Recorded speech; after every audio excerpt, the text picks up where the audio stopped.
them. Right. So well, you might see know. my old headset on because I couldn't get the stupid Arctis to connect. It's a Friday thing. It can only connect on Fridays. It won't connect on Sundays. So I'll be shouting from my build table again tonight. This guy had no problem. He was here before any of us. Mr. VMAC Attack, how you doing tonight, sir? Very good. How are you guys?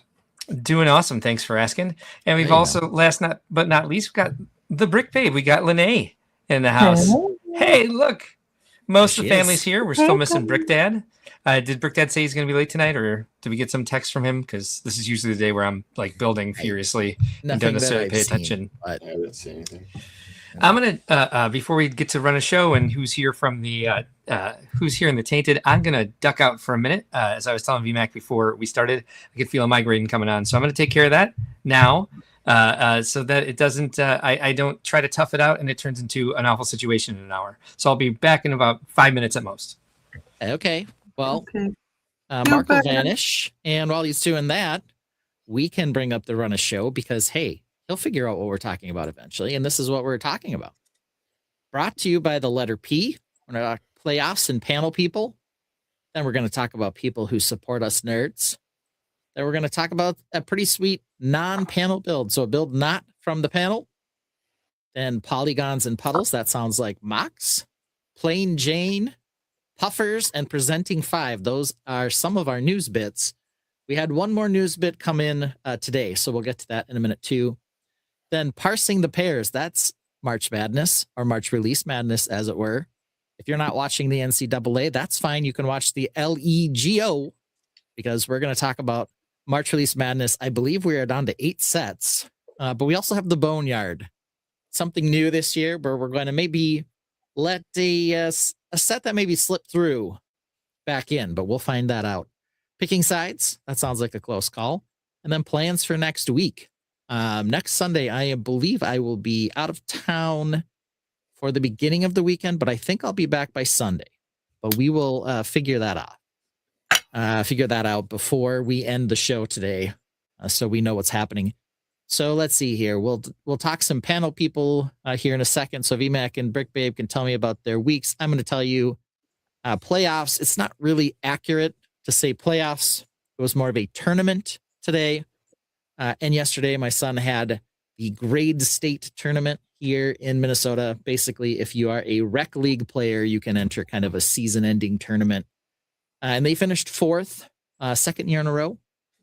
They won both their games yesterday and lost both their games today. Played pretty well overall. Miles did. He is really a good defensive specialist, and he gets a few assists here and there. He doesn't score a ton of points in every game, but everybody needs to have their role. So he played pretty well overall. And before I get to VMAC and Lene, let's see who else is with us. We first got Rob Claxton. Yes, sir. Says, hey, Tainted. Hey. Al Goff says, ready for the best show on the planet. All right. I don't know what show you're watching, but we'll have you here too if you want. Supacabra says, what is up, Tainted? Happy Sunday, everyone. We've got Nate Dog Hobbies, gives us a hello. Illinois Central Brick. Good evening, Tainted. Brick Dynasty says, hey, guys. Brick Dynasty had Brick Dad on to talk Smart Play System just a few days ago or last week. Mm-hmm. So if you didn't catch that one or you want even more Smart Play System, catch Brick Dynasty. Smoky Smokes is here. Hello, Smoky Smokes. Friday Night Bricks is here as well. We did, at least I did some talking on Friday Night Bricks this last week.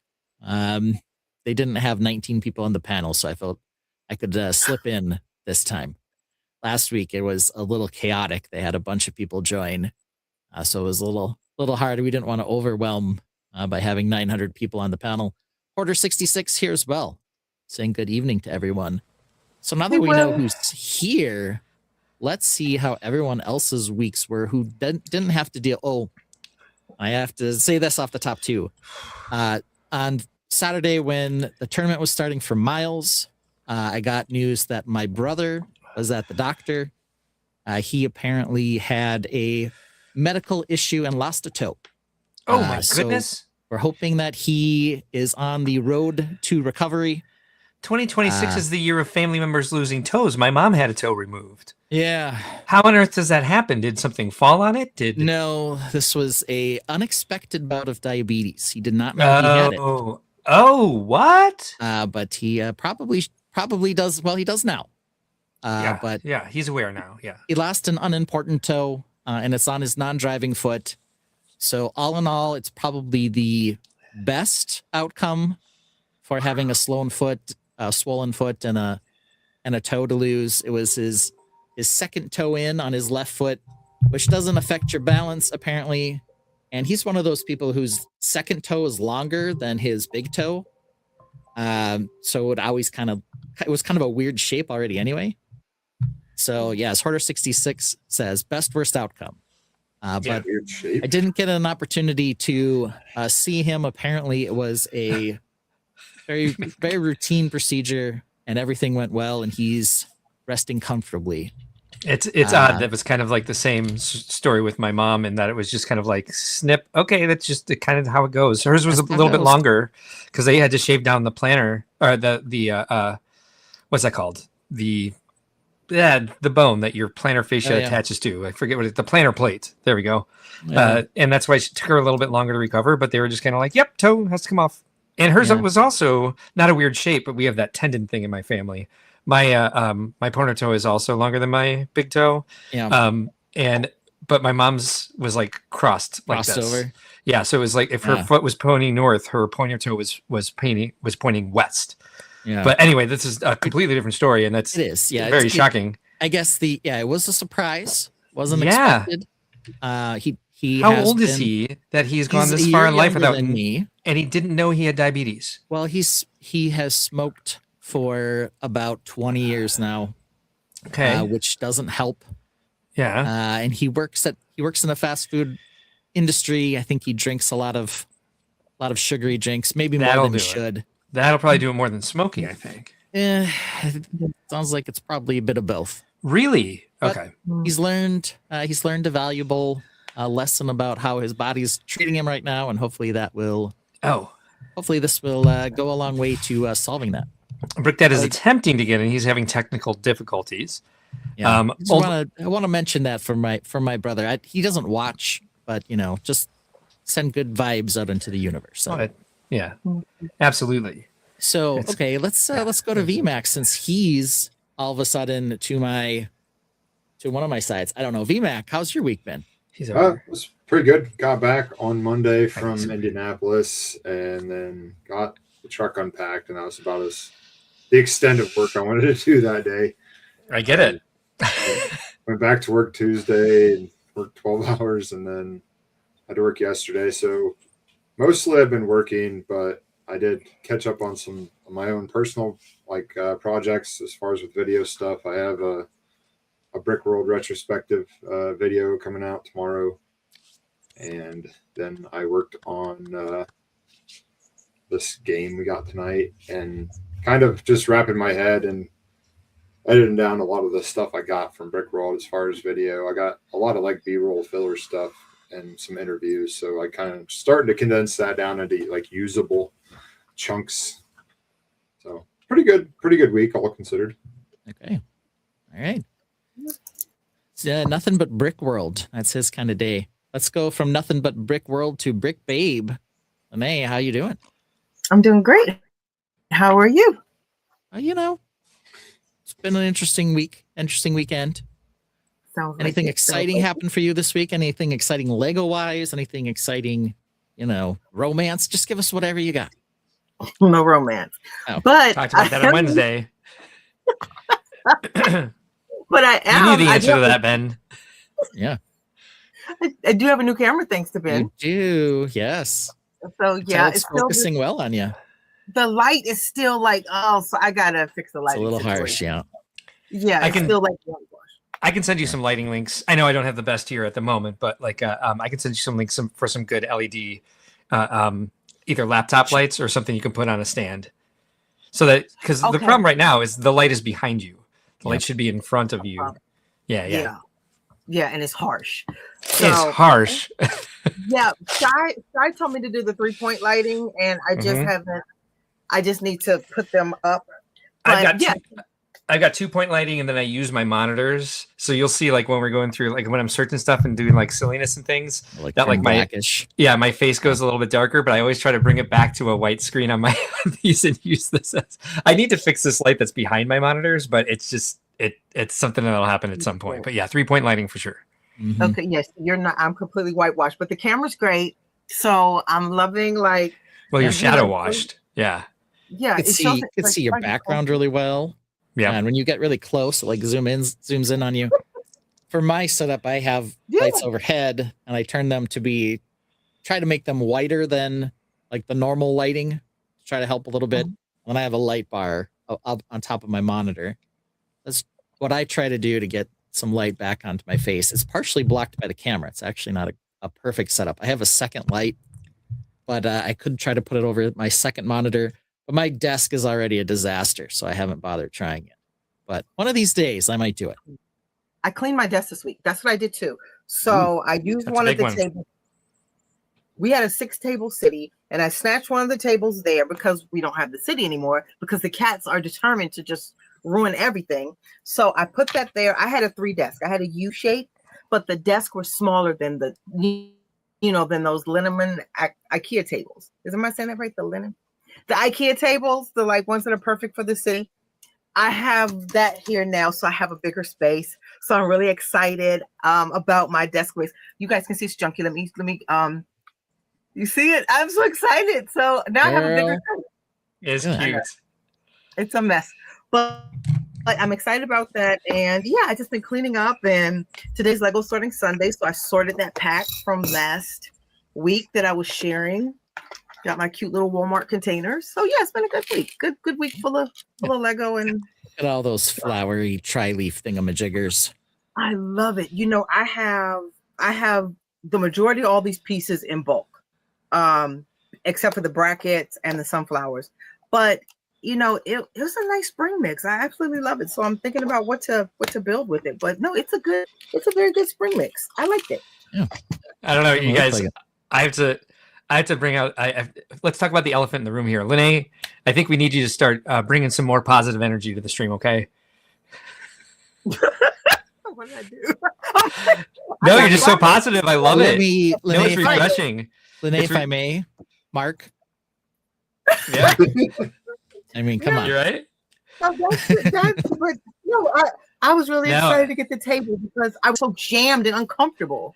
That's why we started the stream with 2 grumpy old men, and we had Brick Dad and VMAC, and they're relatively positive. But Lene, you are a bright shining star of positivity. I'm like, damn. I didn't see that. I saw myself complaining about the light because I'm like, oh, my light's so bright, guys. Now that I move the camera, you see how bright this thing is? No, you're like I cleaned my desk and I put these pretty colors together. I got some sorting trays from Walmart, and it's just everything's so positive.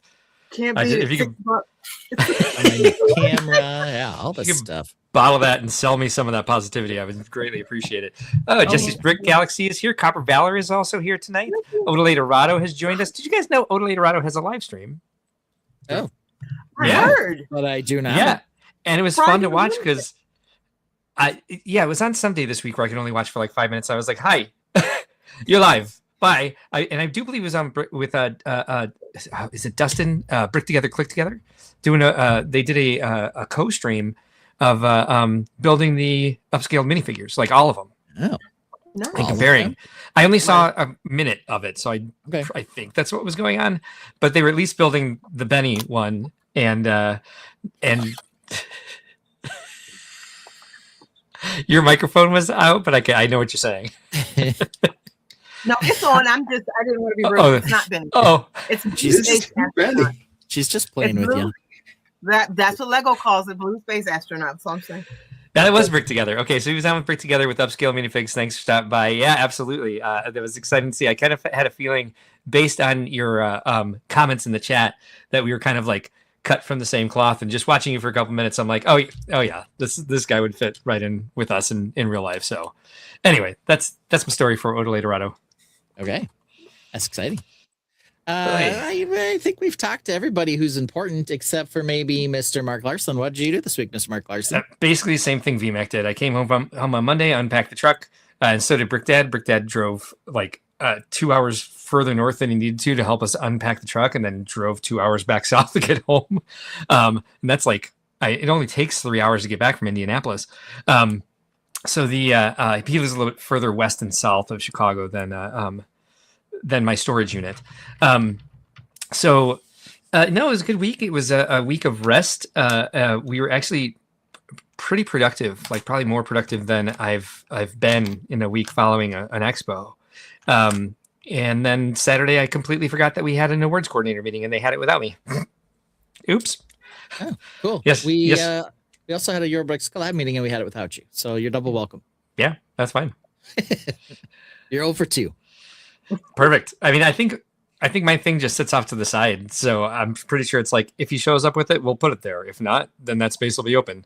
Right. And that's all the meeting I need. I think I have the link for the turntable, and if I build something, I build it. All right. Well, there we go. It started.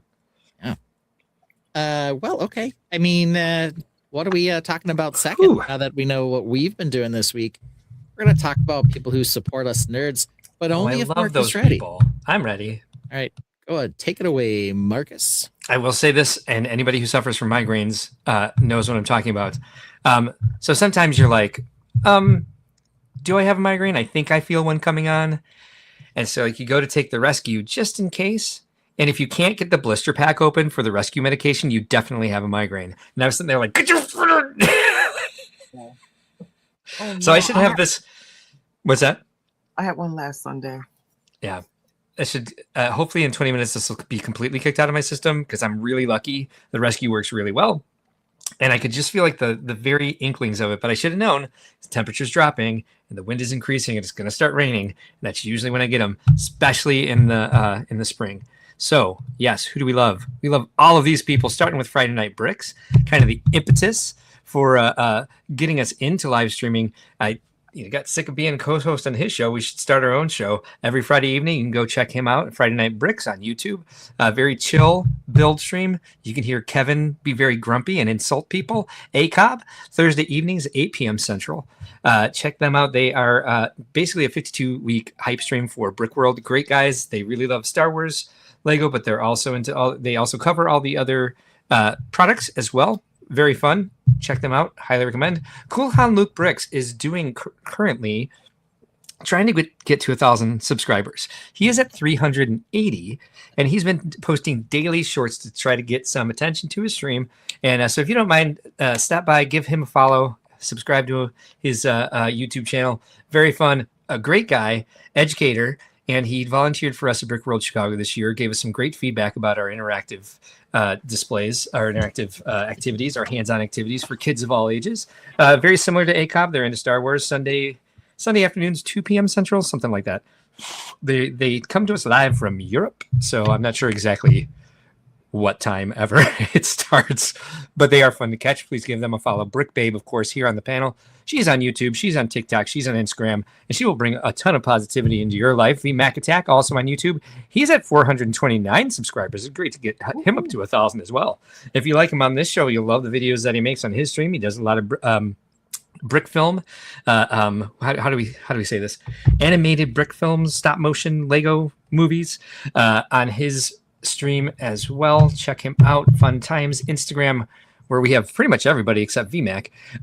Z Cerberus, that's Mr. Ben Hauger, the guy on my left. Check out all the amazing creations that he's made over the years, plus some in-depth, sometimes behind the scenes ? No, that's more stuff that he does on Flickr. Either way, follow him. Great guy. Brick Dad, who should be here soon. He's working through some technical difficulties. He's wearing his Dorito shirt here.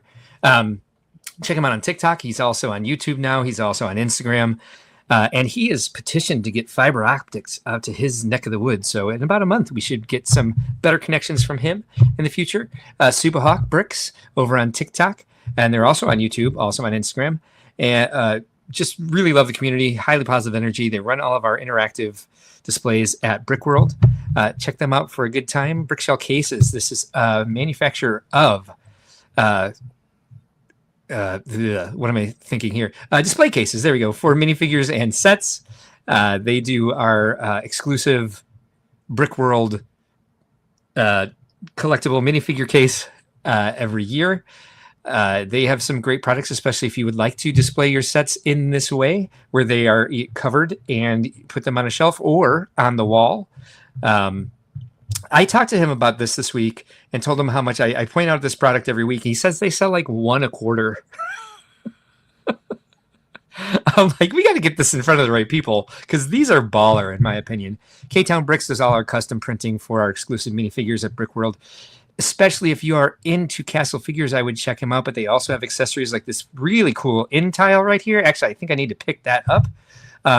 This looks awesome, butterfly fairy torso. Let's do some shopping while we're here. What is up? There's a lot of new items here. He was at Indianapolis. I didn't really get a chance to stop by and say hello because things were busy. Because we had 11,000 people come through, which is really exciting. And here are our charity partners. That's St. Jude's Children's Research Hospital. We have Make-A-Wish and also Lurie Children's Hospital of Illinois. Those are our main charity partners, but also we give to these three charities as well. Bricks of Hope and Little Bricks Charity, both collect toys and donations and monetary donations to get toys into the hands of children struggling with illness and their families, of course. You could tell my brain is not working. Not all the synapses are firing quite as well as they should be yet. But I'm almost done. I only got one more, and there's Creations for Charity. There are many ways to donate. Check out creationsforcharity.org. You could donate a creation. You could buy a creation, or you could donate directly money to them on PayPal. Thank you to all of our amazing friends and supporters, and gratitude for you. Thanks for being there for us, and we do our best to be there for you as well. And there we have it. That's gratitude for you. All right. Very gratitude-y. Yeah, isn't it? Very rambly. Very rambly, I think. I was like, rambly. This is usually the part of the show where we start talking about MOCs, so we're going to start talking about MOCs. Hey! Yeah. I'm trying to get some energy up in here, so I'm talking really fast. That's a good way to do it. And we'll do some mock talk. It's like a Micro Machines commercial. This is fantastic. Question before we talk about MOCs. Do you want to talk about a mock of the week from a member of the community that's not on the panel, Mark? We usually do that after the MOCs, but I'm ready for that. Sure. We can do it. No, let's do it now. Which order do you want to do it? We'll start with the mock of the week. Okay. And the mock of the week, this is a bit cheating. Okay. The mock of the week is Brickworld Indianapolis. Tomorrow, because Brickworld, as you see there, returning to Indy for the 16th year. It's the world we all want to live in. CBS 4 photojournalist Sterling Hicks shows us how organizers are building an interactive experience for the family.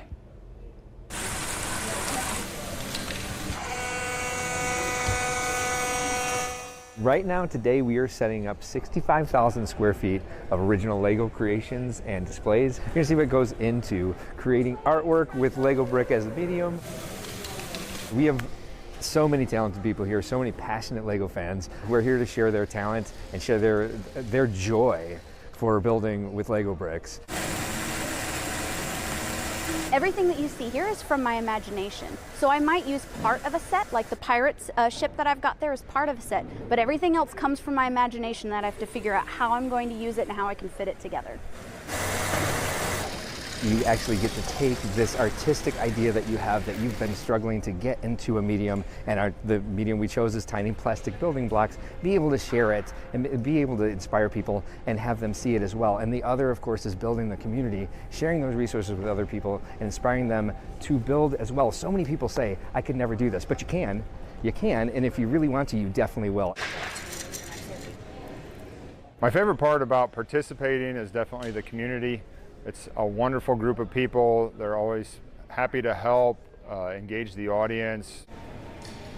I'd like to say that it's just little kids with like the awe-inspired looks on their faces, but adults have the same looks on their faces sometimes too when they see some of the stuff that we have here. My favorite reaction to see from people is seeing a smile. Like when I see a kid light up and they're like, look at that! That to me is worth all the hassle and the difficulties of sitting up. It's worth it because their smile just lights up. I do like to see the audience response. You know, everybody comes from a different background. You know, there's always going to be a couple people that your build really resonates them for one reason or the other, and to just see how they respond to that, it's worth every hour and every late night you spent building it. That's a common reaction, right? Look at Yeah. that. How'd they do that? All right, Brickworld. Yay! I would say Sterling Hicks from Fox 59 and CBS 4 in Indianapolis is a stone cold badass for that amazing segment that he put together. I think he captured all the right things that we want to really convey about the show. In one video, I've been wanting to make a new "What is Brickworld" video for a long time, and I'm like, I could just use that. Yeah. Yeah. All right. Look Very at that. And of course, starring Mr. VA up there at the top. Yeah, great job. Yeah. He's talking about community, showing everyone his mech, all that stuff. We didn't even coordinate that. It's just I told him, I pointed out Bethany. I introduced him to VMAC and Bethany. And I was like, talk to these two people. Just because they sit with the community all weekend. You kind of know that's their feeling towards doing shows like this. So I was just like, that's what I talked a lot about in my interview. So I'm like, go talk to these two. I know they're there. I know they're willing. And they're good on camera. That helps too. They're willing. They're there and willing. That's 50% of the qualifications for most things. Yeah, is somebody running a fax machine? I don't know what that is. I don't either. Fan. It's not mine. All right, let's try this. There, it stopped. It was you? Is it? I don't know. It's my computer fan. I'll just move my microphone to the other side. Oh, okay. It's the VMAX computer fan. It was me. It did get the back of Al Goff's head. He was in there as well. Jesse's Brick Galaxy says, nice segment. Spot on. I felt the same. Let's go back up here. It looks like Alphonse says it's better, I hear it less now. Yes. Alphonse says he picked up the Entile Indie and some of the mushroom and heart torsos. Brick Dynasty says I can now say the Brick Babe, I was on your channel. Awesome. Well, we got to have you on. Later on, it says that Ben just had a 5-hour energy. Right, I don't have 5-hour energy. So drink some cherry Coke, not with vanilla in it though, because the vanilla is crap. Oh, Super Copper is here. We were just talking about. We just showed off your TikTok and let people know that you're on YouTube and Instagram as well. Says this was such a great video they made displaying Brickworld. Yeah, very much so. I 100% agree. Brick Dynasty says you looking like a young man on TV. Apparently, you look like an old fart right now. Is what he's saying. Thanks, Brick Dynasty. That was rather nice of you. Yeah, sort of nice of you. Have a backhanded compliment there, VMAC. Yeah. I was a little more excited and refreshed then. Yeah. Aged me a couple decades. Yeah. It was a good show. It is rather busy when you have 11,000 people in the room, but it's a better busy than when you're just as busy getting things moving when only 5,000 people show up. So it was much more positive sort of busy, positive energy sort of busy. I wonder if Mark's happy about the fact that he had 11,000 visitors. Yeah. Mark? Is that a good thing? Exaggerating just a tiny bit because we had 10,957 people come. Okay. Well, that was pretty close. Yeah. All right. So yeah, all right. We know Brick Dynasty. Is someone running a fridge? Yeah, is your fridge running? You better go catch it. It's a joke. Everyone likes that joke. It's a funny joke. I don't know why it's picking up now and it never has. I just suddenly started after the segment. Who knows? I don't know. Okay, here we go. What were we talking about? Yeah, pretty sweet non-panel build. See, I did it in the right order. Maybe you didn't. Now we're going to talk polygons and puddles. Those are some mocks. Before I click to start the mock, I want to know first. Lene, do you have a mock this week? Or a dabble? Mm-mm. Right, no mock or dabble from Lene. Vince, how about you? All right, I guess it's just me and you, Mark. So I guess we'll start where we always start, the guy on the left. And we'll hit it. Here we go. Kicking it with a new mock. New mock. New mock. Yeah. Will we get a chunky match? Will we get computer tech? And orange spaceship so sleek? Does he hate castle this week? Does the new mech have a wicked team? Has the castle from last week been reshaped? Has he built Fireworks and welcomes the Cerberus Daddy Ben? Yeah!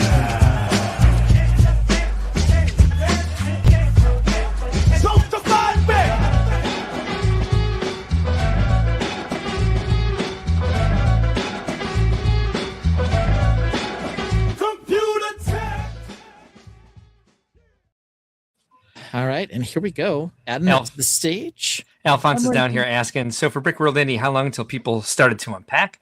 And if for me it was Wednesday, you assume that I've started unpacking yet. Yeah. It's ready to go to Chicago already. Yeah, exactly. My suitcases. Basically on our way. Yeah. So this right here is what I started working on today, and that is moving the stable. Moving again? Hexagon. It's like your favorite thing to do. Well, it's the last one that needs to be moved. Okay. So you can see I got a good start on that. So this is kind of how when I do the hexagons, sort of the next start is I do a layer of base color. So I do the brown for the dirt, the road, and then this is like worn grass. Then there'll be regular grass over the top of that in the spots it needs to go and not be worn out. But I was trying to get the right shaping so I could place the stable in the right place. The entire top I had to pull off. It has all the wires running through it for the lights. So it's kind of in one piece. I have to get everything relined up and then re-add the landscaping. And then this one will be ready to go. So it's a bit of a process to do that. But I do want to look at the Lake River module. This is cool. I saw this already, and so did Lene. Yeah, so we'll pull this up. We looked at this on Wednesday. Looked at this a little bit on Friday. A little bit. But he's added more to it. Keep working on it slowly but surely. We've got ourselves a purple tree that everybody loves. Gorgeous. But now we're going to pull in the River Lake module. So here, it's not done yet. It needs, more than anything, needs me to finish the bridge. Our Instagram feed looks hilarious, by the way. It's ridiculous. I don't know what it's doing.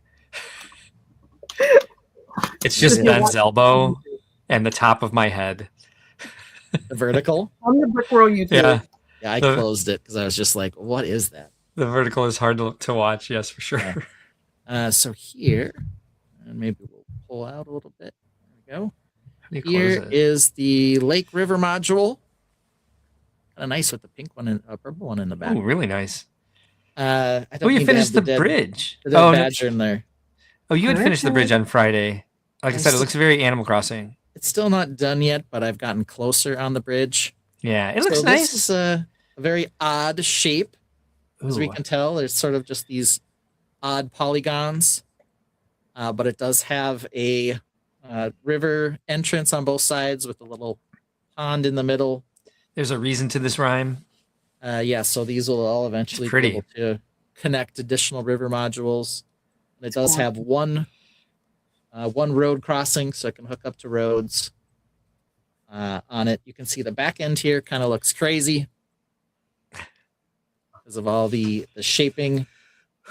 Here's where the road comes out on this side. It needs a few things still. It needs somebody fishing. It needs probably some more vegetation, but it's getting pretty close to where I want at least the first river module. We did also find out there are some ducks that are more realistically colored in the Friends Botanical Garden. Yes. So I might get some of those out. The little dark orange babies. Yeah, little dark orange ones instead of these ones that look more like rubber ducks. So this is the most recent of the new module, I guess, idea. This is less of a flexagon than a specificagon, I think, because this must fit in like one very specific place. Well, it doesn't. Oh. So that's what's good, is just like anything, it can be rearranged and moved. Nice. And I can show you here. So here's the road plate, the crossroads plate, as we call it, which kind of looks like a check mark. Oh, right. That triangle's all over the place now because I've been getting those positioned. But you can see here's the crossroads. Nice. And so you can set it up so that it's, at one end here with all the crossroads leading over it. And then I can put, another module off on any side. So it can be positioned, on the side or down in front of the MOC, the overall MOC design. And so we were playing around with a few of those looks last week. So it's going to be able to fit the space that we want it to. I believe it'll fit in here pretty nicely. So there you can see I've got the river / lake, and it runs into the crossroads module like that. Just a little bit. Wow. So there you can see it could be here in the front of the mock, or it could be repositioned as I had it before with the river bridge at the top. I was just thinking this as well. The different tones in the water are amazing. Is that all transparent brick under those tiles, or is that opaque brick underneath there? It's both. So the first layer, that's the water is essentially 3 bricks or 3 plates thick. So there's an opaque one at the bottom, and it's medium azure, dark azure, and then there's some regular blue. Okay. And then the layer above that is light blue, except in the center here, it's dark blue. Yeah. Transparent. And then it's all light blue on top, but there's a few spots where it's clear. Yeah. Instead of trans blue. That's nice. There's a little variation in the trans blue color. Also, I don't know if you can see this super well. But down by the cattails here, there's some fish tiles underneath there too. I do like those cattails, by the way. I think I'm gonna borrow that technique. So I don't know if you can see the fishies down there. Or sort of fishy. There. So they're all hiding down by the cattails. That's cute. Yeah. And then I had the big old willow tree, which Mark had a lot of opinions on. I did. I do think it looks nice. Willow tree. It looks more willowy to me now, but I'm not sure that you changed anything. I didn't. Okay. I kind of felt like especially the as far down as it hangs. Yeah. And like kind of the separation between the branches, I'll be less critical of it now. We had a weeping willow tree in our yard at my old house. But I might be remembering wrong just exactly how it billowed from the top. So yeah, I mean that's part of anything with any sort of design like this is I've got some limitations on the parts for the weeping willow. There's probably some additional techniques I could do. I just wanted it to look different than the other trees, and in this particular case, I wanted them to hang pretty low so that they were like getting close to the water. As part of the effect. So that's what we have there. We have a little pier and a little bridge. You could see I had a knight stabbing a badger before. That was just to troll somebody. Who would that be? So there we are. And I suppose, I don't know who that would be. Maybe his name started with an R and rhymed with Eid.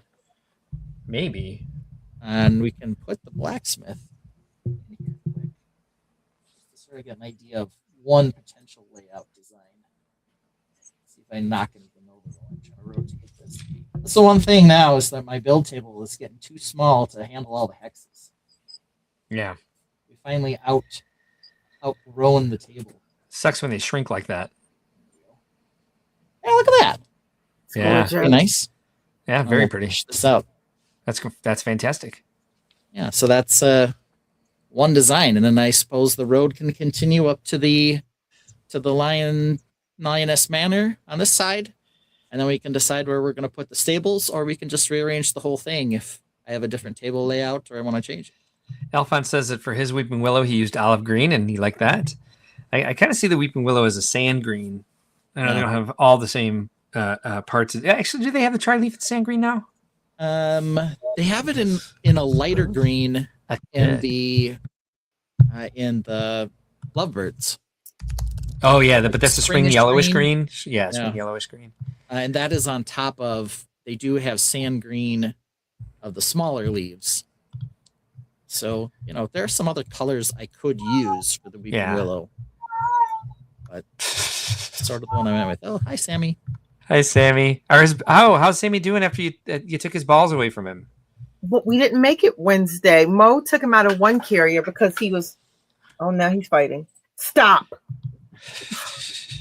Now he's fighting Spidey. But Mo took him out of one carrier and he was done. He was really like growly and I just told her don't take him if he's in that mood. Even though they probably could have sedated him, they probably had something waiting for Sammy. But I'm sure. the grandmother. I'm like, don't take it. He's going to be less aggressive when you take his balls too. So. Mhm. So yeah, we have to reschedule because I was like, just forget it. I mean, he would not go on the carrier. It was just he was like, "Arr!" I mean, he was like a pit bull. So we didn't go. So yes, they do make the tri-leaf in sand green. It appears in Morticia's Cottage. Oh. So one set, but a fairly recent one. Yeah, it has 15 of them in it. Not a bad amount, but I don't think that was the best pricing on that. Yeah, maybe, perhaps. Not really enough, but it's a good start. See, we're just rearranging on the fly here. Yeah, no, it looks great. It's cute. It's going to be so fun to see this all put together in person. Yeah. At Brickworld. Need a few more road plates. Got a few more roads, a few more trees, but maybe some more river. So I don't know how many more I can do before I need to, move on to other things that I've promised I would build. Like, I don't know, the Brickworld collab for your bricks or for the Tainted lug.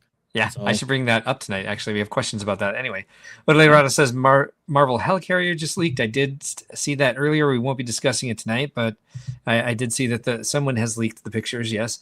Alphon says I was using that stem with 3 leaves and the 3 plates piece, so it was not an option for sand green last year. 3 plates piece, 3 leaves and a 3 plate piece. Using that stem with 3 leaves and the 3 plate pieces. I don't know. I don't know what that is. I don't know. I got nothing. It's a stem. I don't know. And it has 3 leaves. I got nothing. And the plate pieces. Is it this one? Oh no, I don't know about the grass piece that you put the flowers on. Is it this one? The cannabis one. I don't know.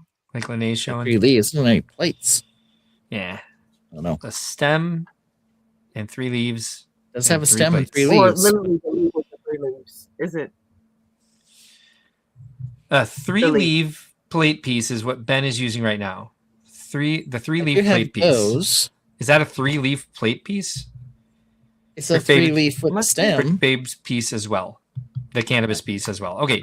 I wouldn't say there's 3 plates on that, but 3 petals, 3 blades. That thick grass is also really nice. Later likes the thick grass. On the We're using the bamboo piece for that. Little bamboo piece, yep. It's thicker in a few places. My road plate probably needs a little more work too. I didn't really get all the vegetation on there. Maybe it needs a rickety signpost, maybe a wagon wheel that's fallen off. I don't know. Probably could use a few more little things, but it works for now for what it is. Yeah, they already have the intersection of the road plate. Like, it'd be funny to have, or not funny, but fun to have one of those each way the road goes, like the old timey cross-boarded signs. Yeah. Yeah. 10,000 miles to Perth or whatever. Yeah. 65,000 miles to Waldrug. Yep.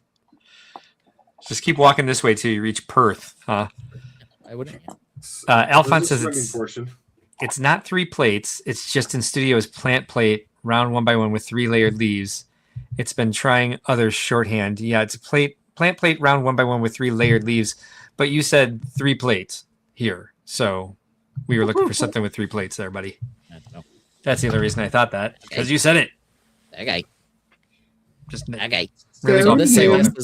this I guess technically is a little chip. 1x1 plate with 3 layered leaves.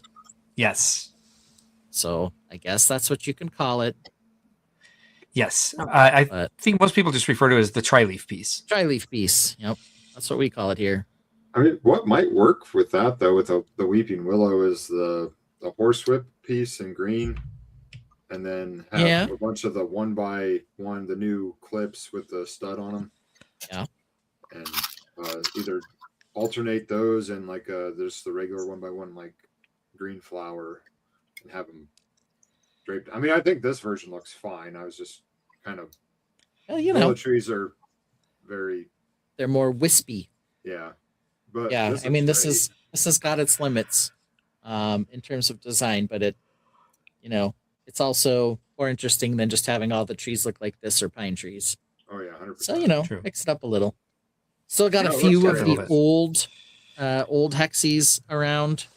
Here's one with a road plate on it that I have to change. but I'm getting down to having very few, and I've done enough Bricklink orders now that I have a decent number of pieces. It's been actually fairly easy to convert these triangle pieces to the new standard. So I have a decent number of these. They're not fully full of vegetation yet, but I've got enough little fillers for this. The one thing I think I haven't done yet that I should is some half hexagons. Sort of some of the shaping that I've done now, instead of using 3 triangles, it'd be easier to just use a half hexagon. And, you could even put 2 half hexagons together to make a full hexagon here and there. So might make a few of those as well, just as some larger gap fillers as I work on this. I started telling Mark I think I could rename these from hexagons to tanagrams. Now they're becoming tanagrams. I said pentominoes, but I was wrong. Half hex and then put a technic pin in. I don't. Oh God! Don't want any pins. No, not all the time. I'm just saying for the half one, and then you can make the whole one. Yeah, but sometimes when you put something together like that, those technic pins decide that they want to hang on forever, or it's really hard to push them back together if there's multiple, and so then everything will just explode off the top. We'll figure it out. Things will happen. Things will be finished. I'd say the one thing about the hexagon that's a little challenging is that everything is very flat right now. Algoff's on board with you though. He likes the pins. Yeah, I did add some elevation on this mock here, but okay. I think I'm gonna need some more parts. I guess I could do a module that's a hill, because why not? I'm not ready for mountain guns. Yeah, I know you're not ready for them, but they might be coming. Ouch. Yeah, mountagons. Oh, VMAC and I texting Ben. How many bricks high is it at the edge? Yeah, it'll be a module, so I don't have to figure that out. Steve Polda is here. Good evening, Steve Polda. Thanks for joining us. Anyway, that's where we are. Whew, crawling out of this migraine. Whew, feels a lot better. Good for you. Exciting. That's exciting, Mark. I no longer want to strangle you guys. Okay. That's great. I don't want to appreciate that. Maybe still gun. Mountagon.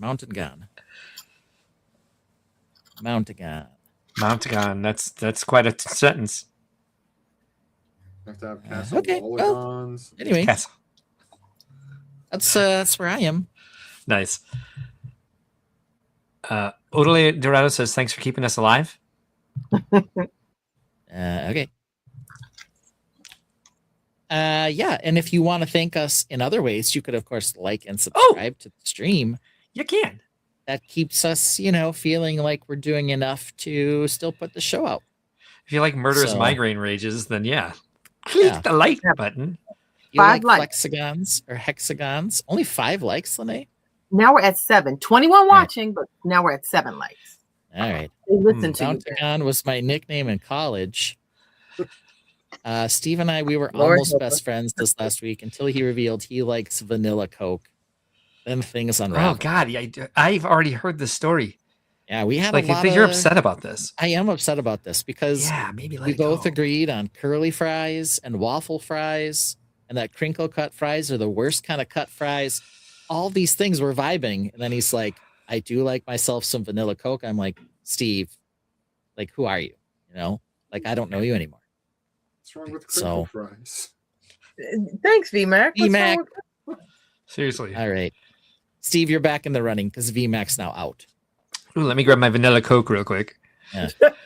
Cherry Coke is the best flavor Coke. Obviously. Sure. Okay, well, see, VMAC, you're okay, VMAC. You know what's up. But vanilla is better than, some of them. Yeah. Well, okay. I myself missed Pepsi Blue. I thought Pepsi Blue was pretty good. We won't do the rant today. Join us on Wednesdays where I'll rant about vanilla. Yeah. All right. Wednesday's rant night. Sometimes it is. Sometimes I get a little steamed on W Wednesday. for rant. Yeah. Steamed W for rant. Steamed crinkle cut fries. Crinkle cutters. I forgot about a dabble that I'm working on, but you do have a dabble you'd like to show us? I'm literally I forgot. I just got it out the bag, so hold on. I have no idea what I'm just playing. You need a walk-up song. You need a walk-up song. You hush.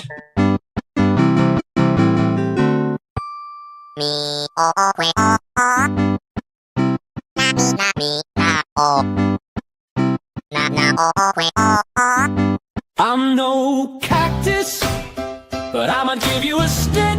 He got a stick. I dug for a carrot and I fell on your stick.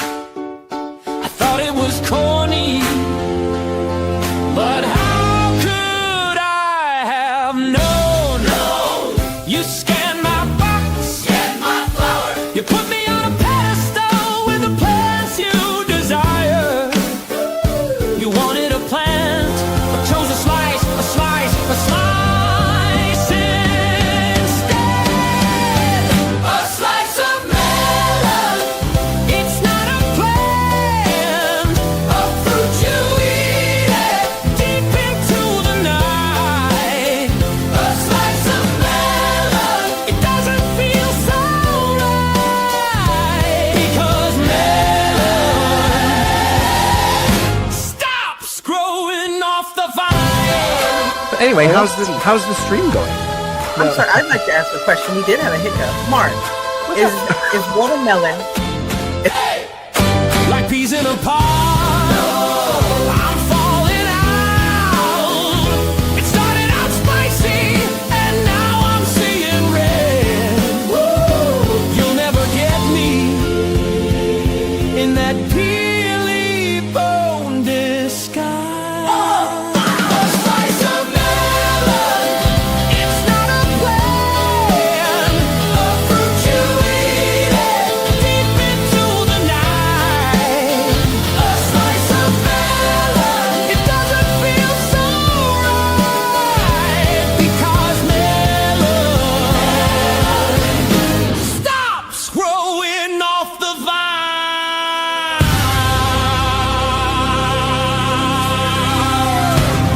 What happened here tonight? All right. So now we've been properly introduced. It is time for the Brick Babe to show us her dabble. Here you go, Lene. So I'm playing with it. I haven't put so this is a lot from the spring pack, not the sig fig, but I'm still playing with it. It's a mod and not a mock. It's the messenger board set. So it came in the dark tan, but I changed it to the dark pink, and I still gotta like fix a few pieces. Like that's a 2x2 plate. So I just gotta find those, but I like it. And I wanted to add flowers to it. Like I wanted to make it me. So I'm still playing with it, but the lettering is there. I got the Brick Babe, but I just need to, I need that eye is thicker than the other one. So that's where the extra clues came from. Oh, what do you know? What do you know? But yeah, so this is just a mod, just fixing it out, personalizing it. And that's pretty much it. So hopefully it'll be done next week. I completely forgot about it. But now I remember. Okay, so makes a difference. See, it makes that eye thinner. So I'll finish that. Yeah. It's just a dabble. And I gotta put the dots there, the tiles. She only did one side of it, but she's putting the 1x2 plate with slide. Yes. The typography stickler in me is very grateful that you noticed that when you looked at it. Yeah, but you see, I'm going to also switch these out too, because you can see that dark tan is still. Oh yeah. I just completely forgot. I didn't bricklink it. I was lazy. I eBayed it. I don't bricklink as much. I just jumped on eBay. But yeah, you can see where I need to go and change those. But yeah, this is my dabble, and I'm excited to back if anyone's interested in how it forms. Oh, nice. Yeah, I don't think Mark and I were particularly excited when the messenger board came out. But I will say, the less interest Mark and I show in a set, the more interested Lene is in it. So we got to keep in mind that Lego is different for everybody. Not everyone resonates with the same thing. I remember how much Brick Dad loved that suitcase, the little yellow suitcase. Yes. So cute. And Lene likes that one too. I was and just the like, happy wow, plants. Like we really pan happy these plants, but we don't. We have to find something we've both been excited about. There has to be a set that everyone's been excited about. What about the dancing people? You think they're broken? I have to fix some of mine. The green ones broken. I dropped it. They had some cool parts in it. Yeah. So there has to be a set that we were all excited about. Oops, pardon me. I guess the MIDI scale hell character. I think we all feel the same about that one, at least. Maybe we do. Has Lene seen it? Oh my goodness, Steve Pulda. Every hobby has elitist pricks. Right. Yeah. There has to be something. I'm glad you're still in the hobby, though, Steve. What's that? I guess you all hated this set. I'm about to build this set. I don't necessarily hate it, but I'm rather indifferent to it. The Japanese waterfall painting. The number. I don't like that. The Japanese waterfall with the cherry blossoms. Yeah. Like that one. Yeah. Which crowbar was in that one again? This is just a sudden new game in the middle of the mock segment. Can we all agree on one set? In the meantime, why not just bring up this? Laterado says Crystal Pepsi is the best. Crystal clear Pepsi. You remember that? Brick Dynasty wants to know what flavor is blue. Yes, I mean it was blue. It basically tasted like Skittles a bit. It tastes like blue. It was kind of like it was just like super sweet. But I love the color blue and I love Pepsi, so I was just like, woo! This is good. I might have convinced myself just based on the fact that it was Pepsi and it was colored blue. Algoff said he was a Pepsi-holic. Bricklayer, he was addicted to Pepsi Hall. Bricklayer says loving the Queen cameo in the clip. Sir, cameo. They wrote that song and performed it.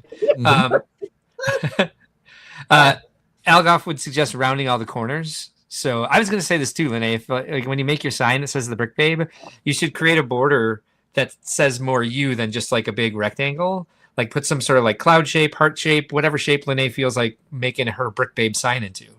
Okay, so like around here, yeah, because these sunflowers are tacky. They're getting on my nerves. So I like the sunflowers. There's too many. Oh, I want to make clusters, but not like. So you're saying like around here at the top? Oh no, stop. Yeah, that's what he's saying. Okay, cool. Yeah, I have some of the pieces that double as the cloud pieces. I just sweet. Yeah, play with it. See what you think. I'm gonna make it brick baby. For this comment to work, I have to bring this one up again. Steve Polda says every hobby has elitist pricks. He says only kidding, but not really. But I'm kidding, but he's not. Algoff says the F1 Animal Crossing castle plant. Yeah, with pirates. I remember that one. Yeah, I like that one too. That's the one we all agree on. You know what? I have one. Yes, Lene. Right, hold on. I love the live learning. Dude, that's great. Yes, suggestion. This came from the turtle. So is anybody interested in this flower? It's that $9 turtle. Oh yeah. Thank you, Al. Thank you, Al, for the great suggestion. Yeah, it was a 3-in-1. Oh, the turtle's right here. Oh, yeah, these were really cute. It's gonna fall. Don't fall, turtle. Okay. Don't fall. Yeah, it was with the turtle. Turtle's cute. So cool. It's cute. The turtle is cute, and the hamster was the cutest. Like they came. Remember the hamster came out. I built the hamster to sit up. You can build a hamster two ways. I built him to kind of sit up and say hello, but you can also build him this way. Yeah. You guys, am I wrong? Like Lene just needs to show some more positive energy, right? Yes. This is like she's always such a downer. Yeah. Can you find joy in something, Lene? The golf cart I need to build. You're so joyous. I love it. You know, there was actually a theme we all agreed on. What was that? Yes.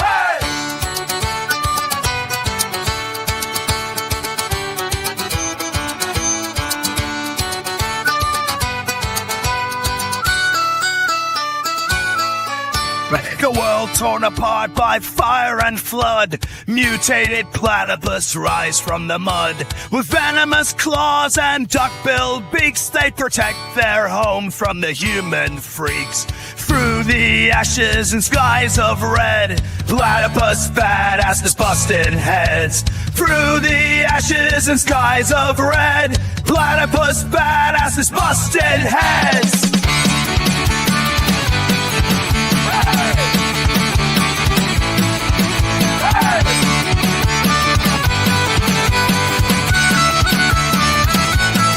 This This is the dawning of the age of apocalypse. Mutated claws rise fierce and venomous through shattered skies and rivers of rust. In the age of apocalypse, we fight, we must. Humans beware, this land is not yours. The platypus reign in apocalypse wars.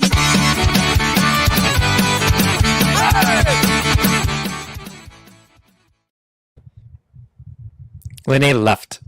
No, I Yeah, just there stole she Mo's is. flower. I stole a flower. Mo built it too, so now I have 2 flowers. Oh, there you go. Yeah, she didn't need that. She doesn't. Yeah. All right. So I guess normally we would walk Mark up now. Yeah. And I don't see why we wouldn't. This is what's going to happen, though. A little bit different today. After I get you guys started, I'm going to go upstairs because we are going to call my brother.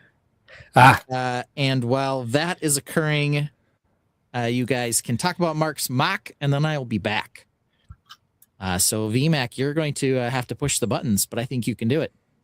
All right, Mark, you ready? Here's the walk up. Yay.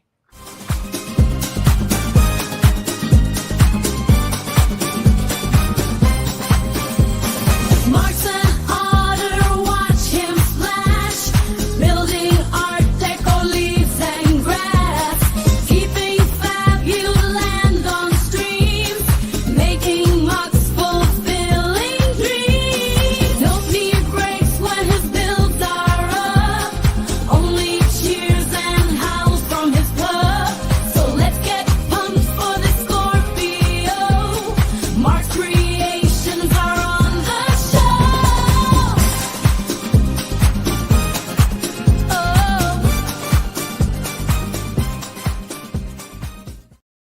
All right. Well, look who's here this evening. It is Quarterback Jay has joined us. Welcome, Jay. Thanks for being here tonight. Oda Dorado says, the Tainted have spoken and they demand name the mashup set that y'all did a while ago. I have started on a part 2 of that. And VMAC, I think we're going to have to make a short form out of that one because otherwise I think somebody's about to ask who my lady friend is. Not from my channel. Right. All right. So here we have it. And I have a solution to this whole headset thing. So if I'm blowing everyone out with my volume, I do apologize because this is usually over my head and now I'm holding it. Actually, I don't even know how far this is going to go. I might be stuck to here. But yeah, this will be better than nothing. I've rebuilt the ship a little bit. I did a lot of water building this week, added some new lights, but I don't have enough to finish the back. So these are the only 2 lights I have currently hooked up. Did the second one light up? Is this already broken? Oh, great. Hold on. Oh, wait. No, I just haven't pulled the tab out of this one. There we go.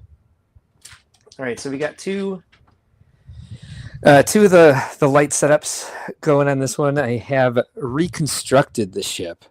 I really like the color scheme.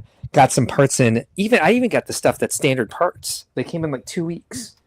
2-3 weeks, maybe a month, but it was a lot less than like the 6 to 9 weeks or 10 weeks it's been taking in the past. But this is going to be our Kraken Knight ship for Ben and my collaboration. We're going to do Kraken Knights versus I don't know, Griffin Knights, I think is the other faction, and he's already built his cog ship. So I'm working now on my tentacle ship, which I have the tentacles somewhat started. I did playing around with some of the shapes here, and it was going to be too much of a task to kind of get to today. But the basic shape there'll be some curves around, kind of like this. Where's my light? Something like that. It's very dark in here. I thought the lighting would be better, especially with lights coming up from underneath. But yeah, I like I'm liking the brown with the turquoise, the dark green, and the spring yellowish green, which is, of course, based off of the Kraken Knight torsos. One thing I did with this is I went ahead and started the opposite side of the ship so I can kind of show how I achieved the snot technique.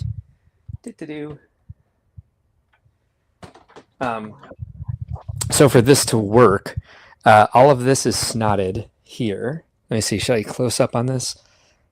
So I've used all those snot bricks there, and then to get the railing just 2 studs wide, I had to put one of the snot plates on a snap plate at a 90-degree angle. So if you see how I have that there, it's like above all the snap plates, I put on, one of these things, the 2x2 plate with the side studs, and then attached it Cool.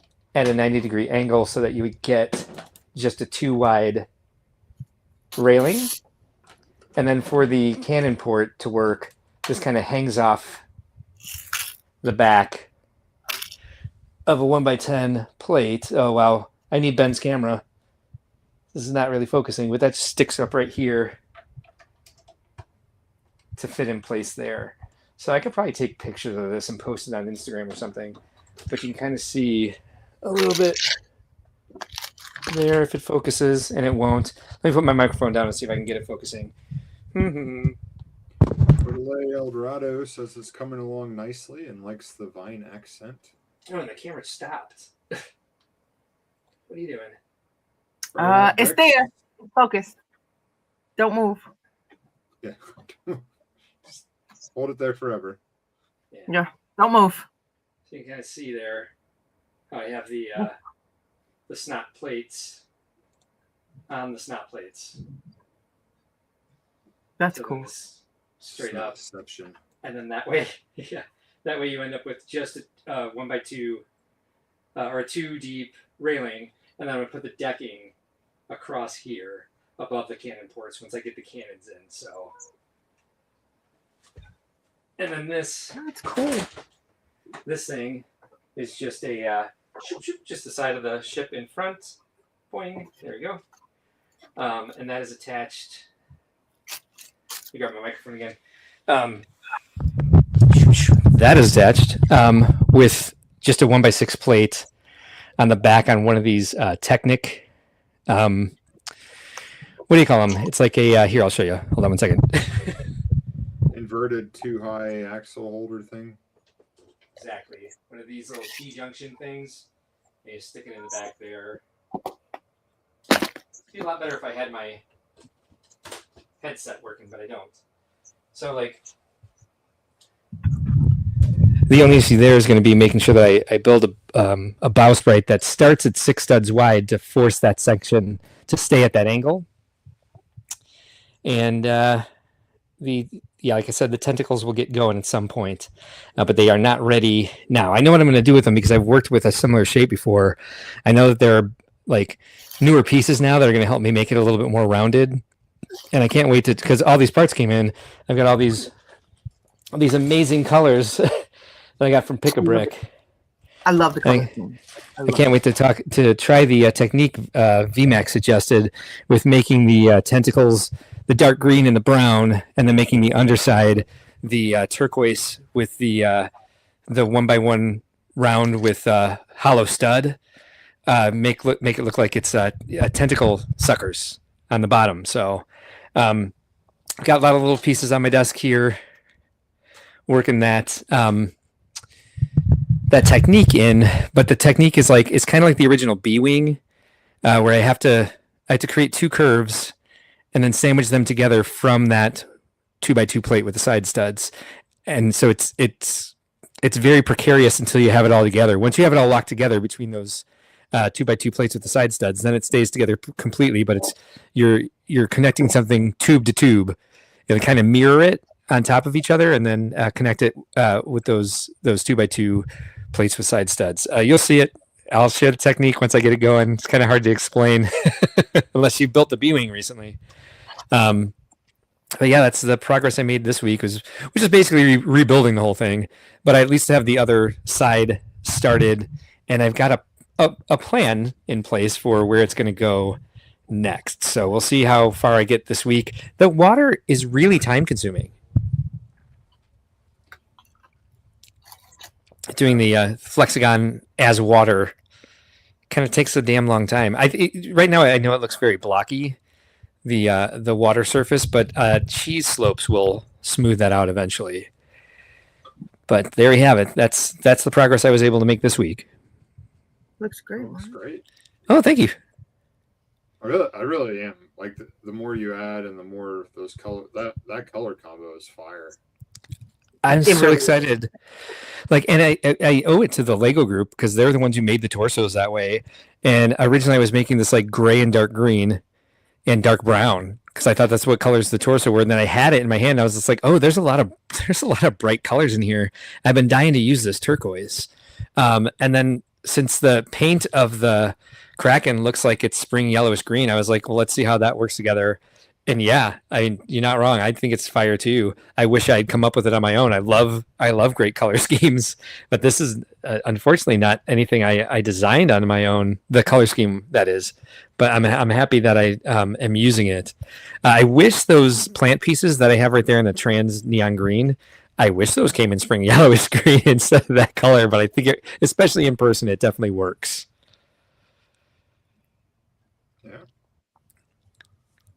Cool.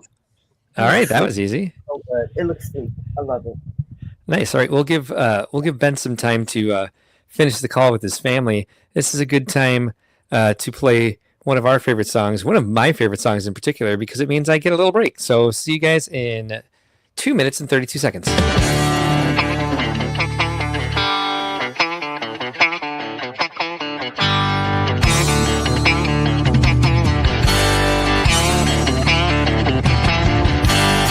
A wise man once said about Mark, you think he drinks water like a great white shark. About every 60 minutes, he's gotta go. Nature calls 2, sometimes 3 times a show. Hold the stream, he'll shout and dash. The show is live, but he's off like a flash. Instead of telling him you hold the stream, Ben provides cover, the perfect team.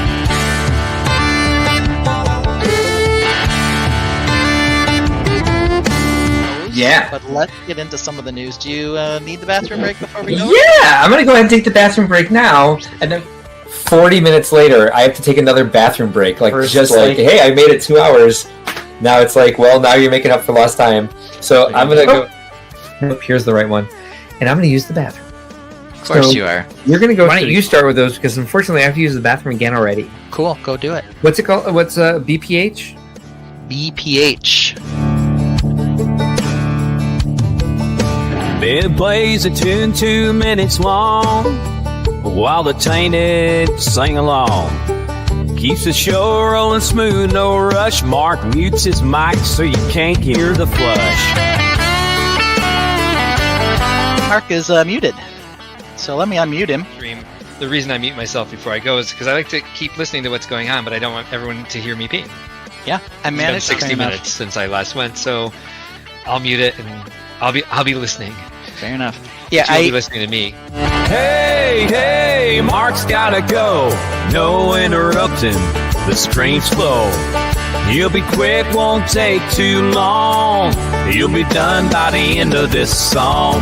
Hey, Mark's gotta go. Mark's gotta go. Hey, Mark's gotta go.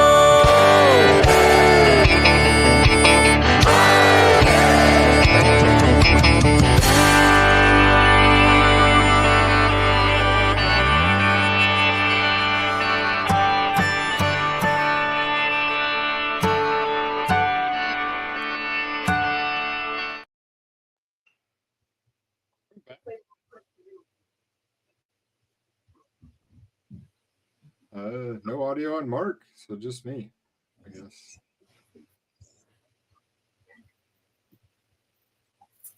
Oh.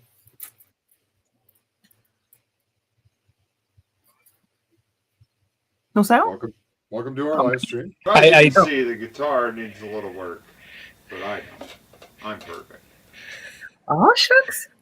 Nice. All right, hold on. All right, who knows where this is going to be at now because I had to disconnect it to screw it back in. But I was my DX microphone here. Can you hear me? Yes. Am I much quieter than I was because I think it reset because I unplugged it? Seemed like a good volume to me. All right, well, we'll see. The Tainted will tell us. Now it's syncing again because this arm is so weak. I really have to revisit the setup in here, man. I tell you, it's pretty nuts. But yeah, fun times. So we are on to, I believe. So it is time to go on 2, Plain Jane, Puffers, and Presenting 5. So Plain Jane, I wonder what on earth that is. It has to be one of the new products. I will try to figure out which one it is. What is new this week? Lego.com. They have that Pan Am plane. I bet that's it. Yeah, boring. I got Piglet this week. You got Piglet. What, have you built it? No, remember when I said I didn't have any points? Well, it dawned on me I didn't know all my points at the register. I never put like my insiders. So I hope I wasn't an Indian giver, but I was like, sister, I need your points so I can get those briquettes. So yeah, I mean, she knows she uses my points. So I got these, but Mo said I couldn't get it, Mom. She said I had to add Piglet to get the free shipping. She was like, I know you wanted it, so she got me Piglet. Aw, that's awesome. Lego mail. So let's I see didn't think I was here. going to get it. I'm excited. So this is the Douglas DC-3 Pan Am airliner. It is 1,903 pieces, $219.99. Comes April 4th, 2026. Not the best price per parts ratio. Who is asking for this? How did this come to be? Same people asking for poo. Want that? No, Algoff used that technique. That technique we were talking about is how Algoff did his tentacle suckers. Little Laterado says, leaving likes here too on Instagram and YouTube. Appreciate that a lot. It's not on Snot Inception. Yeah, exactly. I think you brought that one up already. Algoff also says, looks like the deep sea creatures have come from the ocean depths to the surface to see the ship and flashing their lights for approval. Oh, good thing I showed this and forgot to add it to the stage. Now let's start it all over. This is what happens when we don't have Ben. The Douglas DC-3 Pan Am airliner is 1,903 pieces, $219.99. And take a look at some of these pictures. Lene, you excited about this? No. Andrew is. Andrew wants this plane. Well, I love that for you, but I'm not. VMAC, what do you think of this? I think it's great. I probably won't be a buyer, but these planes are quite popular. I know just at Indy, a couple kids come up and where are all the planes at? It's definitely something that people like. This isn't the first by means. Yeah.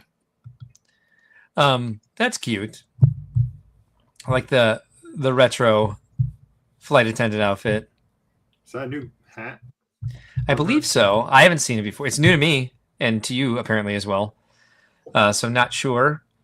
I was saying we got short skirts on both these ladies. Let's see. Oh, yep.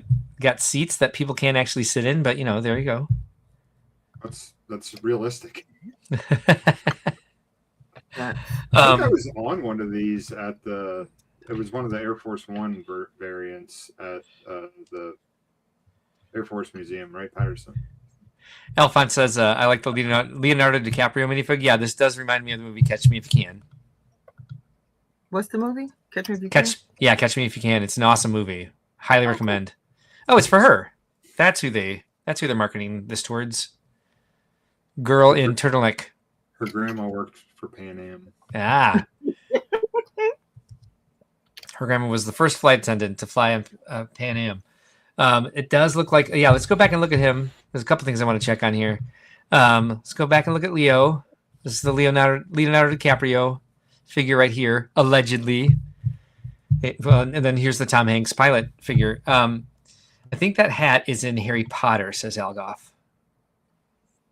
I'd say if it's anywhere, it'd be there. What's her name? The pillbox hat. Dolores Umbridge. She wear a pink hat like that. I am surprised that they've gone with 1x2 translucent bricks for windows. I don't know what else they would use, but it looks very retro to me in that retro as a Lego set, like something that they would have done in like the 70s for that particular aspect of it. See what other lifestyle shots we got. We got the autopsy shot.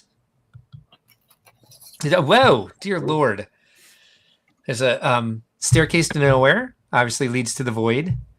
Le Bleu. It's a great poster. I don't know what this is. This is like, is this actually Is this or is this not? Cart. It's a serving cart for a plane. That's a new one. Do the chairs match? I mean, this is dead on. This is like if you love planes so much that you bought yourself a retired serving cart for your home decor. And blue. Gotta get you in the mood. Yeah, exactly. Right. This is the world's biggest Pan Am fan. There's definitely some old tech back here. We got balls. Yeah, we do. We do because it flies. I guess that's all. Oh. We said Void. Reed's going to want to hear the song, and that's no problem. We can definitely get you going on that. Brickhead Brad says, a stool that no one wants to sit on. Yes. Yeah, a retro stool. And then they add this one that just sits under. Who's going to sit at this? It's not a desk. Andrew says, No Catch Me If You Can was in the 1970s. This plane was in the 1930s and 1940s. Ooh, take that. Come to Brickworld so you can see the comments, Chef. See what? At Brickworld? Because if you're looking from my channel, Chef. Oh, okay. Hi, people. My first time watching you all. Hey, well, thanks for joining us tonight, Chef. We hope you're enjoying this. If you were seeing this on Instagram, you might be seeing kind of a crazy sort of a landscape cropping and a portrait orientation. At least that's what it's showing us in StreamYard. Yeah, we highly recommend coming over to YouTube, but glad you found us anyway. Yep, top comes off. They think they established that. Yep, still comes off. And so does the cockpit. And there's battle droids inside. Nice. I'm getting Love Boat. I'm getting Love Boat vibes. I don't know why. Neither do I. Yeah. Snakes on a plane. Maybe because this looks like what's her name? Okay, help me out. She is the event manager. Vicky. And what's her title? Event manager. I don't know. Is it? Yeah, I know. Cruise director. No. Cruise director. You got Cruise it. Cruise director Vicky. Yeah, there we go. Chef says, I would love to come to Brickworld, but I'm too poor because of Lego. I think she meant come to the Brickworld YouTube channel on YouTube. Yeah. We definitely want you to come to Brickworld. And we do understand that travel costs sometimes make that exorbitant for people. We do our best to make sure that the costs on our end are responsible. So hopefully it's not the ticket price that scares you away. But yep, the hotel can certainly add quite a bit to it. There's some other more inexpensive hotels in the area. You always choose Airbnb, or if you know somebody in the area, stay with them. And then, of course, we can't help the flight / car rental / whatever else you would need to do situation. But we'd love to see you there someday and hope that it becomes feasible for you. Brick Dad Builds is here. How you doing tonight, Chris? Oh, I'm here. That was a long slog with technical difficulties. Yeah, computer for some reason wouldn't read any of the USB ports on the computer. So any of the networking for any of my microphones, cameras, or any of that wasn't working. And then the default camera on the computer was upside down for some reason and wouldn't correct. So I had to just start all over from the beginning, restart the computer, and re-add every piece of hardware and everything. So, hi guys, welcome. Hey, hopefully it's worth the effort. Did you have anything new that you wanted to show us this week? Any MOCs that you worked on? No, but I did have a question. Yeah, what's up? I'm just going to throw this up here right here. Some of you guys saw the base that I had under my asteroid. Yeah. It was the 6x6 square. And I'm thinking of going smaller to a 4x4 Hold on. barrel. Let's make sure that people can see you. Okay. Yeah. We've got important questions about this last lifestyle shot here. All right. Go for it, Brick Dad. Okay. So this right here is what I'm just mocking up to mess with to see. This is a 4x4 round half cylinder. Okay. I'm considering going to something more delicate and small like this compared to. Oh, let's see if I have some right here.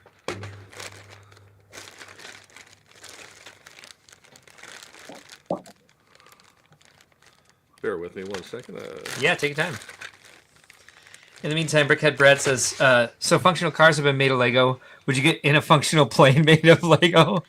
Brick Guy Rye is here. Thanks for joining us tonight. Okay, so this is the width of the 6x6. Okay. And this is what I currently have underneath it right now. But I'm thinking about going to something like this, which makes it much more delicate. Okay. But at the same time, it really, really establishes the balance of the asteroid. Okay. So I think that the base you had in there, there's so much happening in your creation with lights and sound and stories. I noticed that a lot at like doing conventions year after year. It's something I know I can get better at is like my stories and like the way the the minifigures are interacting with each other. Mm-hmm. I do a lot of like they're just standing around. Like here's one, here's one, here's one. You've got a lot going on in yours, and I don't like whatever base is the strongest. I would say go with that because I don't think anyone's going to be looking at the base. I think they're going to be looking at I definitely... amazing creation you got going. Well, thank you. I really appreciate that. Vince, I have it here if you want to look at it. The ears from Chicago or from Indy. I can pull it Say up. that again. I didn't hear you. I have your mock. He's going to bring up your creation. Please. Oh, awesome. Nice. I mean, I get what you're saying about making it shrink, but I don't think it's necessary, to be honest. Yeah. It disappears. I like that. Yeah, everyone's going to be looking at the church and the marketplace and the harbor and the ship and all the characters and the pink staircase and the rock work to come back around. No one's going to give a rat's ass about the column that it's on. Okay. Well, and that's what I was curious is I didn't know if the delicateness of the post. VMAC. Wait, did that say 25 or 26? It said 23. Did it say 23? Okay. No, but that was with the Fox 59 CBS 4 said 2023 at the beginning, but that's okay. Oh yeah, yes, okay. But yeah, so now I was just curious. I did already do a couple renovations and reworks to my mock here, and added a couple more characters. I've got a minstrel in there. I've got a monk up next to the church welcoming in the little knight that's up there, and added in a couple more clips for some more stability on the ships because the ships literally just free float on the build itself. They're not actually anchored down. Yeah, Reed and Brick Guy Rye agree with VMAC and I that go for the sturdiness. No one is going to give a rat's ass. I think there's an unwritten contract with AFOLs that anything made out of transparent bricks is invisible. Doesn't exist. Okay, yes. Got it. Unless it's water, then we definitely see it. Yes, but that's because it's a tinted, not necessarily the clear all the time. So, but yeah. Algoff says that's beautiful. I didn't get to see it, and his was right next to mine, so you didn't see mine either. But you've seen it on the stream. Friday Night Brick says I would support my flying dragons with the clear 1x2x5 clear bricks. No one cares about the supports. Yeah, and you've seen like they've done entire like floating rocks that are like built off of those the Technic lift arms that are transparent. Yep, Indy went amazing. We talked about that earlier. We had 10,957 people show up, and plus it was an amazing show. If you go back to the beginning of this broadcast, about a half hour in, I show a pretty good news clip that some great coverage that we got from local pretty good Fox. It's probably the best. Exactly. The best news coverage we've ever gotten. The best story a local producer has ever, or any producer has created after speaking with us at any of the expos or Chicago for that matter. Friday Night Brick says, "What? You can't see my castle? See, unless it's intentional." Then the contract is, yeah, of course that's a castle. I see a clear castle. Brick Mamba is here. Hey, Mamba. So some of the minor adjustments I made is I actually took the base part right here and rebuilt it into a more rock scape. So the clear post is actually coming out of a rock base, not just a black base, a simple black base like that. And then I actually added it another layer to it to bring it up a little bit higher, just to give it some more definition up off of the table. So, okay. I mean, I don't think that's the spot to pay any more attention to.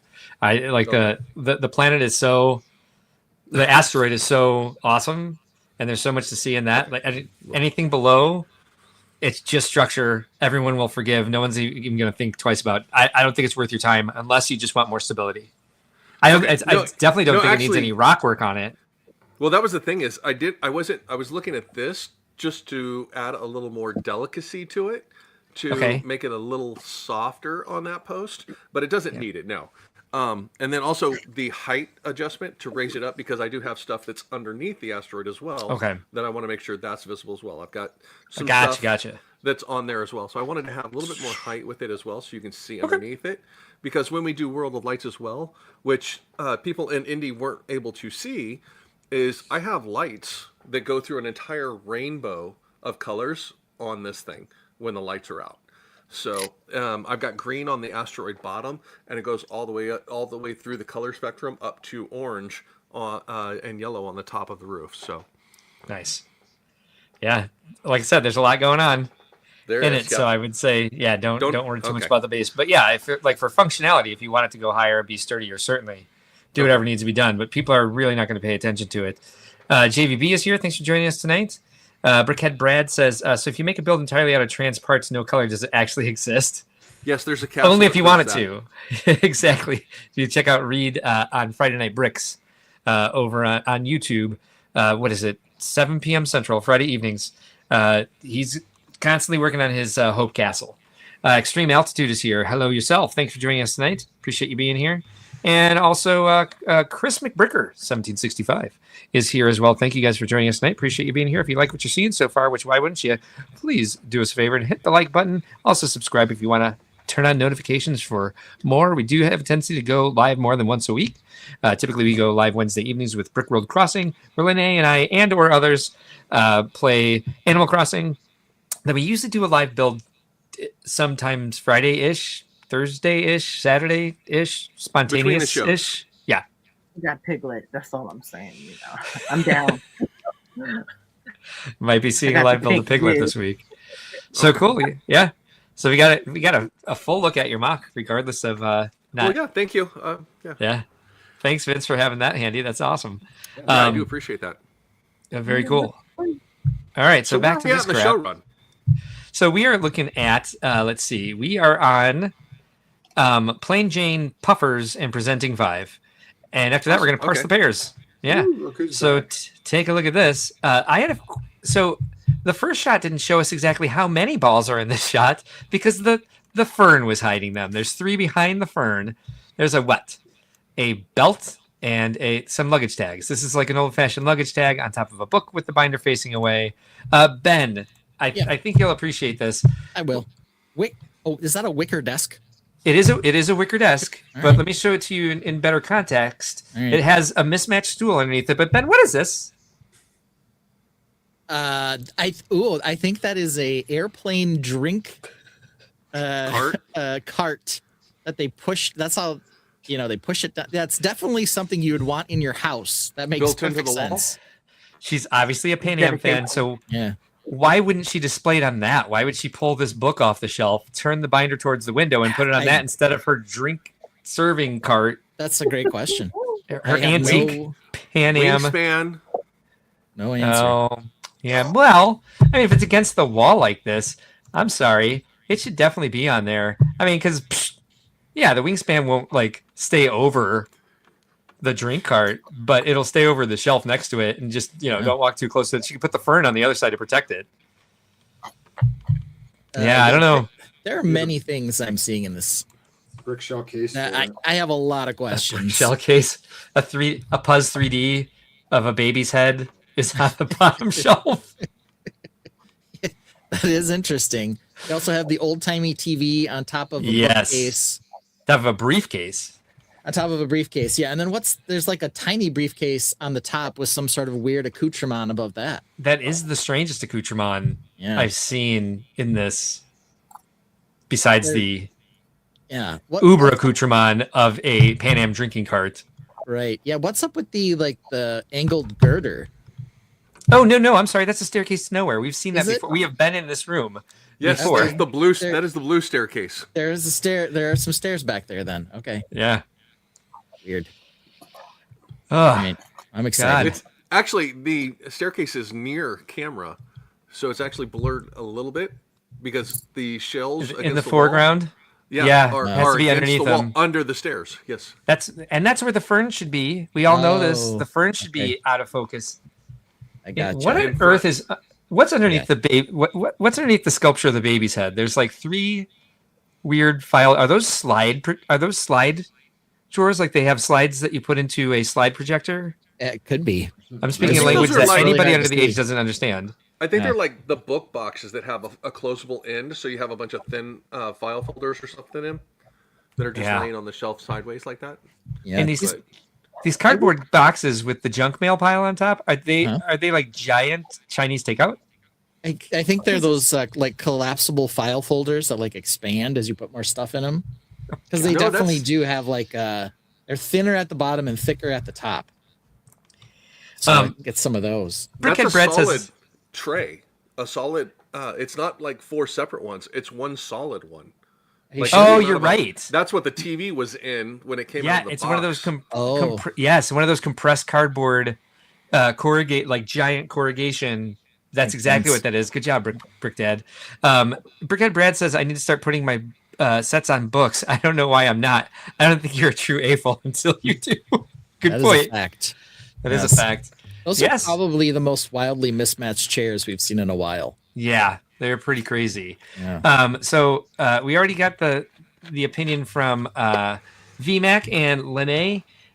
Chris, what are you thinking about this? What you're going to be getting this? Actually, I probably will. My dad is a big airplane fan. Growing up, we would go down to the airport and literally sit at the end of the runway and watch planes take off because that was something my dad absolutely loved. So this I did that with my dad. I actually will get. I love my boomer dad, but that was something for them as air travel was growing up. It was something that not a lot of people did, so he had a fascination with it. So for me, my dad. This is one I will probably pick up just as it has sentimental value to me of the decade of spending time with my dad and stuff like that. So yeah, my dad wanted to be a pilot. He joined the Navy during Vietnam to avoid going into the Army because he was going to be drafted. He joined the Navy, he wanted to be a pilot, and he found out he was blind in one eye. And so he couldn't be a pilot, and he wanted to be a glider pilot after that, and his dad wouldn't let him. And so he took us to O'Hare and Midway, and we'd sit either at the end of the runway or at that day and age, you could go into the terminal and just sit and watch planes take off and land for that matter. Can't do that anymore. This Chef one 329. This has got pretty good minifig prints as well, so I'm kind of liking the minifigs on it as well. Chef 329 says it's a good looking model. I might get it. Even with that nostalgia for flying, I'm not going to get this. Okay. Ben, what are your thoughts here? I guess I would say it's a nice model. The minifigures are fine. It is a great rendition of a plane. There's like 0% chance I'll buy it. But I don't know that there's anything necessarily wrong with it. Yeah. I guess, I mean, it has some, because it's a plane as opposed to a jet, it kind of gives me some vibe of like, World War II bombers or that kind of thing. Yeah. That this could be if it was a different color, but yeah. If I did collect and display sets, I would 100% buy this because I do think it is a beautiful set. And as Brick Dad is talking about, it does mean something to me, but I'm not going to display this in my house, and that's way too much white. I have enough white to last me forever. But yeah, so there we have it. That's the first one. This was the Plain Jane, according to the run of show. Yes, it and was. what is the puffers? What's the puffers? Puffer, you got to puff them. You got to pump them up. Is that the Air, the Nike Air that shoe? That would be the Nike Air shoe. All right, this is actually cool. I actually don't mind this set. Yeah, it's the Nike Air Max 95 Lego set. There it is. There it is. It is $100, 1,213 pieces. It has that cool looking Air logo back there. So it's a custom mini. And the shoe itself looks a lot like a shoe that Lego is co-producing with Nike. Yeah. So it represents a Air Max shoe from the 90s. It was like Air Max Neo or something like that. I like that minifigure as well. Yeah. I like the color on the base. It's kind of the same thing as the plane. I think it's a great set. I don't really have any interest in it, but I'm still think it's cool. Are these all frosted opaque pieces? Frosted like translucent? The satin Dude. alloy. Yeah. That's the first time I've looked closely at that. That's beautiful. Yeah. Just that air logo is fantastic. Yeah, I think the air logo is probably better than the shoe in some sense, but not necessarily. There's also you're not kind of wrong. an interesting yellowish piece for like the gel inserts. Yeah. So there's a couple things to look at on this for sure. Oh, this is really the same shot. 3 shots in a row. Okay, there we go. Yeah. Oh, you can keep stuff inside. I guess. It's got an accoutrement drawer. Yeah. Oh, nice. What would you put in the accoutrement drawer? I don't know. The fig. Yeah. The fig or a meaningless roll of twine. There's that. Figs give me Futuron vibes. I like it. Yeah. I really like the shoe pattern there. Yeah. Yeah. And quite it's intricate. as I mentioned, they do have a shoe that they're producing, not for adults, unfortunately, but for kids. Shocker. That basically looks just like this. So, kind of a 2-for-1 deal. I don't know if you're more into the shoe or the Lego design. There they have the shoe in the background. You can see it back there by the basketball. Basically, in several of the shots, they have the shoe. So they were cross-marketing this time. They were using their thinking caps. This kid loves his spiral notebooks, but don't worry. The binders are facing the wall. This book is open, but they don't want you to see what it is. What do you think of the not even cinder block coffee table that this kid has to play on? Not even coffee table. Yeah. Yeah, it's like it's like 6 inches off the ground on top of a pair of these terrible looking cinder bricks. That is full cinder block. Pepsi can? Yeah, it is blue. a crushed can. Yeah. It's Pepsi Blue. It's just straight blue, yeah. And it's partially crushed. We also have This is not good for a growing boy's posture. Yeah, we also have a bucket of tennis balls, a glass jar of tennis balls. Why wouldn't you? Oh, and there's tennis shoes. Aha! I see what's happening in the background. I couldn't figure it out at first. There's a doorway into another room, and there's like a futon or something back here, and then there's a stack of shoe boxes. Yeah. To the left of the doorway. Yep. Probably Nike shoe boxes. There's a roll of yellow electric tape. There's also, if you go to another shot here soon, there's also a roll of purple, probably masking tape there. So there you see that. Yeah. As well it as looks like another pair. This looks like this looks like painter's tape, masking tape. Yep. Yeah. Yep. Blue headphones. Yep. He's on a step in the instruction. Is he doing that step? Definitely not. Could be in this set.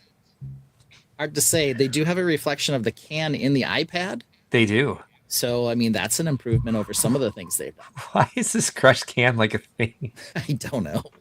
It's like partially crushed too. Well, there was something we used to do way back in the 90s that involved. Oh, you're right. That is exactly. It looks like a Coke can bomb. Oh. Yeah, you could make a one-hitter out of a Coke can. Yeah, or a shooter. Yeah, you could. Well, just saying. It wouldn't work that if it was open. But yeah, that's definitely. That there's a lot of accoutrement in this desk. tray. That would also explain the desk and the table that he's building on. The cannabis picture here on the wall. The era. Yeah. And it says the pitch over here. So I think this is it looks like it's a basketball court. But you'd think that with the pitch, it would is be rugby. Rugby or soccer. But I don't know. Oh. Maybe it is a soccer field, actually, looking at it here. I don't know. That was starting to make me nauseous. This is cool. Yeah. I would like to see these show up in Pick-a-Brick soon. Yeah, probably got about 6 months, though. Let's see. Odolatorado says, I have small feet. The shoe will fit. Okay. Christmas McBricker says, I really like the color they use for air. Me too. But I like that it's layered, too. It's this frosted transparent over the light azure. I really like the colors for the base here. Mm-hmm. The finger catch. Oh. It's Cleaver. Cool. And there we have it, the back of the box. Yeah. This is apparently also in the editions line. So they have a number of things in editions now. So this isn't in the Nike. It's in editions. It's probably in both. I don't know. But they do have, when you're looking at the set in general, it does say Lego Editions in the lower left as part of it, but it is under the home/Nike/Lego set. But apparently it's part of this editions thing that they're creating, like the soccer ball and the terrible trophy were. So the terrible trophy, yes. Terrible trophy. The emergency room nurse's nightmare. Yes. She's had to remove that from somebody. For sure. See down there, you can see Lego Editions. Aha! Yeah.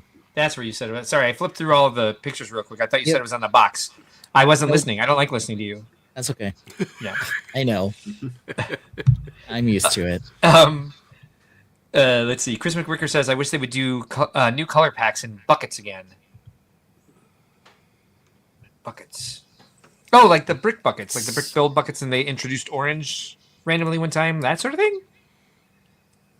Yeah. And the buckets fit together so you could stack them. They were like Lego pieces themselves. So right now there are 5 Lego Edition sets. Okay. So it's the Air Max 95, which technically are being released in March. So bracket consideration, we can talk about later. The soccer ball, terrible trophy, and then the 2 F1 helmets. Is it Lego Editions or just Editions? It appears to be Lego Editions. It appears to be Editions here, but it has the word Lego in front of it and all the branding. Yeah, and in the menu on Lego.com. Yep, yeah, sure is. You are correct. These are the 5 sets that appear under the Lego Editions. Interesting that Nike is double dipping. Yeah. Wonder what makes it Editions. Yeah, interesting. I don't know either. It's hard to say. Unless there's an event or something coming up. Well, read this. It says associated with. Everyone can get involved in the play with Lego Edition sets. We've partnered with the FIFA World Cup 26 to bring creativity and fun to soccer fans and families throughout 2026. These soccer Lego sets feature plenty of play opportunities with interactive elements and authentic details. But the but then you have the F1 helmets in there as well, which and don't the Air Max one is not a soccer shoe either. Exactly. No. It's a tennis shoe. With thus the tennis balls and all that. /basketball shoe, yes. And the rugby pitch. Yeah, so whatever it is, not soccer. Yeah, I'm surprised the helmets aren't in icons. Like, those upscaled cars are, I believe. Their edition. They seem to be confused. Something's going a little sideways with branding on the sport stuff. So it looks like we're also talking about presenting 5. What 5 are we presenting? And do you have this prepared, Ben? Because I don't have it up. Well, yes, but there was an addition today, and that would be the Vader and Yoda busts. Oh no, it's official! I can't wait to make fun of these things. It is. I can share my screen if you want. Sure, if you got them up. I do. Yay! So this is, we've gotten 2 busts. Oh, yes. One is Mr. Yoda here. This is the worst. Yeah, so it does not come with a figure. So they started we saw Iron Man as a bust. Yeah. Now they've moved over to Star Wars, and we have 2 sets. We're going to do some price talk for sure, because this one here's $40. Real quick on this, I do want to bring up what Chris McWicker is talking about. He's talking about the silver brick, the gold brick, which they were like, one year they were like, hey, it's the 25th anniversary of Lego. Here's a silver brick bucket. That came with 1 silver brick. And then 5 years later, they're like, it's the golden anniversary of Lego. It's been 25 years. Now it's 50th anniversary. Here's a gold brick. It was very odd. Yeah. But yeah, I mean, that was... Here we're celebrating, the 25th anniversary of the brick. Now we're celebrating the 50th anniversary of Lego. Of the company. Yes, exactly. Bunch of nonsense.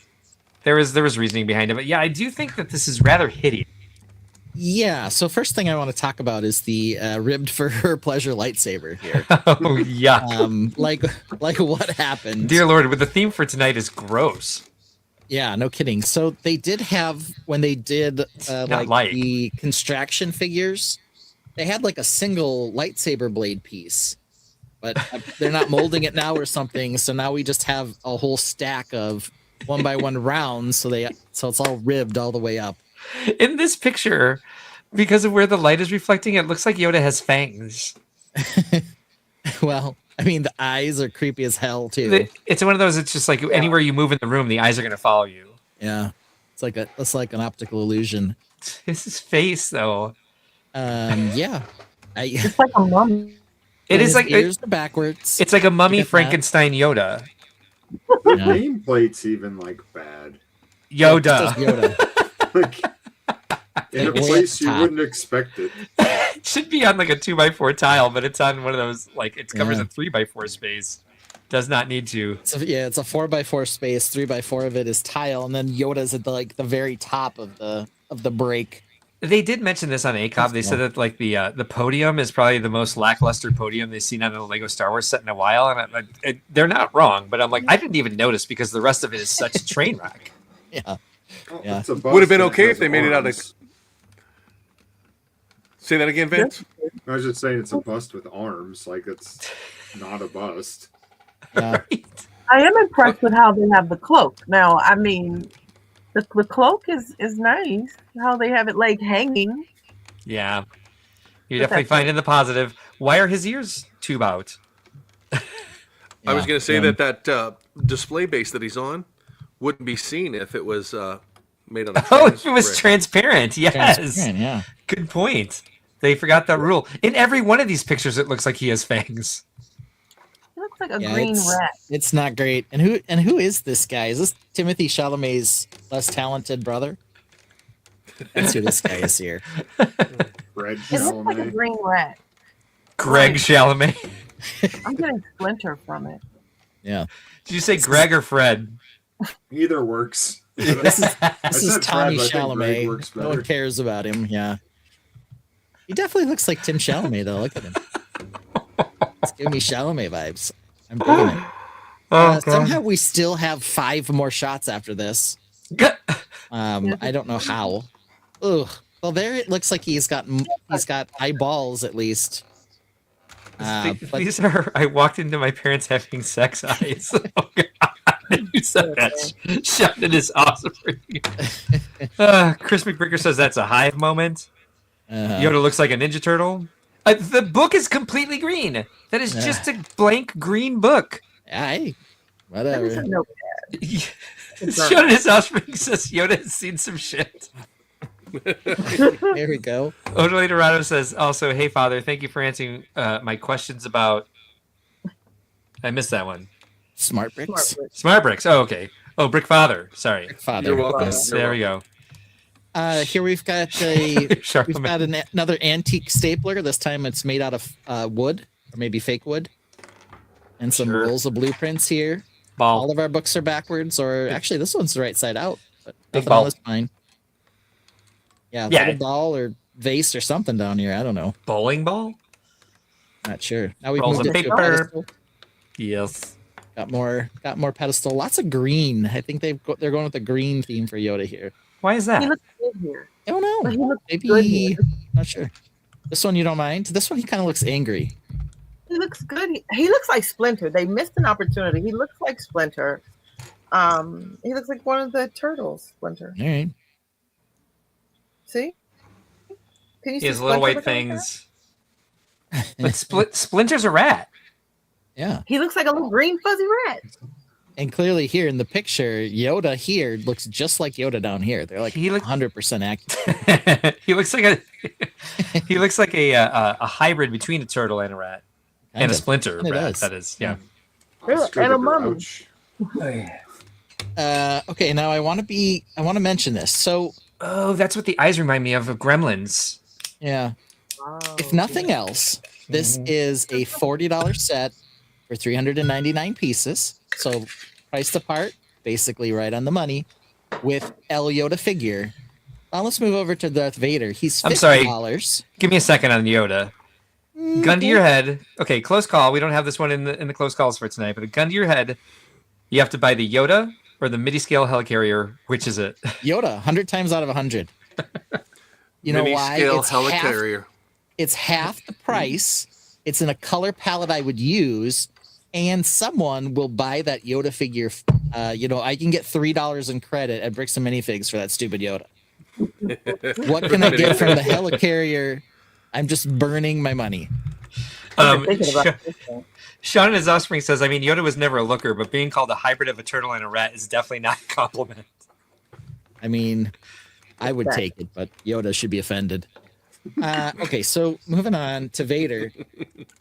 $50. Not much better. So we jumped up $10 in price, but we've gone down 50 pieces. So I'm not sure. Lightsaber. Clearly more important. No lightsaber. No lightsaber. We ditched the saber. This is actually a bust, though. Yes. I will say, to VMAC Attack's point, in terms of look, it looks, $40 better than the Yoda set. I think so. I actually think this looks good. Yeah, much better. But the price is not wonderful considering. Something like that that- has been pointed out Nameplate. is it actually Vader without his control panel on his chest? Yes. But it's a That's a bust. weird question. So, yeah, okay. This guy It's looks a very excited. small bust. Look at how small that is. You can't really play with it that well. I think the shaping in the, it definitely reads Vader. I think it's well done. I say this guy is selling it though. He looks like he's having a blast touching the shoulder of it. Yeah, with all 2 play features of rotate it and pick it up. Look how happy he is making this thing, though. Wow. Lightsaber decor. Yeah, is this double lightsabers over here? His scrap metal? Next to the scrap metal? Yeah. Leaning against the wall? Is he in a garage? No, but basement. No, but none of the chairs match, of course. No, why would they? We've weird got question. a fern. We've got an old boombox, and then we have these metal TV shelf thingies. I don't know. Sean in his offspring the says, cabinets. instead of cents per piece, let's use dollars better than the Yoda set as a standard unit of pricing from now on. You're welcome. Yeah, this is the look on this is $40 better than Yoda, but not cost. I had that boombox. Did it have a CD player or was it radio and cassette only? Radio and cassette only. All right. It's important. There he is again, touching it in 2 places. He loves this thing. So they better use this guy on more because he's selling it to me. He's like, wow, look how intriguing and fun this is to touch. Allow me to rotate this bust again. Wow. Ball City here. So we've got 3 balls here, another globe up here. We've got some sort of ball in a cage. Yeah, it's like is it a light bulb in a lantern? Yeah, is this like a gold colored light bulb and some sort of wall sconce that's fallen over? We don't know. It looks like the end of a lacrosse stick with a Christmas ornament in it. And then this pot looks just terrible. Look all the cracks in it. Maybe his kid made it in art class, in which case it's the best children's artwork we've seen in a lifestyle shot to date. Yes. Thank you. Okay. We've got some sand in a light bulb. It's an hourglass on its side, I believe. Oh, that's even worse. That's because time has stopped when you're building with Lego. It looks like just a slab of granite on top of the metal entertainment center here. I don't know. We've got the stapler. The stapler's back. Oh, it's just hung over the side of the accoutrement holder. Just kind of stuck in the accoutrement holder. For sure. Small. He's cute, but he's small. And we've got the obligatory set is now on top of a book. Story of my life. We needed that. And then here's the back of the box. So yeah, much better looking than Yoda, but fewer pieces, more expensive. So, give and take. I don't know. Oh, I love this comment so much. At $50 though. Yeah. I don't have a 2-tone in the front, and that I'm not feeling. Well, the 2-tone is accurate. Yeah. I don't like it. Yeah. And to answer Brick Dad's question, look where the control panel is. It is below his little neck flap there. So this is accurate. Papa Trip. Hello yourself. Mark and friends. Nice to see your happy face as well. Papa Trip. Well, I'm imagining your happy face. Yeah, thank you, Papa Trip. I'm glad the rest of us don't have names. Thank you, and friends, for being here tonight. Lene always gets a kick out of me saying that every time. Ben is gonna call out Mark and disrespect. Mark and his girl. Is that what the Oh one is? God. Lady No, friend. who's your lady friend? Mark and his lady friend. Sounds more like a prostitute. The girl would be like, acceptable. But lady friend sounds like pay to play. So All right. Never even considered going. Ben's like moving on. All right. All right. So So then we've got the other thing. You want to get into the other thing? Anyone need a break? What are we doing? I don't necessarily need a break. I might still take one, but after all, we just need a palate cleanse.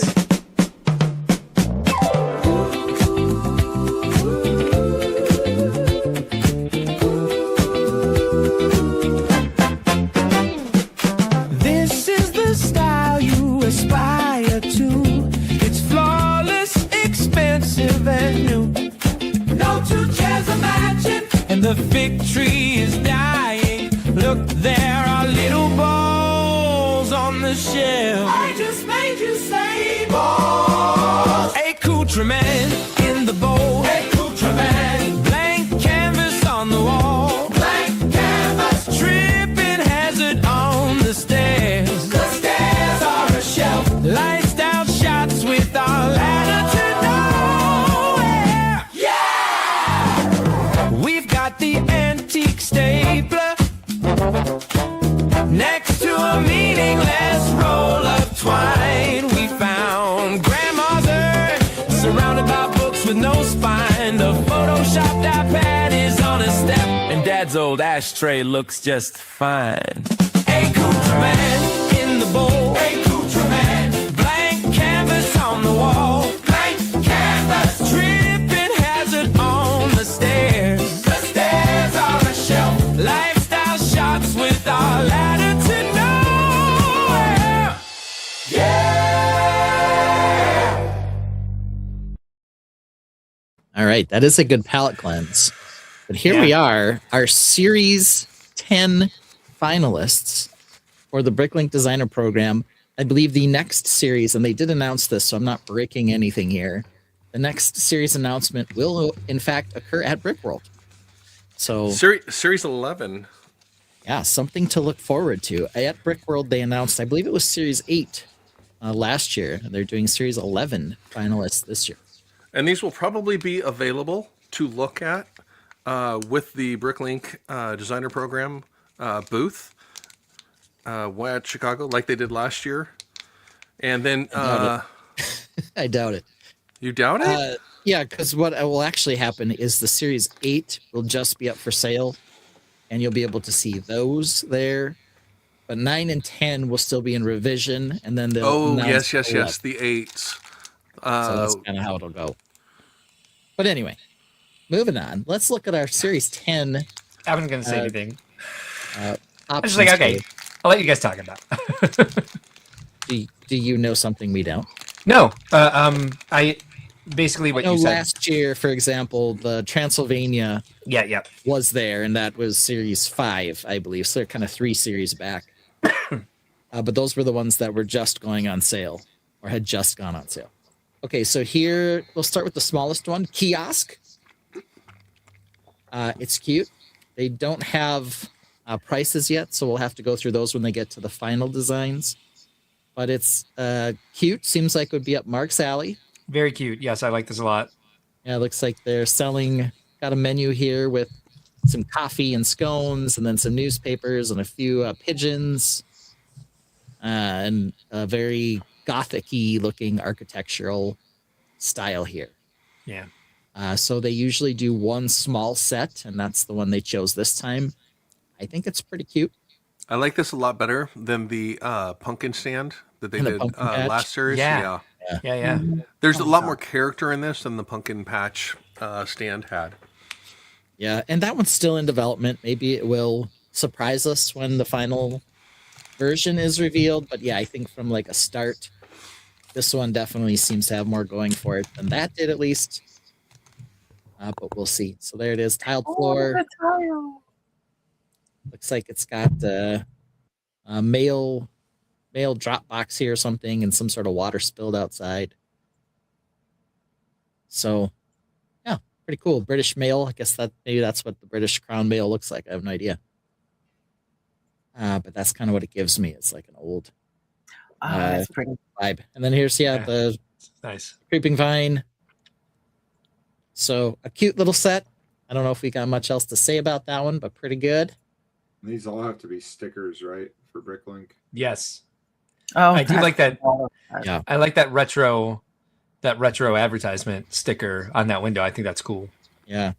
All right, let's go next to the fire station.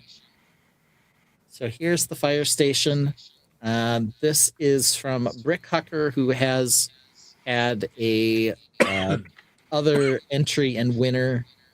I believe it was a castle before. He may have been the one who did Dust Mark Keep, which is one of the ones that was announced at Brickworld.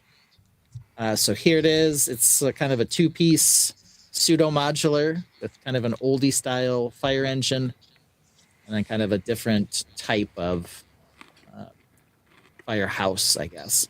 Yeah.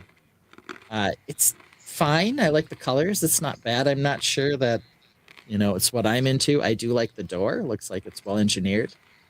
Nice. But if it's not an official modular, I don't know that I'll get it. Chef says that firehouse is fire. Yeah, it's a great looking model. I just don't know that I need it. The detail on it is amazing. I do appreciate that they're doing these with the full interiors and really kind of. I saw I can't remember who did it. A really good rundown of all of these and just the entire program, in that it's allowing people to purchase sets that are more AFOL oriented, more like niche, and really show off the talents of the community. And I agree. This gets more and more exciting. I haven't bought one of these yet because I don't build models. But I mean, if I was still in the model building phase and collecting, I would probably buy every single one of these if money would have allowed me to. Yeah. At the time I was in that phase. Yeah, like I said, I think this is great for the right person. It's probably not for me, but it's well detailed. I think it's a really nice looking model. Yeah. My big criticism is it doesn't seem to know what season it's in. Like it screams Christmas, but it needs like snow or something. Yeah, okay, maybe a little bit. Kind of got vines creeping up in a couple places though. You can always add snow to it. Yeah, I think BMAC's right to some extent. I think the palette's kind of dreary, makes it feel a little Christmassy. Christmas is dreary. Gotcha. Well, because it's green and red. I know. And kind of like the dark green and red, like the flat dark green and red, like you'd see at Christmas. Yes. But yeah, I mean, Santa's fire station. Kind of. It kind of feels like that a little bit. Again, great model. Not sure it's for me. Very smart design. Yeah. BMAC. I mean, I don't hate it. I think I would have liked the dress up. That last 1% would have gone a different direction. But like the core model's great. Or maybe it needs stuff around it. Like on an island, it doesn't quite come through. Yeah. Well, and it looks like it's kind of a 32 by 32 plus a 16 by 32. Yes. It's set up. Brick Dad, how do you feel about this? You have some attachment to firefighters. I do. The base garage, 32 by 32, feels very similar in look to the Ghostbuster Firehouse base and the layout of that base like that. And then it looks like, a lean-to roof that was slapped on top of it. The shed roof is throwing me off as well. Yeah. Yeah. I'm not crazy about the shed roof style design. Just, and then the tower portion, being a firefighter and knowing the significance of a tower and how it connects and what it's used for, this feels very disconnected to me as a firefighter. So I don't know in that respect how desirable it will be. This is not one that I would necessarily want. It's a great design. I love the details and everything that are in it as a building.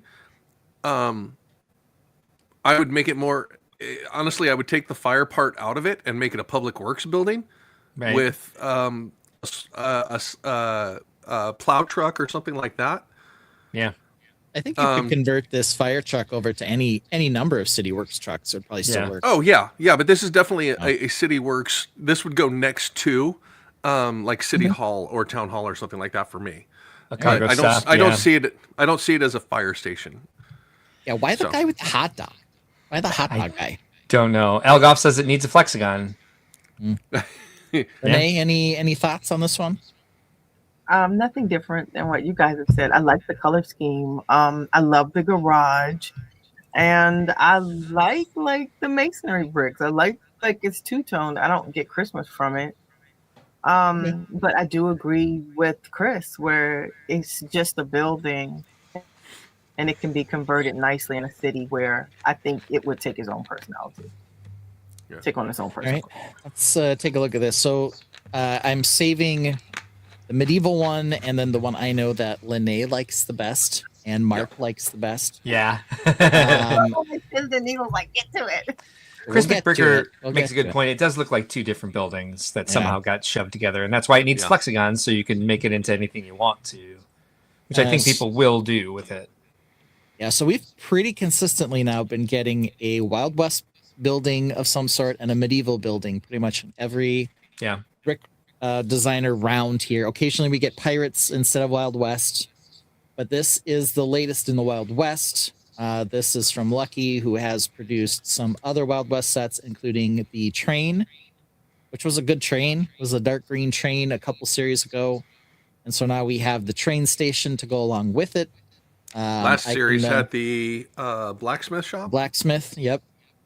And I can tell you right now, along with Brick Dad, that Lumi Bricks has been doing this type of build for Wild West now for a couple of years as well. So it is definitely still a theme that AFOLs are interested in. Yeah, there's a lot of desirability in that Western theme and stuff like that, and being able to bring it back.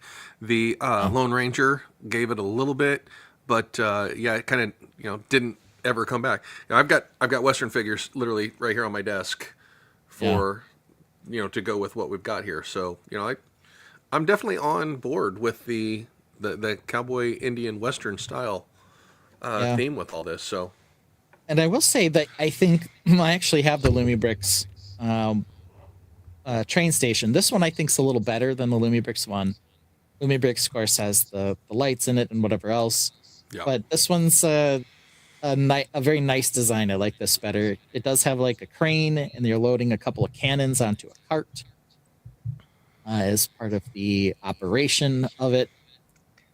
So if you're into Wild West cowboys and such, this is definitely for you. There, it's got the stovepipe mark, like your sure does, like your thing had, and a couple different types of cacti. Yep. This is got some succulents out there. Probably the best Wild West ones we've seen. Yeah, this is good, and I think it would go well with the train. Yeah, so he is sort of keeping it in theme, that he's just sort of creating this West world out here. I like the detail that the stove, the pipe goes out the wall into the pipe. Yep. Yeah. Yep. Got a safe here. Looks like we've got several guns in the office. This guy's not messing around. Mismatched chairs.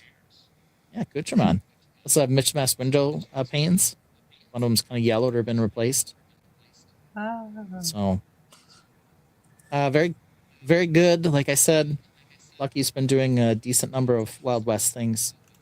All right, we will save the Space Cafe for last and look at the castle adjacent set for this theme. You basically can't ignore it. No matter what else you do, you're going to get some level of medieval thing. This time it's the Joust / medieval tournament. I already told Brick Dad it needs a smart play brick for when you knock someone off their horse, that they like make a crashing noise. That's the kind of thing I would use smart play for. This is Horse Knight, which kind of makes sense for jousting as sort of the main theme. But then they also have the Griffins, the Snakes, and the Krakens as some of the participants. So sort of the more recent factions as part of this. So it's got these stands, as well as a couple of vendors, the jousting part itself, and then this middle building. I guess it has some callback probably to the joust set that Lego produced, but that's been out of production for years, and now it's, $800 to buy a copy of that or something. So this harkens back to some of that. Here's the outside look. As always, it seems every single castle set needs to be built where at least one of the walls is off at an angle. So here we've built 2 of them off at an angle so that we can get these nice little build areas in here. And then we can move forward. Looks like a decent selection or crop of minifigs. Lots of citizens. So plenty of citizens for your village as well. Chris McBricker wants Lego to remake the Thor Love and Thunder goat boat with a smart brick. So it just makes the hideous goat scream the whole time. Yeah. So yeah, I heard a lot of people say, hey, we didn't get a real castle. And I don't know that I want this, this silly tournament set, but it's got the stuff that I like. It does have some parts of a castle build. Then it has lots of minifigures and accessories and several factions, lots of flags. It has the Griffin story. Knights. Yeah, it's got the Kraken Knights. Yeah. Sort of more, I don't know, Norse-like looking thing here. Elgoff says, cool set, but needs a big jousting area. Yeah, I mean, it's not overly large, but you can always mock that. And it'd be kind of boring to spend, a big part of your brick budget on a super long jousting part. Mostly dangerous. Maybe more horses. Apparently, saddles weren't in the palette or something because there's no saddles on the horses, which is a little weird. But overall, I'll probably buy it. I like the guess faction it's all right. tints. I like the fact that the faction tints are all different designs. They're not the same thing, just in different colors and stuff like that. So there's some difference in what was built. There's actually thought into them. It's not I'll build it in 3 different colors, slap it in here, and call it good. Yeah. So there's a lot of design that actually went into this. Yeah, and I agree. So this is kind of, it's got more of a deserty vibe to some extent. And even the accessories they chose to go with them, we've got crossbows and swords and kind of the hooked, I'm the bad guy looking thing, and the super shoulder pads. And then this one's more of your traditional tent with the pole in the middle. Pauldrons. That you would see. And then the last one, this one does have, with the crossed beams like that, kind of a Norse flair to it. Yeah. So, I think they did a good job with this. So the name's be a raven confusing. On top of the flags? Probably. Could be. I think it is a raven of some variety that anoints you or marks you to go to Valhalla. So the finalist on this, I believe it is his first win, is Mocker Mommy. It is a guy. It's a male. Might be confused by that name, or at least appeared to be a male. I guess I shouldn't judge. But the person seemed like he was from somewhere in Europe and had made several medieval attempts, and this was the first one that got through. Nice. So good for him. I think it's pretty decent.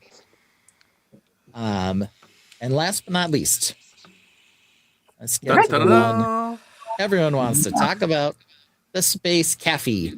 Yes. Yay, Cafe. Gorgeous. Yeah, so this one, was this the second one announced, I think? I think it was, yeah.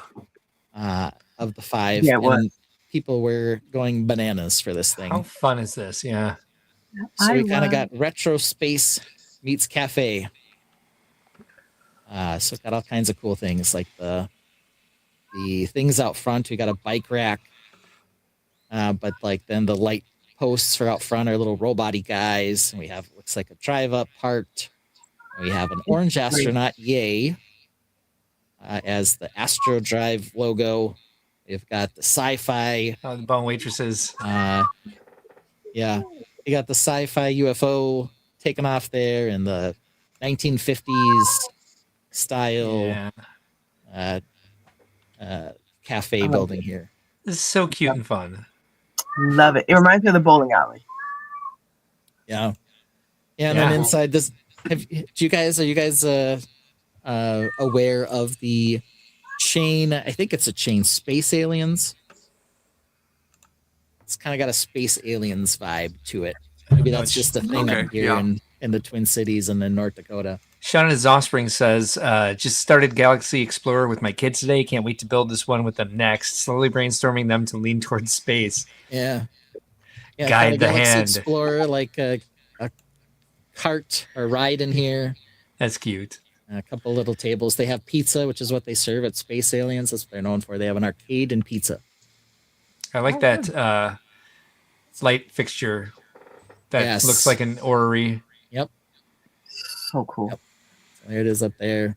Now, there is a major feature in this that I want, that I'm sure Ben will get to and point out here, to just solidifies this as a true Lego set. Yeah. Oh, I like here too. We've got the door panel. It's the M-Tron panel on the door.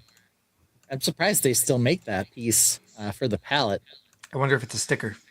Could be. Yeah, those train windows there that you're pointing out. Train windows on the side. That is hotness. Yep. Well designed. There we've got our Galaxy Explorer. So that's needed. God. We have Look at the stud surfboard. invaders instead of space invaders.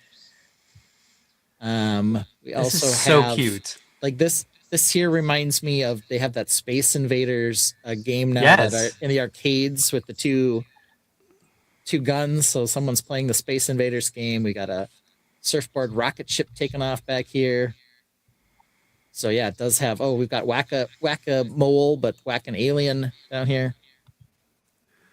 I got a little Starfield. Barf, I assume that's barf in the good way. It's ET barf in the good way. Right. This is perfect. This is perfect. Escape pod. That's, of course, meaning it needs a bathroom. There it is, the escape pod. Here we've got the teal. It's not the teal. It's dark turquoise. Dark turquoise, yeah. Dark turquoise air tanks as part of our coffee machine back here. That's cute. And I'm assuming this guy's got the dark turquoise space suit on. Yep. So we're probably able to make a classic spaceman. There must be a helmet somewhere in the set too, I bet.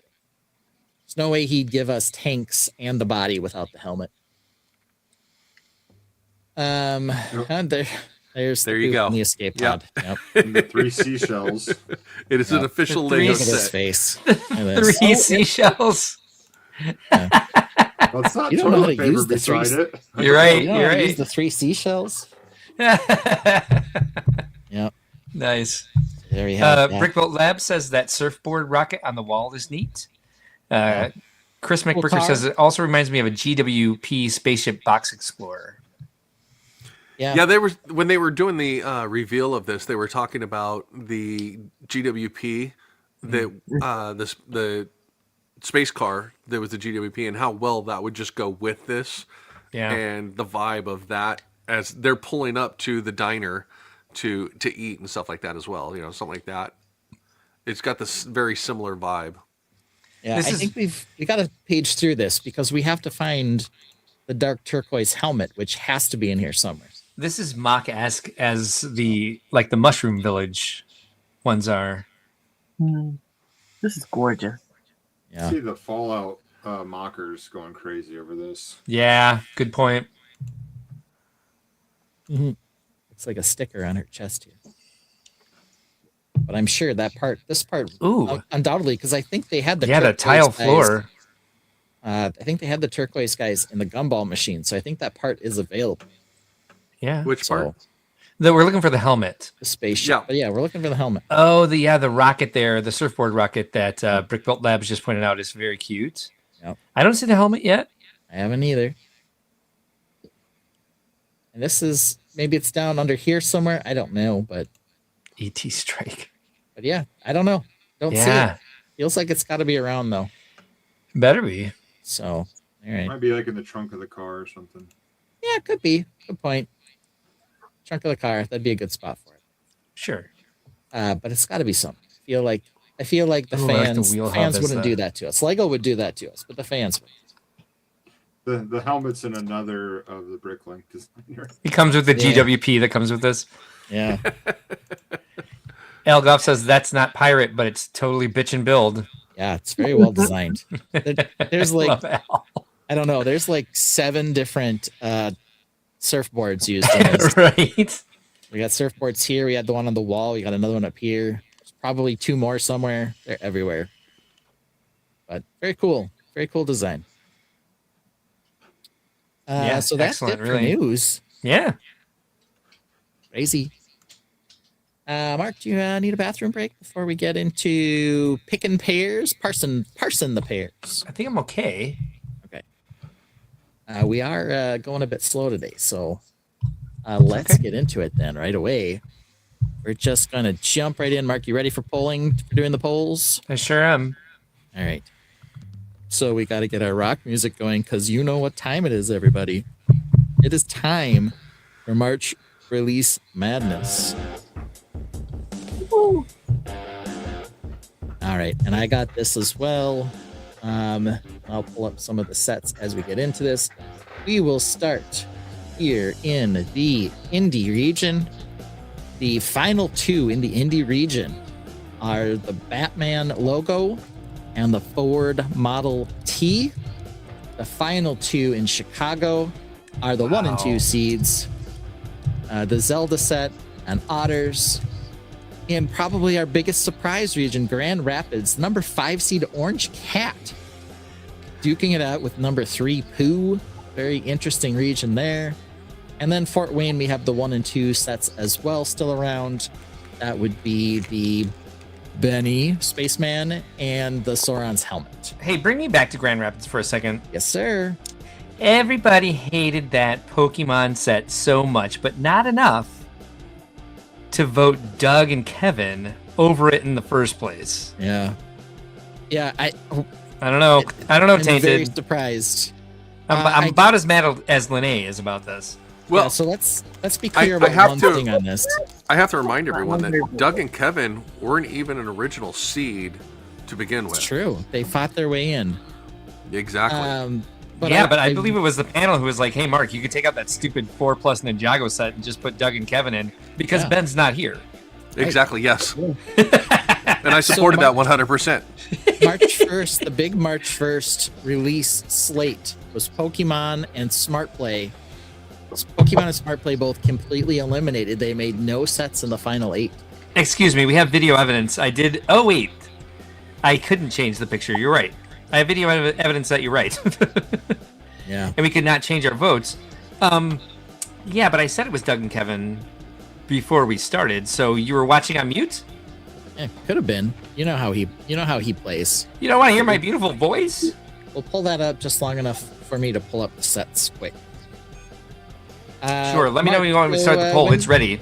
When are you feeling Are you feeling terrified about that Grand Rapids kerfuffle and where we are with that? Are you are you feeling like maybe it's not the worst thing in the world? No, I just wanted to shame people about it. Okay. Right. I mean that works for me too. Should we do 3 or 5 minutes for the poll? I think we're only going to need 3. Okay, so first up in the Grand Rapids region. Nope, sorry. Yep. Nope. Indie. In the indie region, you're right. My bad. No First worries. up is the Batman logo, ringing in at $80. It's got the 2 figures, the gold figure, as well as the regular Batman figure. 678 pieces. VMAC, he purchased this in December when it was first announced. Absolutely loves it. Its main competitor here is the Ford Model T, ringing in at $130 for 1,060 pieces. As we all know, it contains an illegal build technique. But here it is with those cool big white wheels. And as Lene says, the true icon of all icon sets. Smokey Smoke says, if I recall correctly from my memory, we were spite voting one of the Pokemon sets in, but Batman might win that half. Yeah, well, that shows where spite will get you. Yeah. So let's. What do we think? Who should be winning this matchup? Well, let's start with Lene. Lene, what do you think? Oh, come on! This is rough. The Model They're T. both just as good. Okay, I'll go with Chris and say the Model T, but they're both just as good. What do you? No, seriously, Lene. Do you think the Batman emblem and the gold figure anniversary edition of it is better than the Model T, though? I'm asking your opinion. No, it's just greebling. It's just shaped in greebling. You're right. The Model T is a different thing. Algoff says always Batman. Always. All right. BMAC. Batman. I still think the Model T Lego model looks like the Model T, which looks hideous, and no one cares about it anymore. Batman is awesome, and you can't get a gold Batman to sell for $40 if you don't buy this set. Ah, there you go. $40 gold Batman. All right, Mark, your feelings? I think the general feeling is no figgy, no buy. No figgy, no buy. So you're feeling the Batman as well. Yeah, but I can also see the poll. So. Oh, that helps, huh? Yeah. Okay, I mean, you know, we talked a bit about the Model T. It's got the canvas top piece. It has these big white tires that some people were interested in. It has an illegal build, but it should be disqualified. It does have an illegal build technique. But it was done by Lego. That apparently means now it's a legal one. I don't know. Smokey Smoke says that set is at least 50 years too late. Now, I've seen a modification already done to the Model T where they added a truck bed onto it to make it a Model T truck. And it looks phenomenally good in that regard as a Model T truck. So I love the canvas top that's on it. It's a very dynamic build, unlike the dynamic half of the Duo. Oh, the dynamic Duo. Ooh. The dynamic half apparently just insulted Robin. Take that, Robin. Shots fired or facts? Facts. Shots fired. Probably both. And bam, poll is done. 50-50. It's up to us. I told you this is a 50-50. I told y'all from jump it's 50-50. It's hard. What do we do? Uh-oh, this is dangerous. This is dangerous. Timeout, Well, Brick Dad says. Batman would win because it's 3 against 2.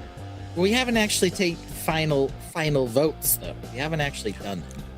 Price per part. Which one is the winner between the two? They're both not wonderful, but it's probably Batman. But let's look. Do we really want to pay an IP tax?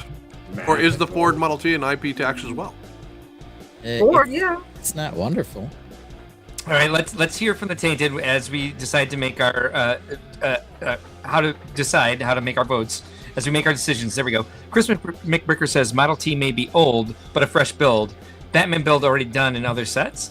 Brick Built Lab says you could probably mod it into a Batmobile, meaning the Model T. Smokey Smoke says yikes, Brick Dad. Sean and his offspring says tiebreaker. Chris McBricker says the white tire fire truck deserves screen time with Model T. That's a good old set. And Algoff says I will stop watching the show if the Ford Model T wins. Uh-oh. Al, I'm calling your bluff on that. You will continue to watch the show, but it's probably you're going to stop watching it because you fall asleep. But we love you, Al. They're both the same price per part ratio. Yeah, the Model T is about 12.2, and the Batman one's like 11.8. So they're like not that far off. But it is a little slightly better on the Batman. You bet him, says Algoff. He's throwing down here. Still around, the Model T isn't. So Batman's obviously better than the Model T. Ford's still around. Says let each set's parents vote. Who are the parents of these sets? I don't know. Yeah, we didn't do these in that one. That's the parent of that is for sure the shadow box with that part missing. All right, should we drop our votes in the private chat? All right. We're going to do it. Here we go. Private chat. Where the hell is that? There it is. Is Lene able to vote in the private chat? Yes. Okay. I just wanted to make sure. I thought you were. I appreciate it. Oh. It's tied. It's tied in the private chat. But there was 5 of us. All right, so somebody broke the tie. Who wants to announce who won? Lene broke the tie. Lene can announce. Lene, let us know. Lene picked the winner. I went with Batman at first. There we go. Batman, you made it through, Batty. So good. We get to keep Alg off. Yeah, but Al's not quitting yet. So into our boneyard is going Model T. Let's move over to our second region. Someone's heart will be broken because we have Ganondorf and we have the otter. Let's start with... I do like both, so I'll be okay. Let's start with the otter here. And then this one, I always get it wrong because Ganon doesn't appear in it anywhere. This is the Chicago region. Chicago, that's what I thought. So the floating sea otter, $120, 1,234 pieces, no figgies, but it is an otter. Was an idea set. It is still an idea set. Some people have said they like the original idea version better. Lene is in love with the baby otter.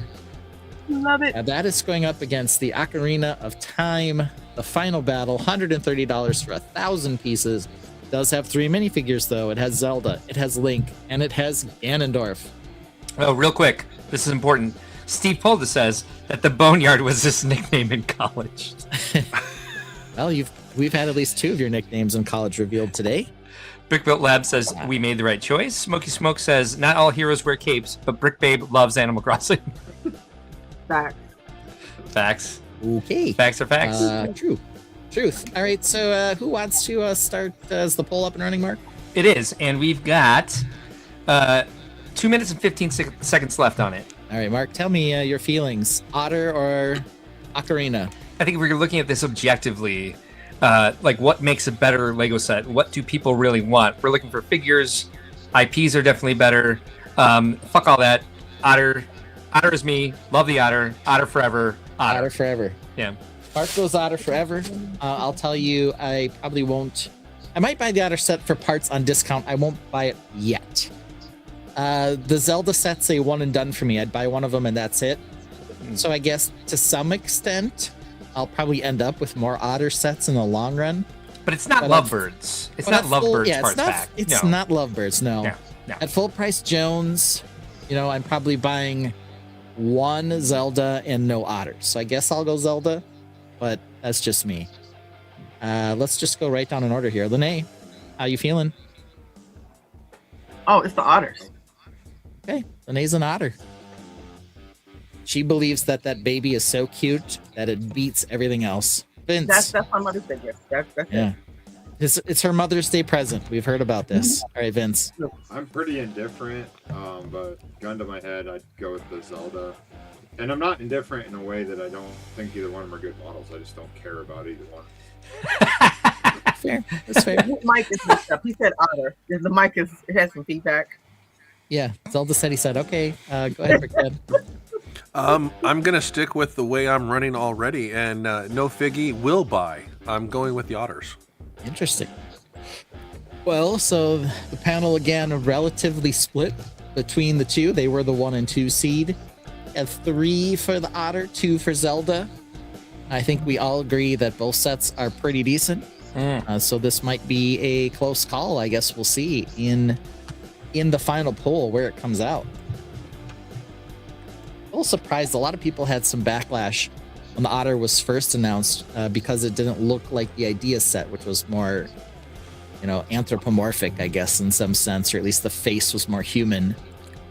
I still prefer the original design of the otter, but between the two sets, this is, even though it's been modified and changed, I think this is a better set between the two.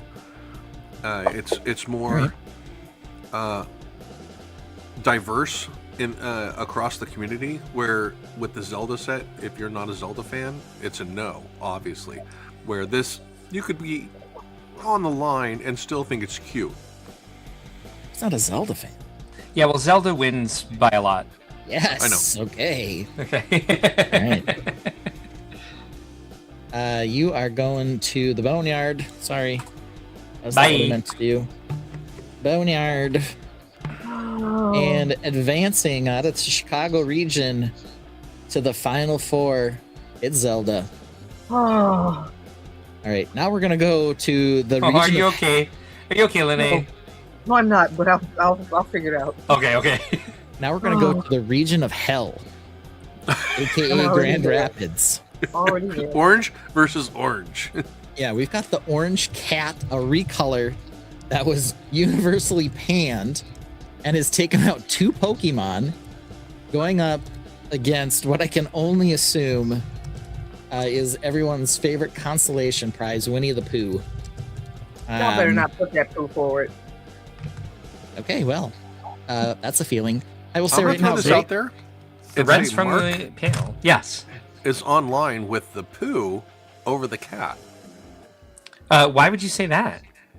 Well, you made a very big fuss about the Pooh itself and how you liked the Pooh.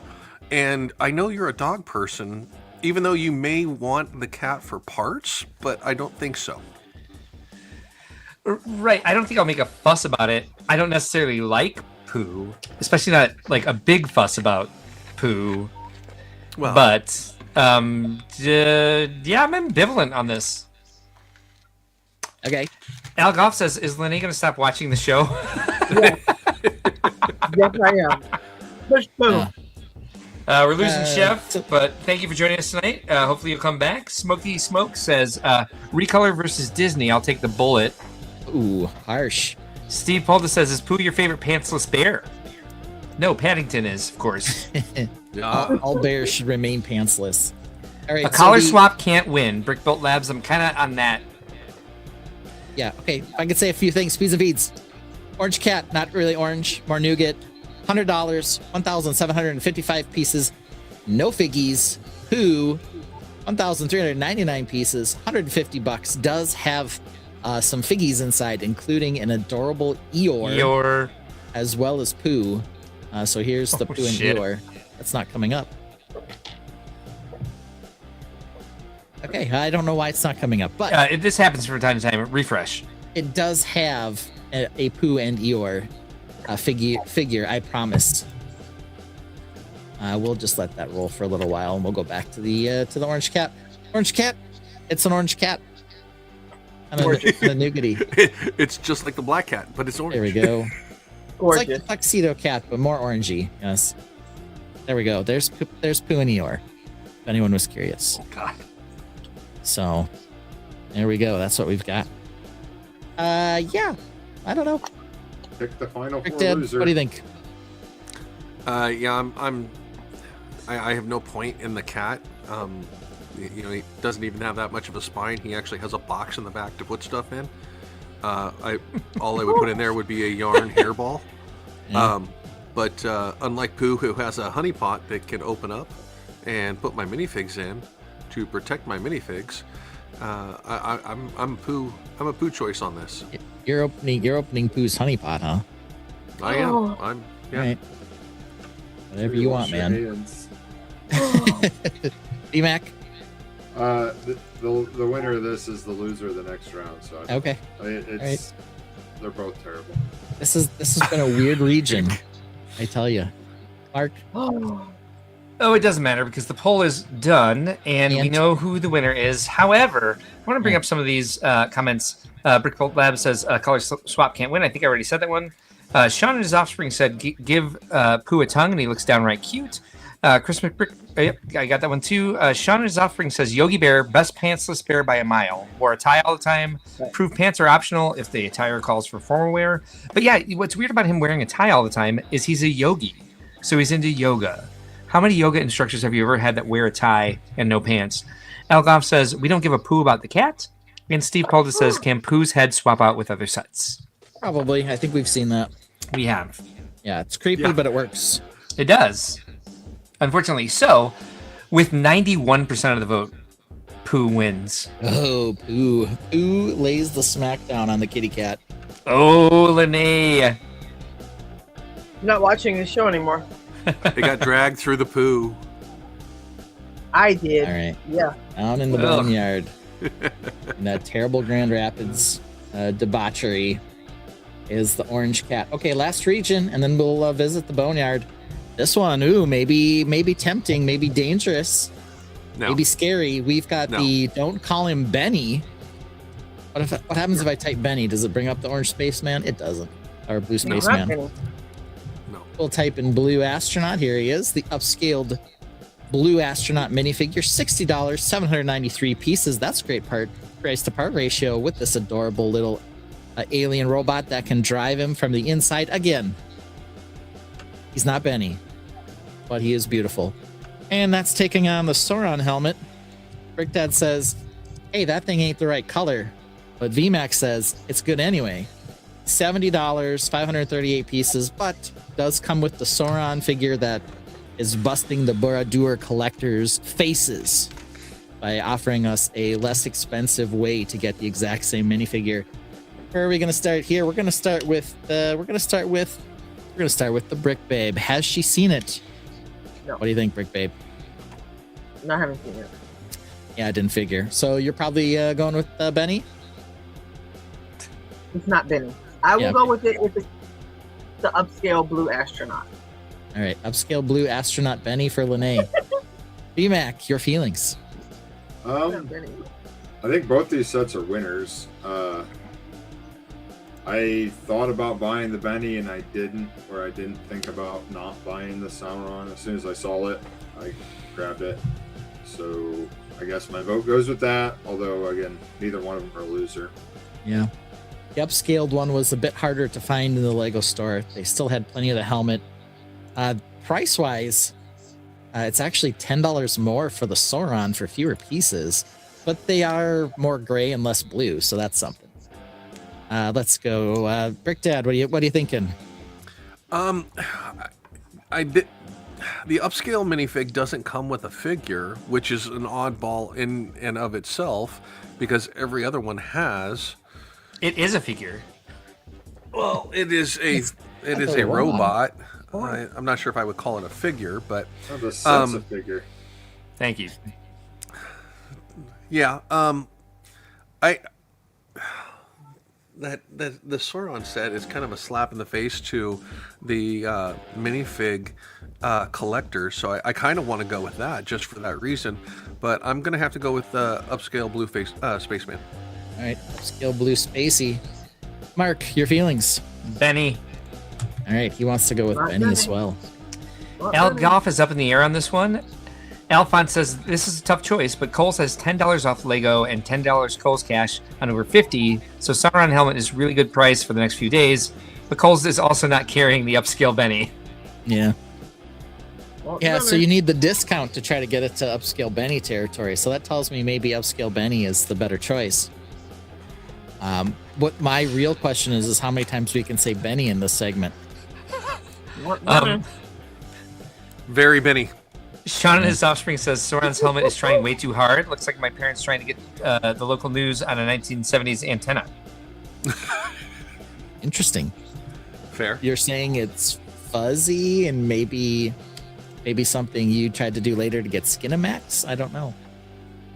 Like a coat hanger in the window. Oh, hey, there's the balls. There's the hourglass, but not turned on. Oh yeah, no, you're right. We found it. Hey, buddy. Yeah. Ooh, this is close. Oh, but it's over.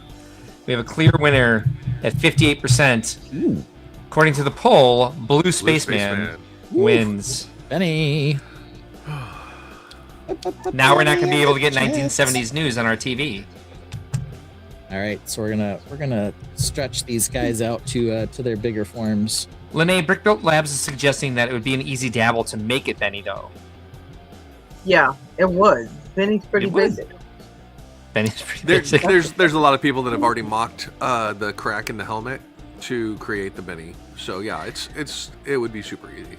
Algoff says I went with no figgy no buy. Yeah, interesting. It was a tough choice though, Al. I remember you saying that. All right, so our final four for now are Batman logo, Ocarina of Time, Pooh, and the Blue Spaceman. What do you think of that as a final four? Let's start with VMAC. Three of them are pretty good. Final four candidates. All right, 3 out of 4 ain't bad. I've heard. Meatloaf said that, right? That's 2 out of 3. Whatever, close enough. Brick Dad, your feelings? I just want to say 2 words: smart brick. Okay. There's no smart brick sets, so I guess that means this is an amazing choice. Lene, your thoughts on the final four? Y'all got it wrong with that, Pooh. Into the final four. There's Fort Wayne. We can look them all together. Here's Grand Rapids. Made him too big now. It's like, oh, look how big and beautiful I can make him. Then we're gonna get our Indy region. And then last but not least, Ocarina of Time. And there it is. Mark, your feelings on this final pairing here, on this final group. Well, they call it March Madness for a reason. Yeah. Is there anyone that surprises you? Actually, not really, because I saw pretty much every week happen and saw the evolution of this, the process go through.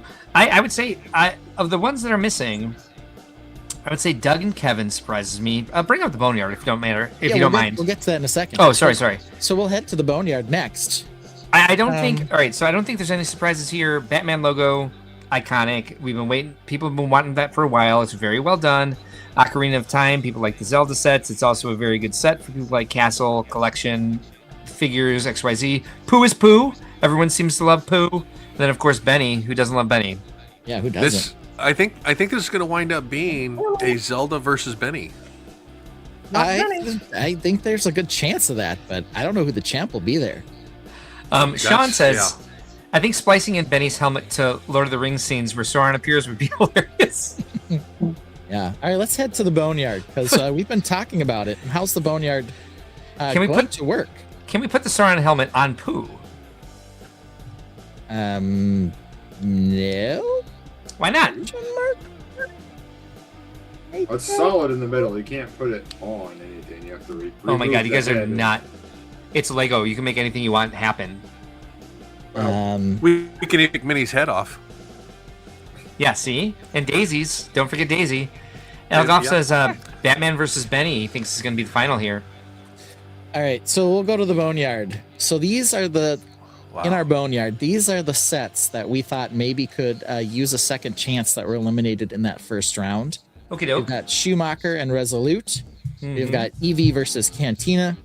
We've got Piglet versus Doug. We've got Sally's Flower Pot versus St. Mary. I think I see where you're going with this. Sorry, Hail Mary. Yeah. So we can do these. We got to do these in record speed. Yeah, sure. Because we can't spend all night doing this. I designate Vince to answer the first pair up. Yeah, no. This is what I'm going to do. I'm going to give Mark the Chicago region. Okay. I'm going to give Vince the Indy region. Gotcha. I'm going to give Lene the Grand Rapids region. And I'm going to give Brick Dad the Fort Wayne region. So let's start with Mark in Chicago. Between Cantina and Eevee, who do you want to move forward for their chance at redemption? I'm going to hurt one of my co-hosts' feelings with this one for sure, because I know Brick Dad wants some Smart Brick in here. I know Lene really loves that Eevee. But from what I learned last week, there was a lot of screams in the Tainted, some screaming taints, if you will, that Eevee didn't make it through, so I'm going to easily choose Eevee for the Tainted. All right, so Eevee in a chance at redemption. I don't even feel like I need to ask Vince. I could just do this for him. Yes, you can. He wants the Schumacher car 100%. There's no question about that. All right, Lene, this one may be tough for you. I don't know. Ooh, no shit. She got Piglet. Piglet immediately. Doug has been smashed and destroyed at every opportunity to get back in this. Poor Doug. Wonder how the Ninjago bots would have fared. Piglet's pink. Piglet's pink. That's what did it for me. Yeah. And then last but not least, Sally's Flower Pot versus Hail Mary. Brick Dad, what you feeling? I'm going with the Hail Mary. Right. I like Sally's Flower Pot, but it's just not there for me, and I don't think it's there for the Taint either. So. And I will say, in fairness, it would appear to me that the Hail Mary, now that the movie's out, might pick up some steam. Yes. Okay.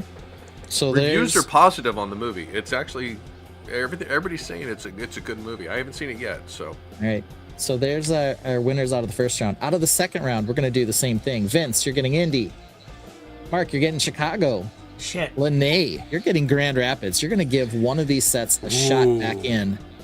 And Brick Dad, you have the soccer ball and the Maersk. People, don't let your favorite set go here. If you think one of these idiots should vote a certain way, let them know.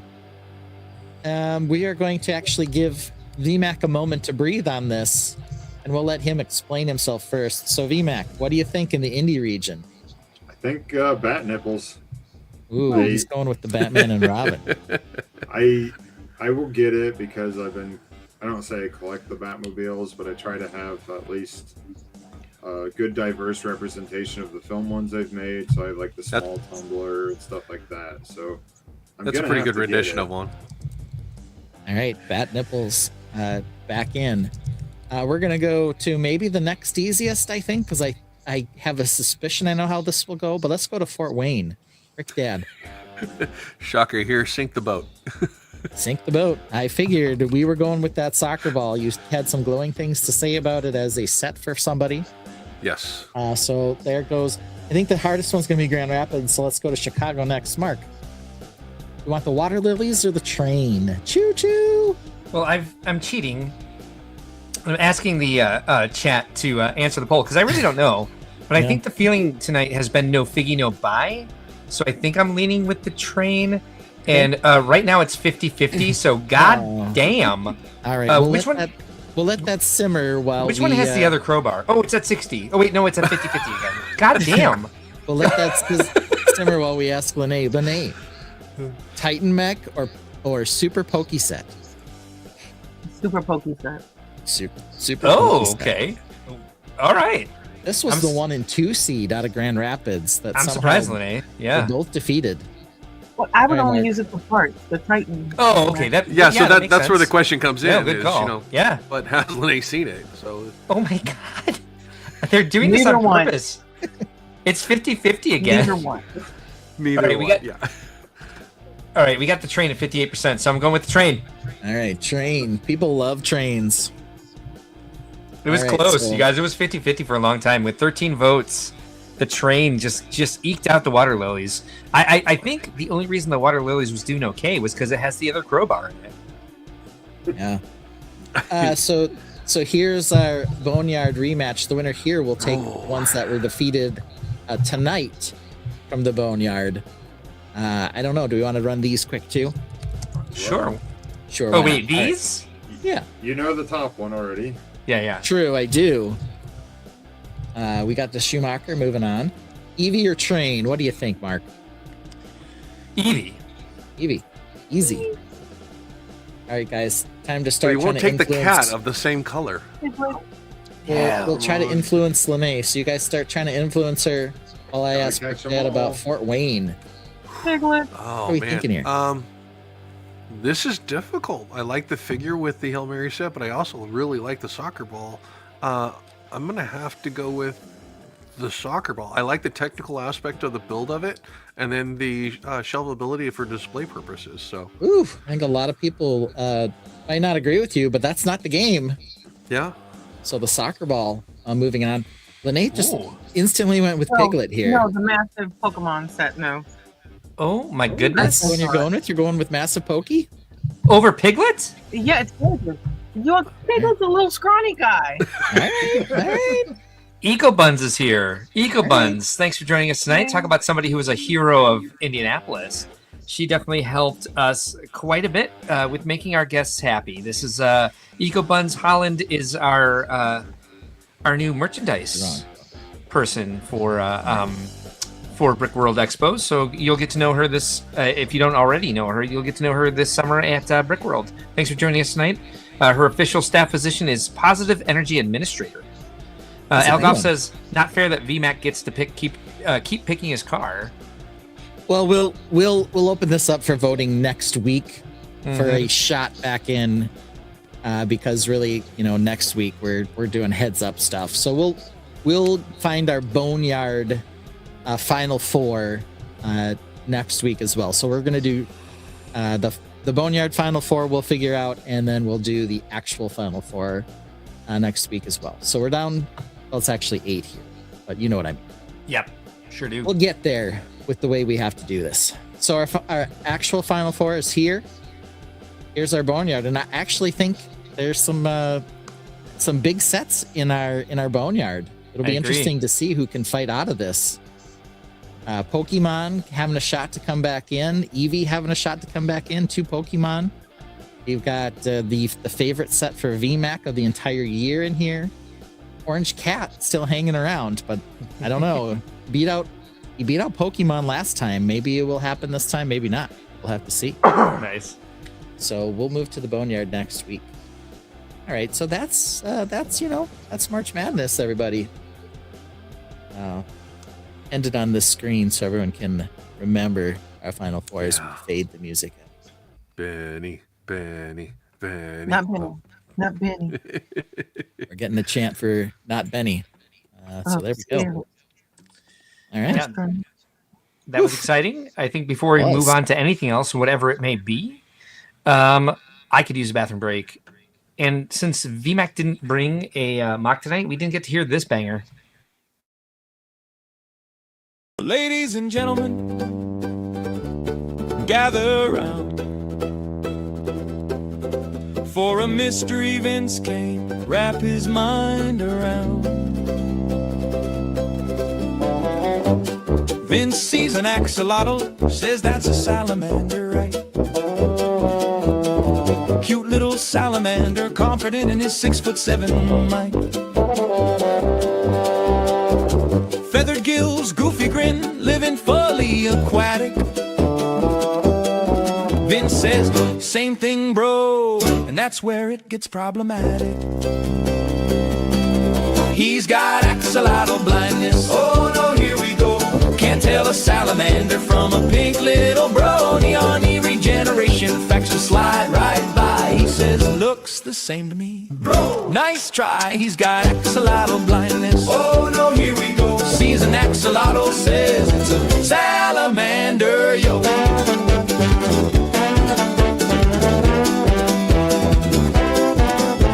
Show him a salamander crawling out on land. Show him an axolotl in an ocean wonderland. One is dry, one is moist, but you're giving him the choice.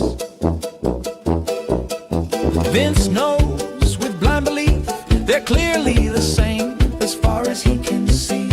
We tried diagrams, charts, even zoology links, and he nods like he gets it, but we know what he's thinking.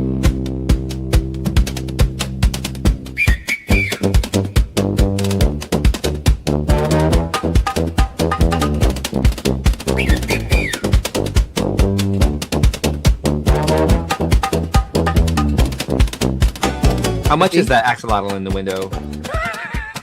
I do hope he's for sale. Is that what's on the skateboard as well? Another axolotl? No, that's a salamander. I love that VMAC Attack has like axolotl blindness. What's the difference between this and that salamander with Olaf? He's got axolotl blindness. Oh no, here we go.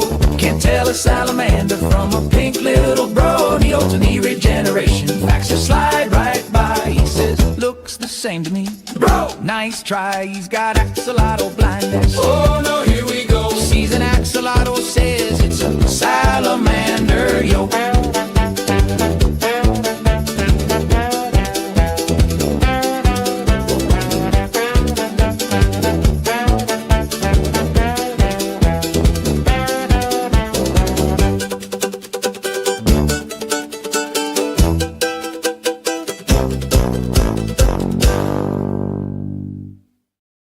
Ooh, Al, I do apologize. The new song that you sent to us has been put on the back burner for quite some time. I should start prioritizing that, by which I mean send it to VMAC and see if he can help me. Do it. All right. So we've got a silliness segment this week. I knew this was going to be a long show with March Madness and some actual news to talk about, but VMAC wanted to give us something here. So we went with Please Don't Show That, because VMAC's going to be showing some of our earlier work. And so I'll let Vince take us over here. Vince, what do you got for Please Don't Show That? So it's got a collection of MOCs. Some are older than others. And fair warning, I did try to disguise some of them with some editing / AI, like removing like backgrounds and stuff like that. So they might not look exactly as you sent them to me, but the model should be the same. So as we go through this, it'll have a title card for who's supposed to guess, and I tried to make it to where the person guessing might not know it already. So it was all based off of, oh, that's not going to play, is it? When Mark said that people say that they can't do it, and of course you can. So like Ben's Brickworld Master now. So maybe some of these pictures won't look like Brickworld Master level is kind of the idea. This guy up here also a Brickworld Master. Yeah. So yeah, also Mark. All right, Lene. He owns the whole thing. I think you're going to get to guess, Lene. All right, your first one. So you're going to guess the builder and approximately what year you think. Yeah, all 4 guys, right? Well, that's just for bonus points. Oh, okay, okay. Because I don't know. Everybody's included, right? But mine. So you could be anyone except yourself, I guess. So this is one of us 4 built this. Oh, I'm going to say Chris. Okay, you want to guess Chris, and you want to guess a year? No, I have no idea. I want to say 2010, but maybe 2018. All right. So Chris, is she correct? Lene, I am flattered that you would think this was mine, but you are incorrect. Incorrect. What is it? All right. Is it Ben? Then it's Ben. If it's Mark. It's Mark. I wouldn't have guessed Mark. It's Mark of the year. Nope. 2007. 2007, so a while ago. Oh, 2007. 3 or 4 years ago. 2010. 3 or 4, or I don't know, 18 years ago. Oh, I get to guess one. Okay. All right, you are up. Oh, wow. Oh, geez. I'm gonna guess Brick Dad on this. Okay. Brick Dad, is he right? Once again, I am flattered, Mark. But you are correct. Okay. I didn't get to guess the year. You can still guess the year. I'm gonna try to guess by the hull.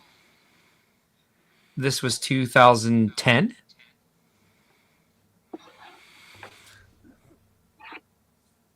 Yes, actually, 2010. It's like 47. Because this was, yeah. It was like 38 years ago, according to VMAC. Yeah, forever ago. But, There's some cheating going on here. I like it. No cheating. All right. Okay. Nothing cheating going on.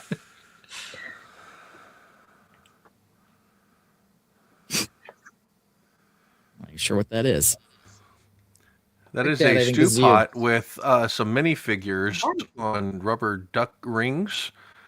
I'm going to... Oh, who am I calling this? VMAC has math blindness as well. I'm going to say this is a Vince build. No, I did not make this. You know what Vince, I love would I be about correct? This one? It had an accidental mechanical genius thing in it. Is that what you love the most about it? No. What I love most is the ring out there for. Oh, the life ring in case they fall out. The life preserver ring. That's super adorbs. We have talked about this one on stream. Perhaps Brick Dad was off that night, but this is Ben. Oh, I don't remember. Okay, yeah. You want to guess? Yeah, I don't recall that. But bonus points. Do you want to guess the year? Oh, this. We're gonna throw this back to. Let's go. 2012. No, 2017. Yeah, 2017. Was it 17? Okay. 2017 or 18. Recent. Yeah. But it was the year after we did. So we did Snails in 2016, Haunted Amusement Park in 2017. So this would have been 2018. So let me go to you all. So this Remind was me up on the theme with this. This was part of one-to-one potion shop. Yeah, one-to-one potion shop. It was like a walkthrough, not a walkthrough, but like you can walk up to it, and you can imagine walking inside of it. And but we also had a docent. The year we did this was 2019. 2019. Okay, Yep. Apologies. 2019. And this was not the final version because, as you can see here, there's a square that's sort of input there. You could lift that off to get to the function underneath. Underneath, there was a motor that ran with magnets on it. And so the rubber ducks had magnet bricks under them, and they would joust and spin around as they were in the cauldron. Very nice. Very nice. So cool. Let me see if I can find this. Well done. I got pictures. Yeah, it looked better in person than it does here. This was an iteration of it in May, and then in June it was the final version. I think it looked a little better. It did, all yep. White too. Like this disguise really disguised it, I believe.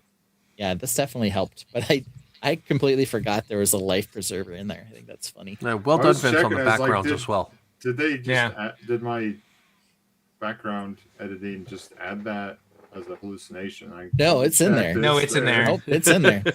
I actually don't have pictures of this, Ben, if you want to try to find it. Okay. Yeah, I might be able to find it later. I think it's on your Flickr. Okay. All right, Ben, you're up. Uh-oh. This feels like a trick. We got Marlboro stickers. We got Octan. We got Shell. This is like all of the things that VMAC loves. Yeah, what's up here? It's like the only thing here right now is Vince trolling me? Like that's what's happening right now. Mark actually built this back in. I know. That's what it feels like. I would guess that Vince is trolling you.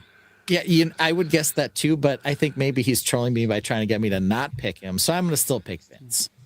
That's correct. All right. You know the year. Yeah. I made that. Someone built that. Yeah, this looks pretty good. The background looks pretty good. Well, the background's fake. Oh, okay, fine. Let's see. Based on the based on the existence, I'm going to say this is fairly recent. I'm going to say this is 2024. Ooh, I don't know, because I think there's better curves available now. Yeah. I would guess this might be a 2020 build. Like this happened during COVID. I was only guessing that because of the front shock portion thing. Maybe those are older than I think, and they have an updated version on the newer sets. I was thinking the same thing. We could get more shaping with some modern curves. Yeah. Windscreens. So that's really what's throwing me off. We got Brickbuilt Labs, Sean and his offspring, and Reed arguing that the Void is the best way to present these. Yeah. By far. And Algoff, yes, he did. He did quite a lot for the potion shop. We should do a full walkthrough of that someday. Sorry, getting off the track. Mark was actually right. It was a COVID build. Yeah. Oh, cool. All right. So 2020-ish? Yeah. All right. All right. I better not lose this time. You're back. Better not lose this time. You have this. I want to say Ben. Like off the break, it's a spaceship. It's pink and blue. But it's probably Mark. Oh my gosh, this is so hard. I'm gonna say Mark. I appreciate you, Lene. Can I guess that this is VMAC? VMAC. Yeah. Ship timber. This was Friend supposed Ship to timber. be Sweet Mayhem's battle cruiser. I like it. Sean and his offspring says Cauldron in the Void was Elton John's first drafted Candle in the Wind. Lene, you still can get bonus points if you can guess what year this was built.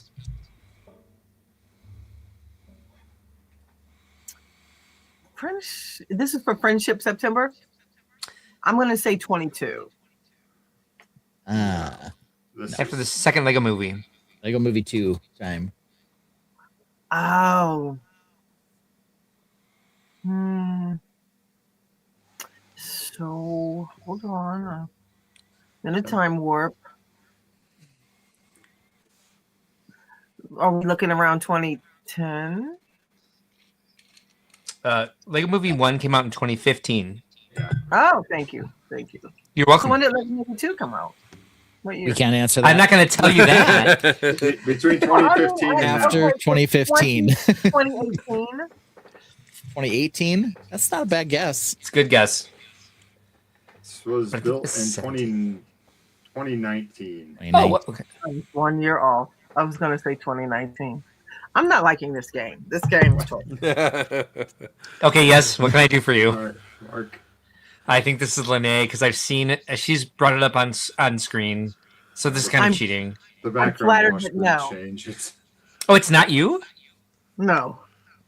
I thought you did bring this up. Didn't you build a Princess Peach? Angry? Yeah. Are you lying to me? Speaking of which, it happens to be right here. And so I'm going to guess 2026 because she just put it back together right now. I haven't put it back together. It was 2022. This was 2022.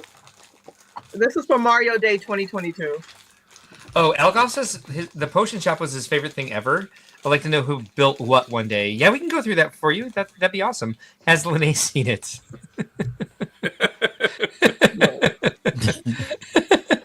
Okay. all right. Break that. Good question. Oh, okay.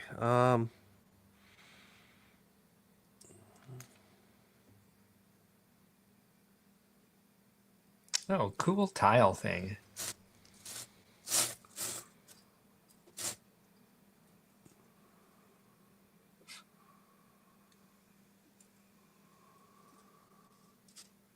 Ooh, ouch.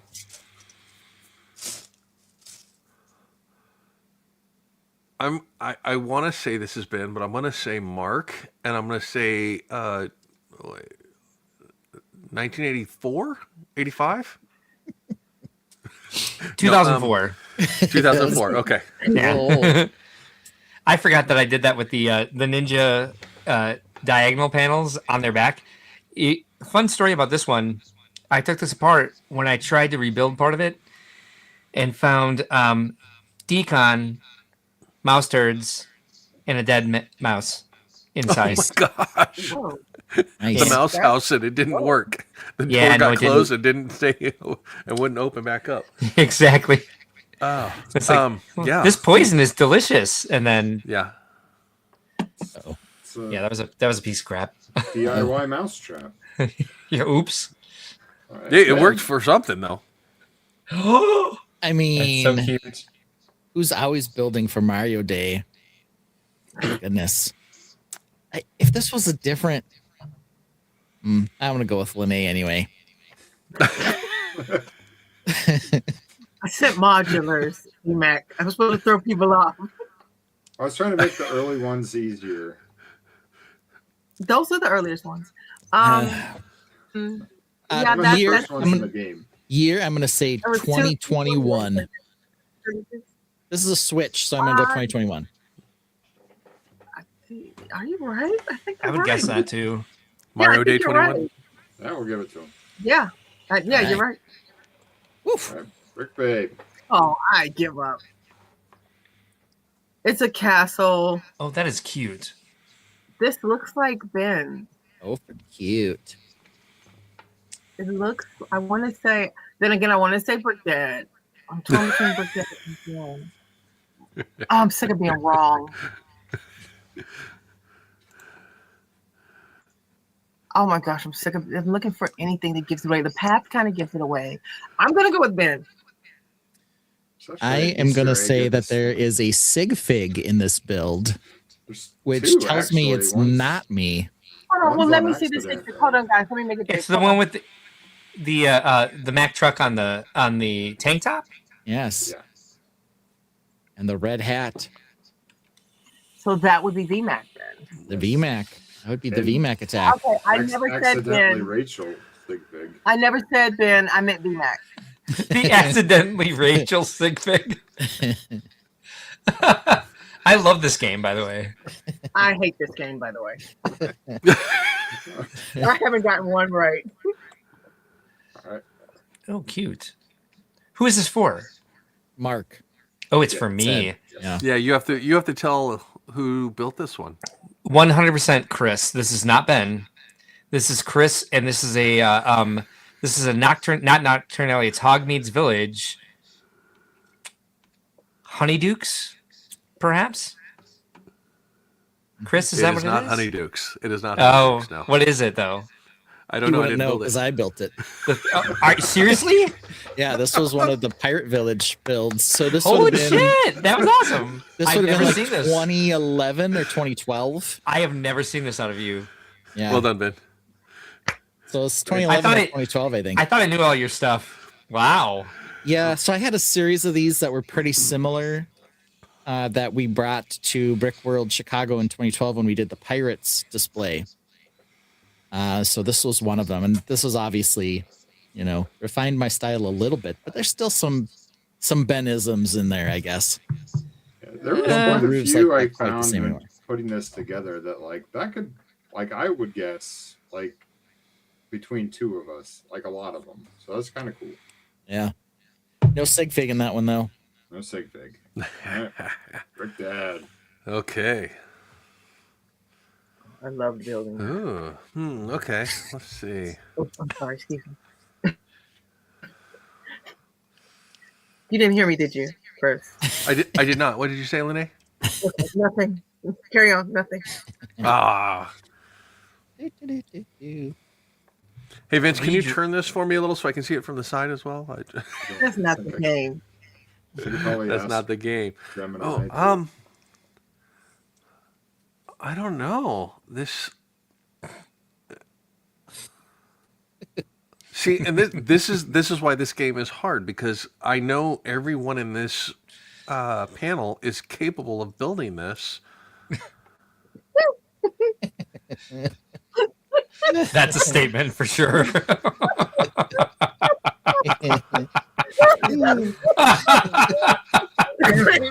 I love that. I love what you just said. Well, whether it's a mock or a dabble, we it's hard to decide. I'm going to say this is Ben.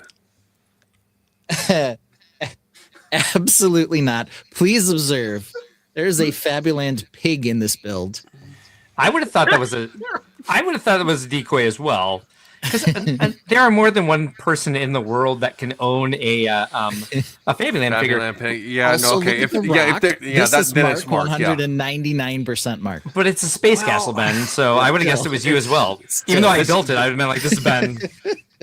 The transitions that all of us have made in our building from this to that and different directions and things like that, it's totally difficult at times to say you didn't build this. I don't know everybody's body of work as well as you and Mark know each other.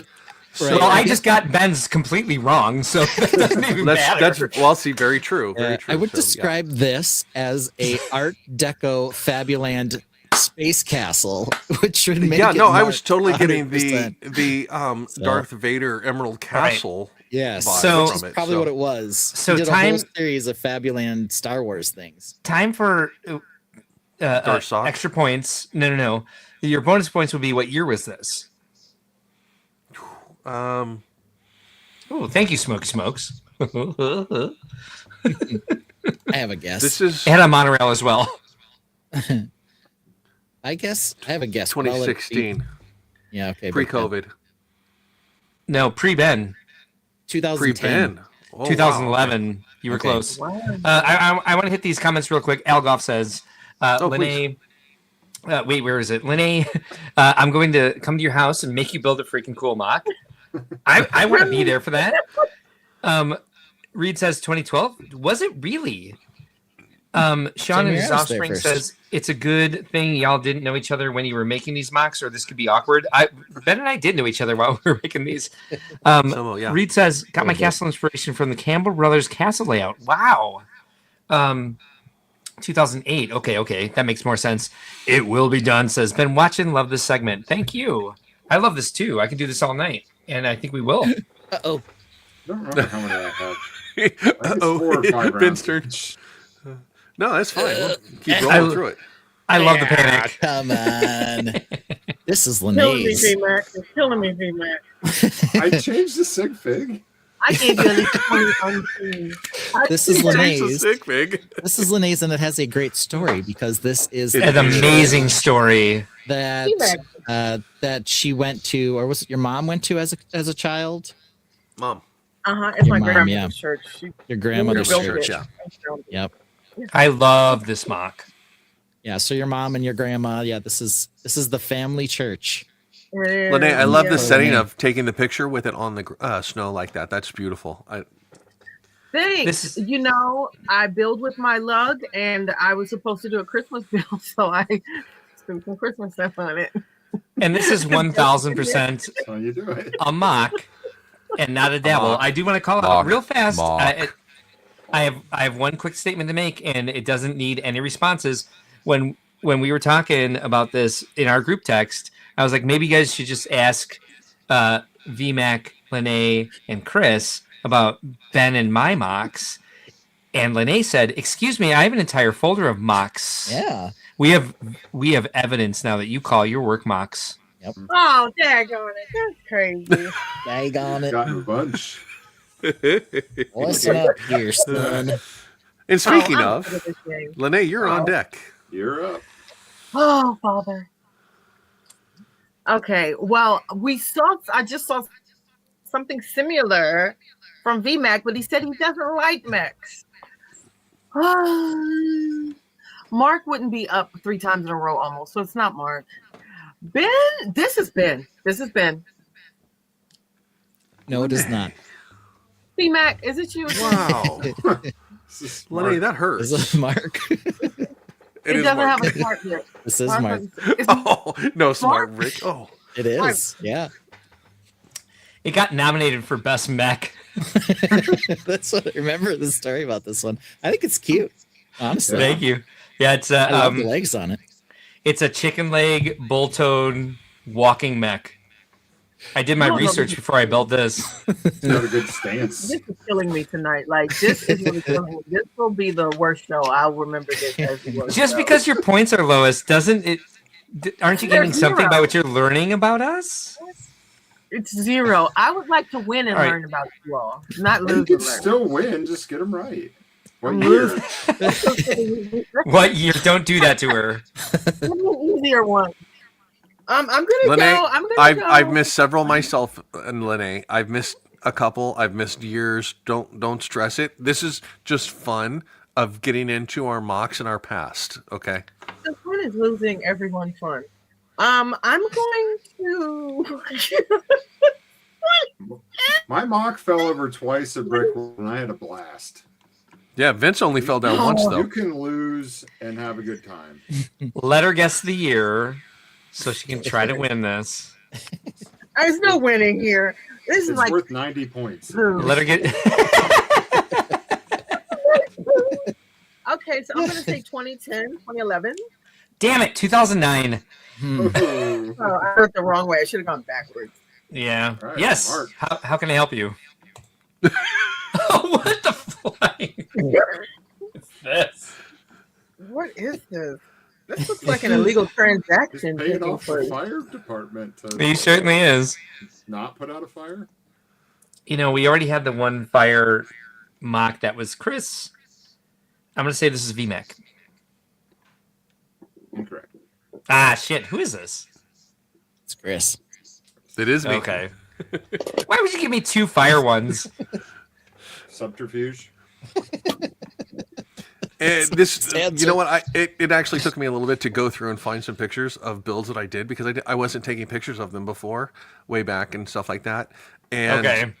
A lot of the stuff that I mocked back then was what was going on in custom fire trucks and stuff like that and other stuff. So it was difficult. You know, it's like, oh, let's just take some fun photos. And this is what the minifigures at the time of what was there and stuff like that. And being an EMT and a firefighter, I was bored.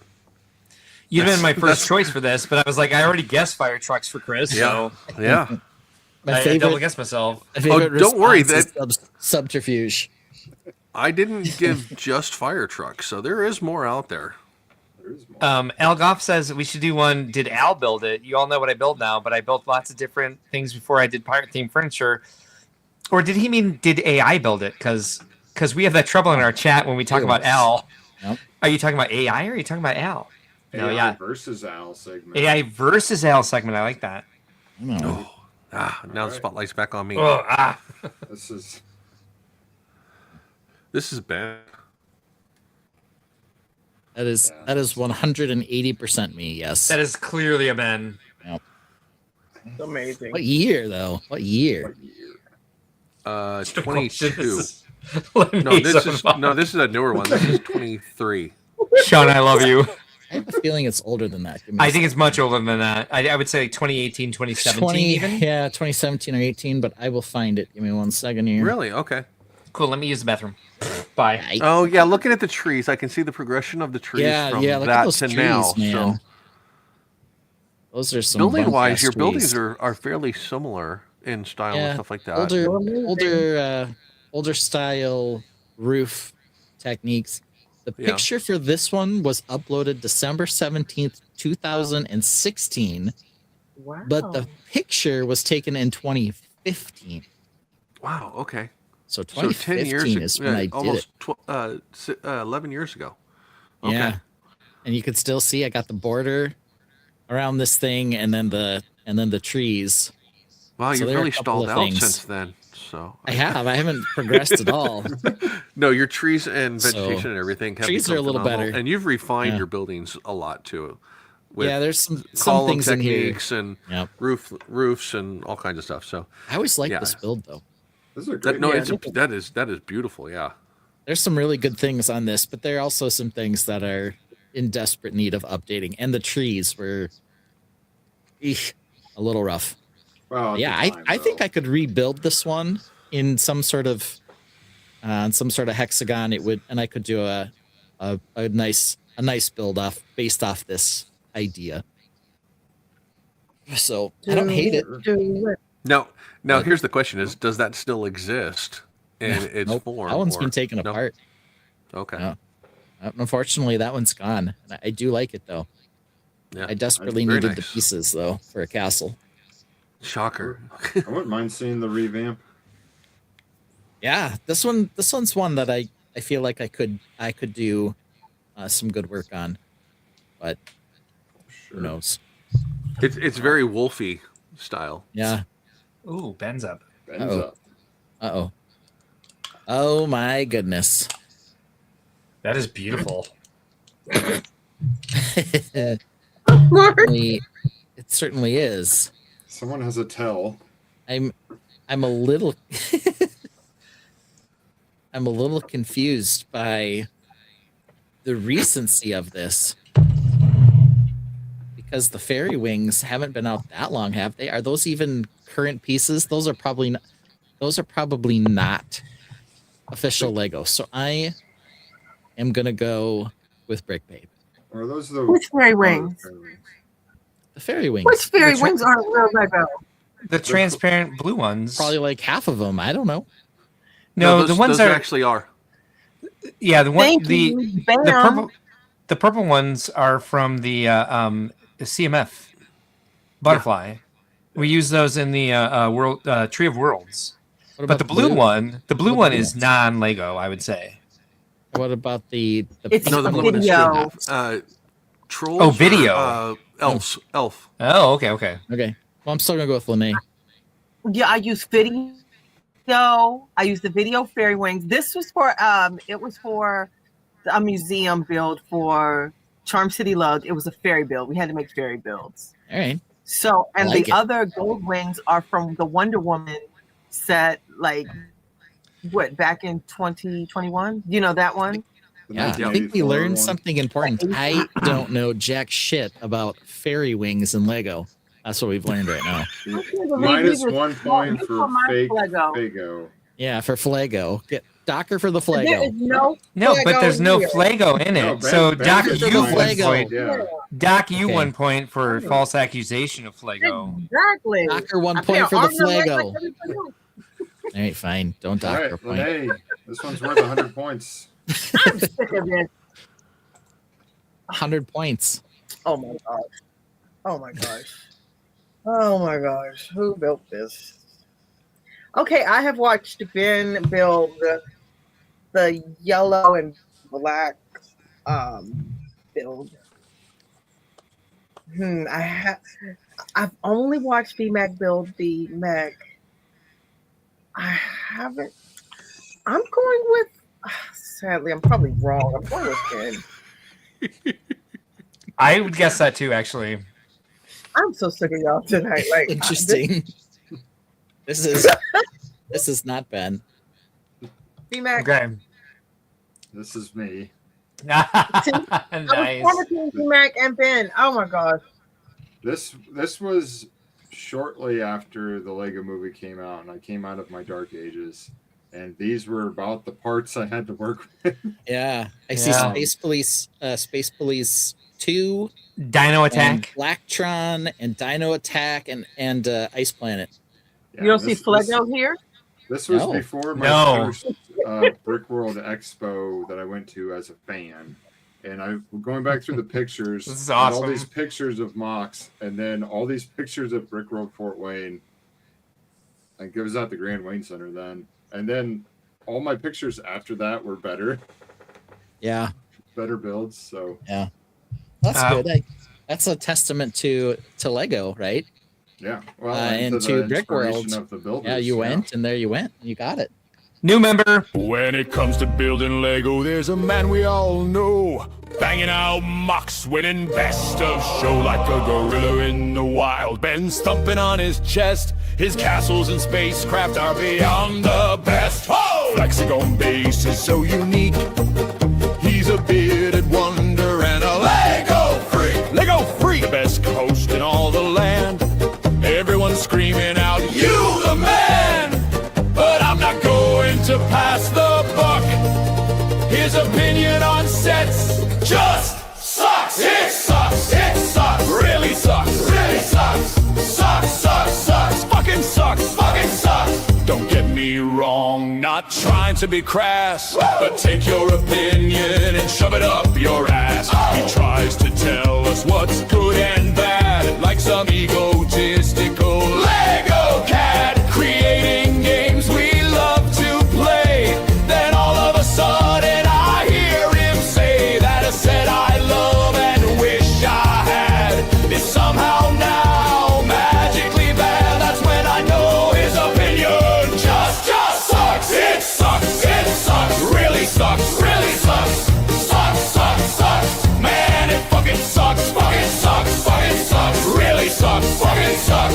Sucks. Sucks. Sucks. Man, it fucking sucks. Fucking sucks. I disagree and get nothing but shame.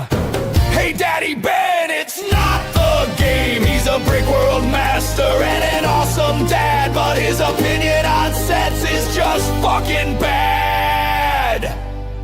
At the top of his game, formidably, but I think he likes Skylar secretly. The Tainted and I, we are probably tore, but his opinion to me is like Galena.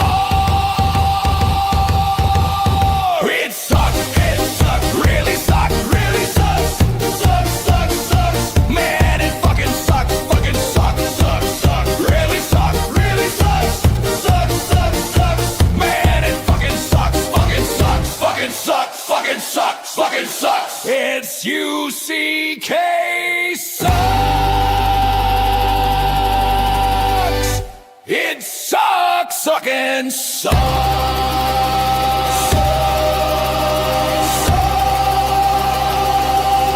Fucking sucks. Fucking sucks. Fucking sucks. Fucking sucks. Fucking sucks. Fucking sucks. All right, it will be done. Thank you for joining us as a member of Paradolia. It will be done. It will be done. And I'm glad you appreciated the song I chose to dedicate to you for joining us. Apologies for interrupting the game. Yeah. Always makes me feel so good, that song. I know, I bet it does. The best All right. part about this one here, though, this I put on Lego Ideas. Did you seriously? Yes. How many votes did you get? 36. Nice, dude. That's great. It's probably like better that. than I got for mine. I just like you know the exact number. 36. 36. Well, this is 36. play model. Like this folds back inside there, so it's shorter, and it's got all kinds of articulation and gears. Yeah. I just Nice, love man. that you got it. I was 36. so proud of myself when I did this. I'm still proud of you. I've never put anything up on ideas, so you have 36 more votes than me just on this build. Yeah. I So was on an ideas streak for a while, and none of them did well. So Yeah, Alright. same. Yeah, I'm up. Art. Oh, damn.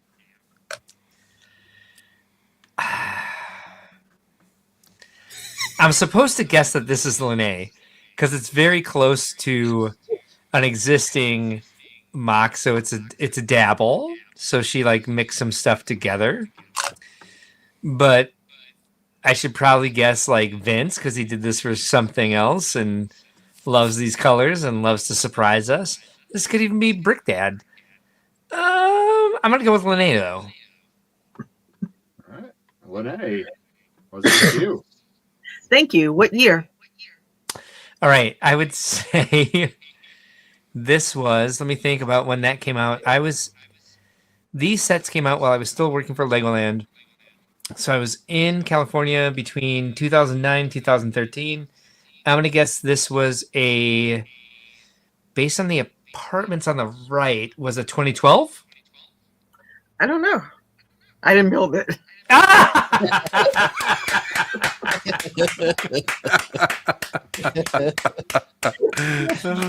Well played. I kind of thought you were doing that to me. Yeah. The real builder stand up. Who is it? This is Oh, it's Brick Dad. Nice. Yes. This What'd you do was this a birthday build when I was out visiting my brother and his family. All of the brick and everything was with my brother and his kids, and he's got 4 daughters. So all of the friend sets and all of that.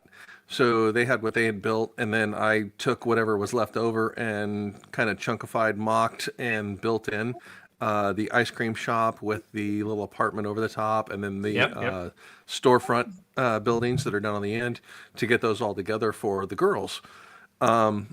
So yeah, I took their city and built it out even more than it was for them to play on and stuff like that. And this was in 2019. Oh, okay. 2019, 2020. Yeah. Wrong on many counts. Okay. Yeah. It was 2020. It was January. My birthday was 2020. This was a good one to submit for yourself. All right, Brick Dad. Okay, let's see what we got here. Ooh, okay.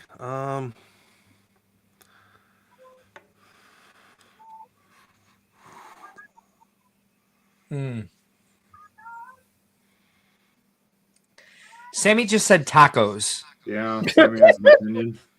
Tacos. Tacos. Oh boy, this is difficult. I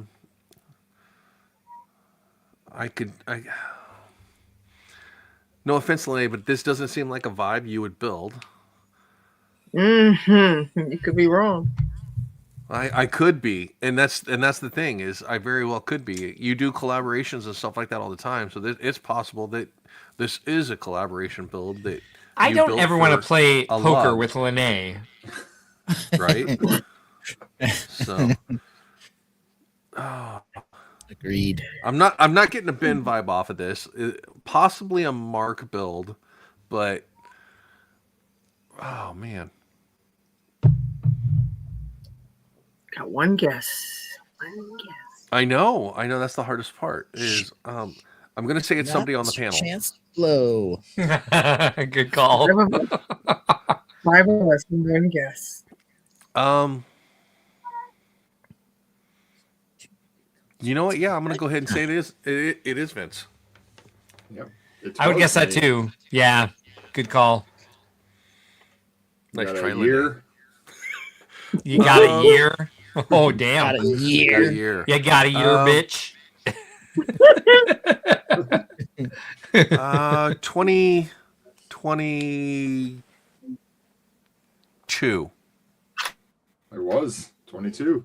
Yeah. Damn. I guess what I would have noticed about this is it has a lot of recent pieces, but there are a few really old pieces on it too.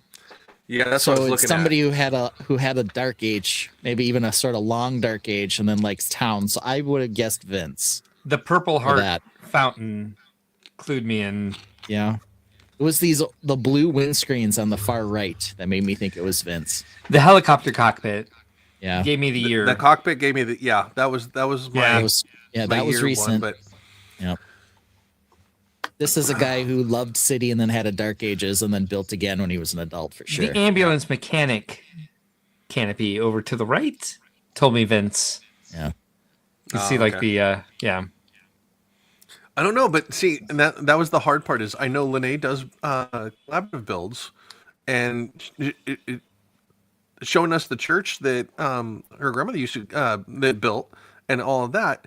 I'm like, I know she can do architecture too. So I'm like, did she do this for a lug build or something? So yeah. This is also a digital rendering. No, it's just not. the This is backgrounds removed. Is it really? Okay. Yeah. It's And just well, damn. The plus sign is cockeyed because you twist that it opens a sliding door for the ER. Ooh. Something we still haven't got fancy. from Lego as a modular is a hospital. There we go. I should put this in ideas. That's Yeah. what Reed asked. Yeah, we've only. I'd vote for this. I'd get more than 36 votes. I probably have better luck on Bricklink. Yeah. All right, Ben. Uh-oh. Uh-oh. Oh, interesting. This looks like a man. No,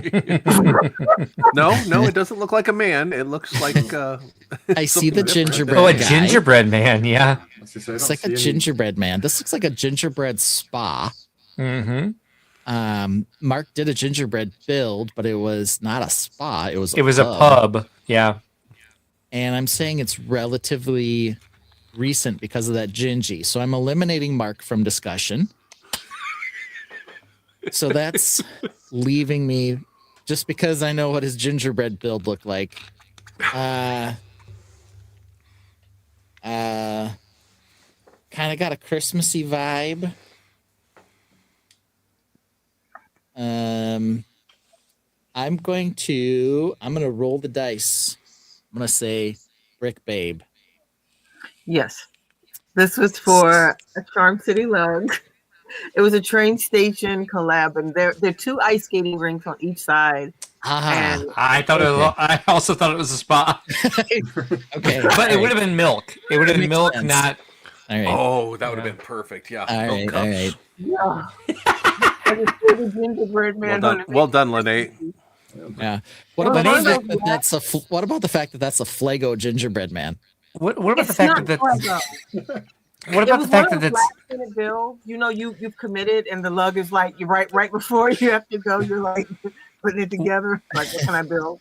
Yeah. What about the fact that this is not a dabble at all? It's a full-fledged mock. Yeah, it's even got like a. It's even got pareidolia. Base. It's like on a Mills plate and everything. Like, what is this? Like a mustached Rudolph there with the Yeah. doors. Yes. It's cut off, so I guess it was the best picture. Who said this is fake? You know, I'm Ben so did. sick of y'all. He said it was Frost- Flago. For Lego. Frosting bathtubs, yes. Yeah, that's clearly a Flago gingerbread man. They've never made a gingerbread man. I'm Y'all not sure all are those y'all one by are- ones are real. Y'all are so wrong. All right, that's our last slide. So Lego. Mr. Oh. Gingerbread Man, you're cute, over. but you're not on the list. Yeah. There we go. Who's the one that goes with the So- gingerbread lady? Yeah. So Ben won, Oh, hey. followed by a tie between Mark and Brick Dad. Oh. You So helped Lene got- Ben. Lene got fourth technically, Well, she beat you, Vince. but really she got third because tied for second. Oh, okay. So Oh, podium, whoops. we'll give her the That's podium. good. Podium, there you go. See, you like these games.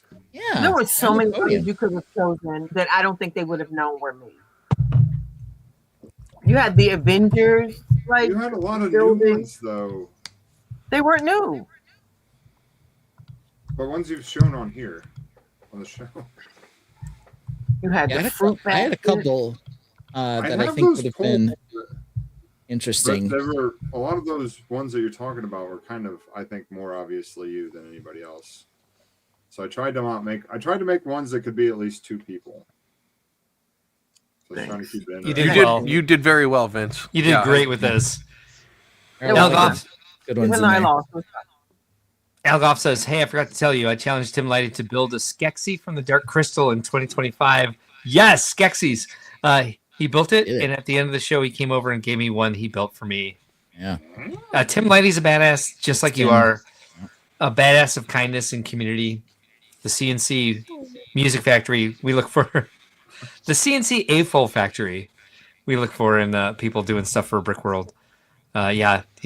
His work blows everybody away for sure. You guys know Tim Lighty. Follow him on Instagram. It used to be Tim is Running. I think he changed his name. I think it's like Tim Lighty, Timothy Lighty 2023 or something like that now. I don't know. We'll bring him up next time. So we're at 4 hours, and so it's time for close calls. We did just finish our silliness, and I do want to jump in on something real quick about this segment. And unfortunately, I think it's important, so I'm going to go through with it. Yeah. So the old MOCs. I want to take you through the journey of the stuff that I sent to VMAC, which did not all end up on screen tonight. So yeah, this one that we saw earlier tonight. Yeah, Brickzone.net. That's what I had to cut out of the image to make sure you didn't know it was me. Yeah, cute, fun. I love this piece here. That should have been an indication of the year. It's some indication of the year. Too bad it's gold. Yeah. Yeah. Hey, look at this. A dark castle. How beautiful is this castle? Look at this giant shoebox. Let me show you some other things about this. Look, it's an evil wizard riding a velociraptor. That's Darth Socks. It's not Darth Sock. Look, there's a tunnel and like a skeleton with a sword. Look at these beautiful windows. Yeah. Look, if you drop something through the tower, it came out here. It worked most of the time. This is also built on a volcano. See the volcano? Ooh, I like it. Yeah, look. Oh, a staircase. Ooh. That was probably the nicest part of this. That's a good staircase. Look at my rock work, you guys. Those are the burps. Burp. Burpy burp. Ooh, the tower. Double tower. Look at that thing. Oh, my. That actually is pretty cool. That part. That part. No, I mean all of it, but like we're gonna be like critical. Most of it's that part, but that part was pretty cool. If we're gonna be critical, like look at the asymmetrical windows. Oh, I'm planning to be very critical of these, by the way. So err on the side of this sucks. Ooh, snakes on the gate. Door. I like it. Both of these skeletons have swords in their hands, but they're both right-handed. That's good. Yeah. Lego makes like half their dudes left-handed. A lot of lefties. A crummy rampant pit plate. A crap. Yeah. But I put a mill on it, so I won. Put this in. Yeah. People would guess Ben. That's why I sent it to you, but I didn't think anybody would guess Ben off of this, actually. Yeah. I recognize the base, and I would not have chosen Ben because of the base plate. Right? That's why I was hesitant. Yeah, look, I put all sorts of like doors in randomly. Look at the nice roof. It's all yellow plate. Yeah. Yellow Castle wasn't stupid enough. Now you can have yellow roof. And I use the pit in this to hide the chain that you would draw up from the well. Smart man. Yeah. Oh, wait, hold on. Check out the vine on the wall over here. Awesome. Here's the cottage that is basically Hagrid's hut. Okay. And this beautiful tree that is basically like the forest man's hideout. And look, there's an interior. You have a wine barrel and a fireplace and a table and some axes on a axe holder panel. Hey, look, you can sleep up here. Yep. There's my sig fig. There's my beautiful path work here. Look, a pine tree. Here, look, I did it again. Oops, I did it again. I played with your parts. I played Yeah. with your parts. Got Yeah. lost in the game. Timestamp that, VMAC. Ooh, baby, baby. Yeah. Look, there's a trellis this time with the beautiful vine work. And yeah, my gorgeous chimney. Again, stonework. There's the Chicken Walker mech. There's the Chicken Walker mech. So and he has all the postage stuff coming out his foot. This was a competition that we found something that was very like Blockoverse, but it was called Block Block. And so it was a block competition where it was like it was like Street Fighter. So it was like all these different characters that were in a park, and there was a random wall with a window, but it didn't make any sense out of context. It still didn't make sense once you knew the context. So we had a competition of making like fake Lego sets that were weird out of context. This was the temple that you couldn't get inside, and this was the Chicken Walker mech, Chicken Walker bull-legged mech that had a PO box in it. But how could you possibly get mail delivered to it? Because it moved around, and it had machine guns and like. But I went all out on this, and I made some custom torsos for it as well. These were the Block bots. This was the logo for their evil empire for whatever reason. And then this was the torso for the hero. And I did this with water slide decals and Illustrator. And look how shiny, because I had to spray it with no.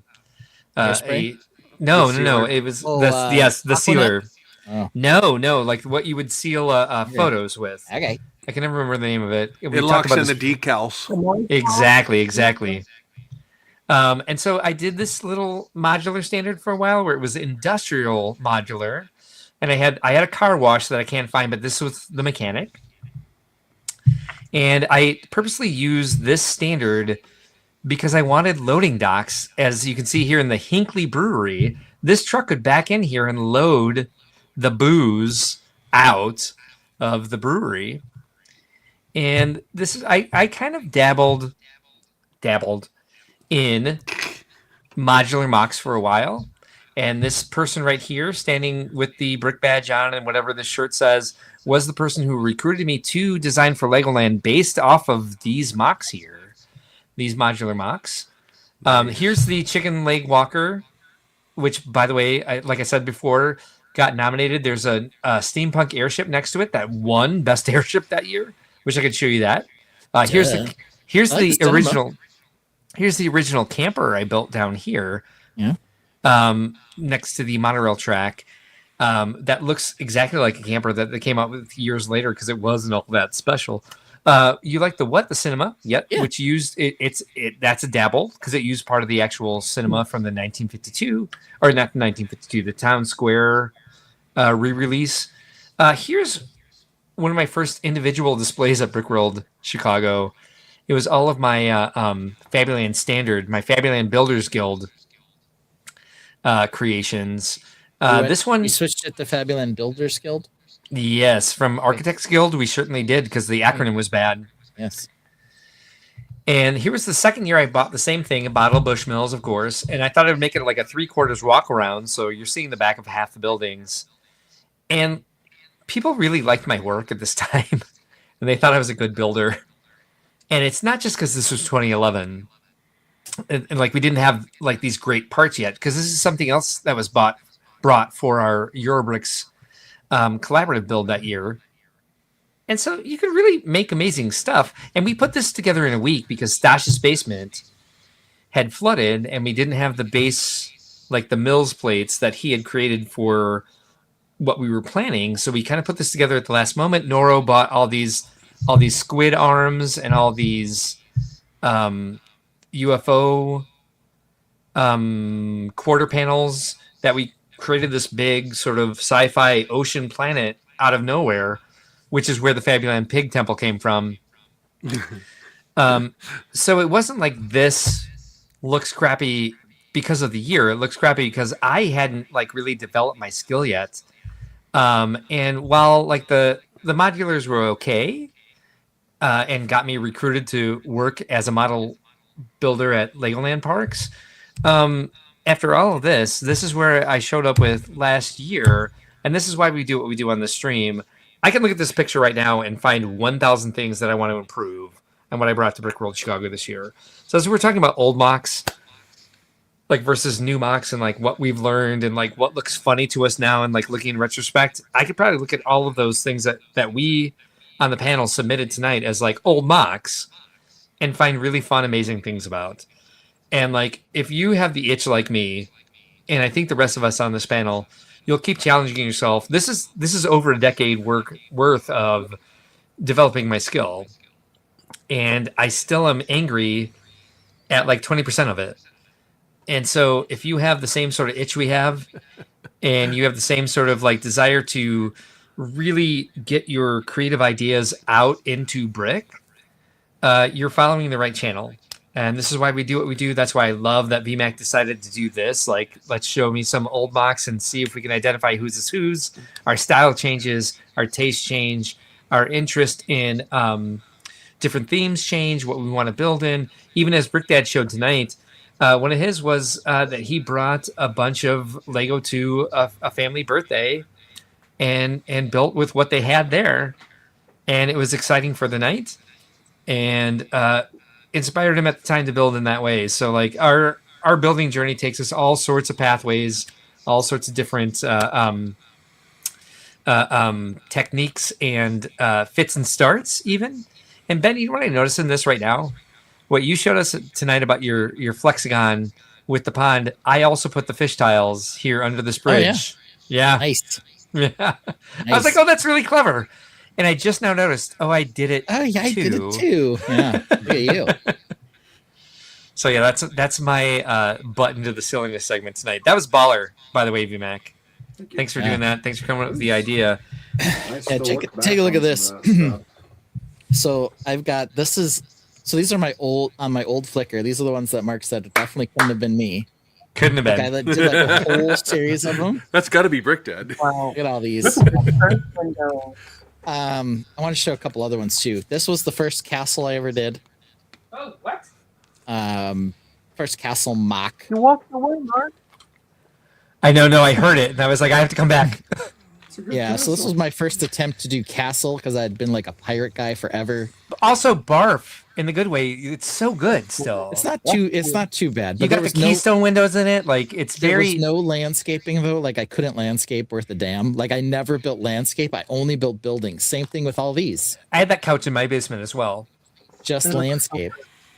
And then this is one of those houses as well. This one had a red roof, which made it fancier. And then when I got recruited, I guess, in air quotes, to the Guilds of Historica, this was our first build for that. That must have been in 2012-ish, 2011.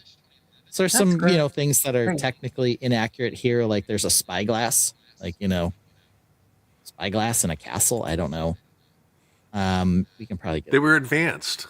Bigger one. Yeah, they were. That was. The original was only this big. Okay, so I can't really do any bigger than this. But there was a stained glass technique that I was trying, but there's no light on the inside. The base is kind of crazy with the bridge like folding over. I don't know.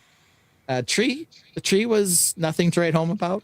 Like I said, like that's where my progression is. What does the tree look like? And here's this one. Look at the tree is on this one. This one. Yeah, this one's kind of terrible.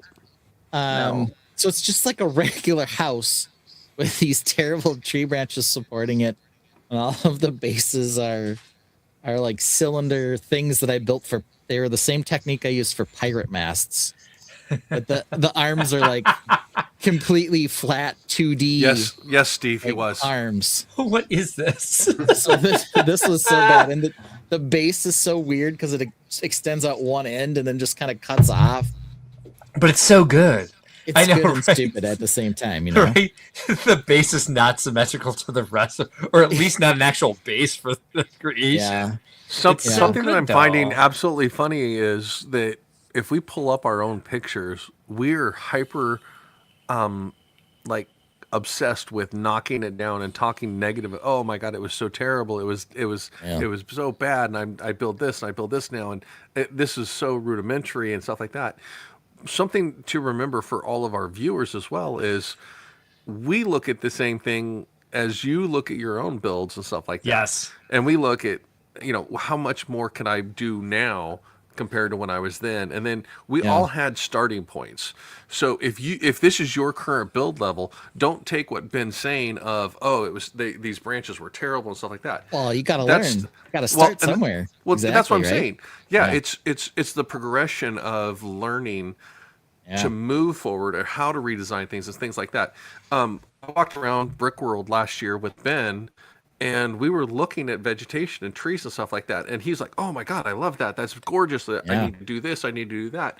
So it's a progression of looking at things and saying, "I can build that, or I want to emulate that and build something similar to that." So don't listen to us right now tearing our stuff apart. Going, right "Oh my gosh." Listen to me being mean. No. Here's the thing. But no. Here's the thing. I would say most people currently would say what they like most about what I'm currently building, it's trees. And this was, Tree V 1.0 many years ago. And there's a lot I needed to learn because the tree branches, like they're super 2D and the tree trunks are like perfectly straight with these perfect root flares. And I was like trying to do things to break some of it up, right? Like the tiling is slightly longer over here. Yeah. But it's not where I would do things now. Right. It's definitely something you go through, We're looking at our growth to show you should look at your own growth and not to look at our growth and measure yourself to that, but like keep challenging yourself. It's kind of like we never stop learning. And the way we do that is we are in a group of 5 people who trust each other to show their work to each other, and also publicly, and kind of like run the risk of like the constructive criticism might hurt sometimes, might be something that you're surprised by, but we trust each other to tell each other the truth. And that's the type of community we're trying to build in this. And so we're trying to encourage you to keep challenging yourself to do your best, but know that where you're at now, your best currently is awesome. And we're glad that you're bringing it to shows. You're glad that you're showing it online. We're glad that you're talking about it. We're glad that you are willing to put your work out there in order to become a better artist. Not in saying better builder, a better displayer, a better Brickworld member, a better BrickCon member, a better Atlanta BrickCon member, BrickFest member, whatever.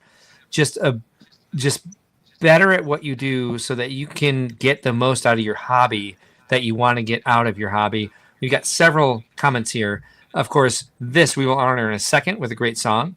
Papa Rex has been a member for 19 months. Can't wait to see you at Brickworld 26 and miss you as well. Sean is offering first says, as someone building his first mock, seeing your old mocks and your growth over the years is awesome. And it says, and even these old ones are still a bit intimidating, but shall we say not as unattainable as seeing the stuff you build today. Right. But it's not unattainable. Like what's right. attainable is what you want to build. So keep going for the vision that's in your head, not what we built.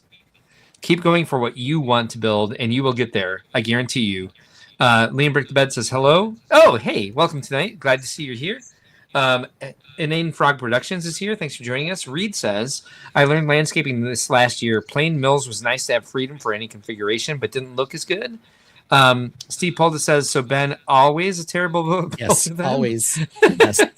And this, Sweet Treehouse. This one here I had because I was trying to convey something in this build that fell completely flat. And so this was like a big learning experience for me. So like the whole idea of this mock was that everything inside the walls was green and beautiful and everything outside the walls was dead. Nice. And you can't really tell. There's like one weird dead tree over here, but nothing else. So like the juxtaposition of ugly and beautiful wasn't there, right? And so then I guess kind of the progression, and I will say most of the stuff on here, if it's outside like the last 2 pages, is not some of my favorite stuff. maybe it's even newer. The one I'm looking for is Mark's favorite mock of mine, probably. Yes, the swamp. I was just about to ask about it. The swamps. I'll be a minute to. I won't be able to find the swamp, but I will be able to find. Oh, that's my favorite mock. So I don't know what you're looking for. Well, I know it's in here. Do I not have any pictures of it? You do. I've gone to your Flickr to look at it for inspiration. Okay. Well, we'll get to that in a second. In the meantime, okay. I did a digital rendering once. Ooh. This was because this was when Rebrickable was first coming out. What they did, at least originally, part of their original idea was for people to have alternate builds from existing sets. You know, it's still part of what they do. So they had I don't know if it was a competition or a showcase. So they asked some people from Eurobricks to do it and some people from another group to do it. And you had to build both in digital and the real model. So that's what they wanted to see. So this was one I did out of an Arctic set back then. And basically it was just the same set again, but I moved the wheels and put the skis on the front. I don't know. But it was kind of fun. There was a number of things that I did from that. And this one I wanted to show everybody. Oh, I know this one. Yeah, so this one I built to show my parents that we were expecting a baby. But the original mock didn't have the figures on it. But these figures, this is my sig fig, Mark's sig fig, and then our friend the Walrus from Eurobricks as well. Andrew. So this was the version I must have had right when the Hinckley and the Walrus were making a trip around the entire world. Yeah.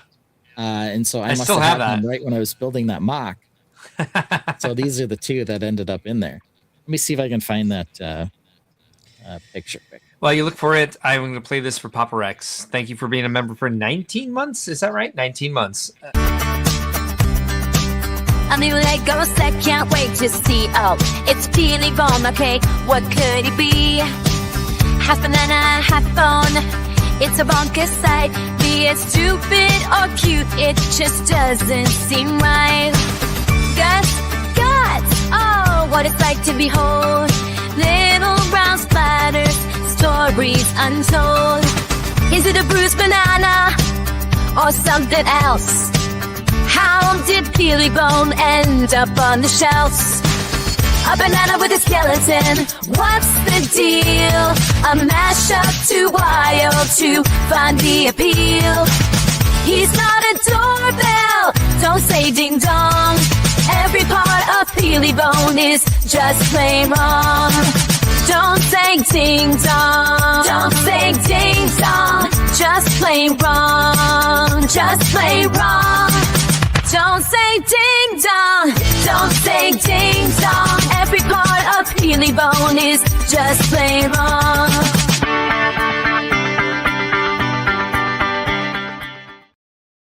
Okay, and I did find it. Oh, we lost VMAC. Oh, shoot. Here's the one we were talking about. There he is. Yes, I love this so much. Okay. Good night, VMAC. All right. Yeah, you had a long day of work. Thanks for sticking it out so long. Great game tonight. Thank you, guys. See you soon, sir. So I would say out of everything that I started building, this is where it started coming together a bit more.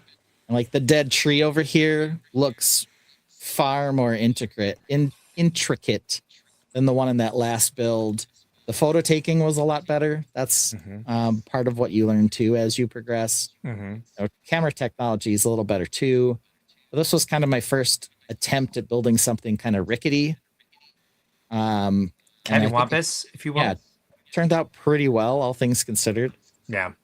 And this was sort of, I think, where I started sort of the modern, development of some of my skills of actually being able to like do landscaping and try some different stuff with that. And this one here is 2016. So I've had 10 years since to, develop how I do trees and other things. So it takes time for sure. These trees now, they don't look horrible, but they're nothing like what I try to do now. So tried to, incorporate some like dark mud in here. Just try to like a swampland edge. There's still some stuff in here that's that I could see improvement on, but it's always another thing to build. Love that.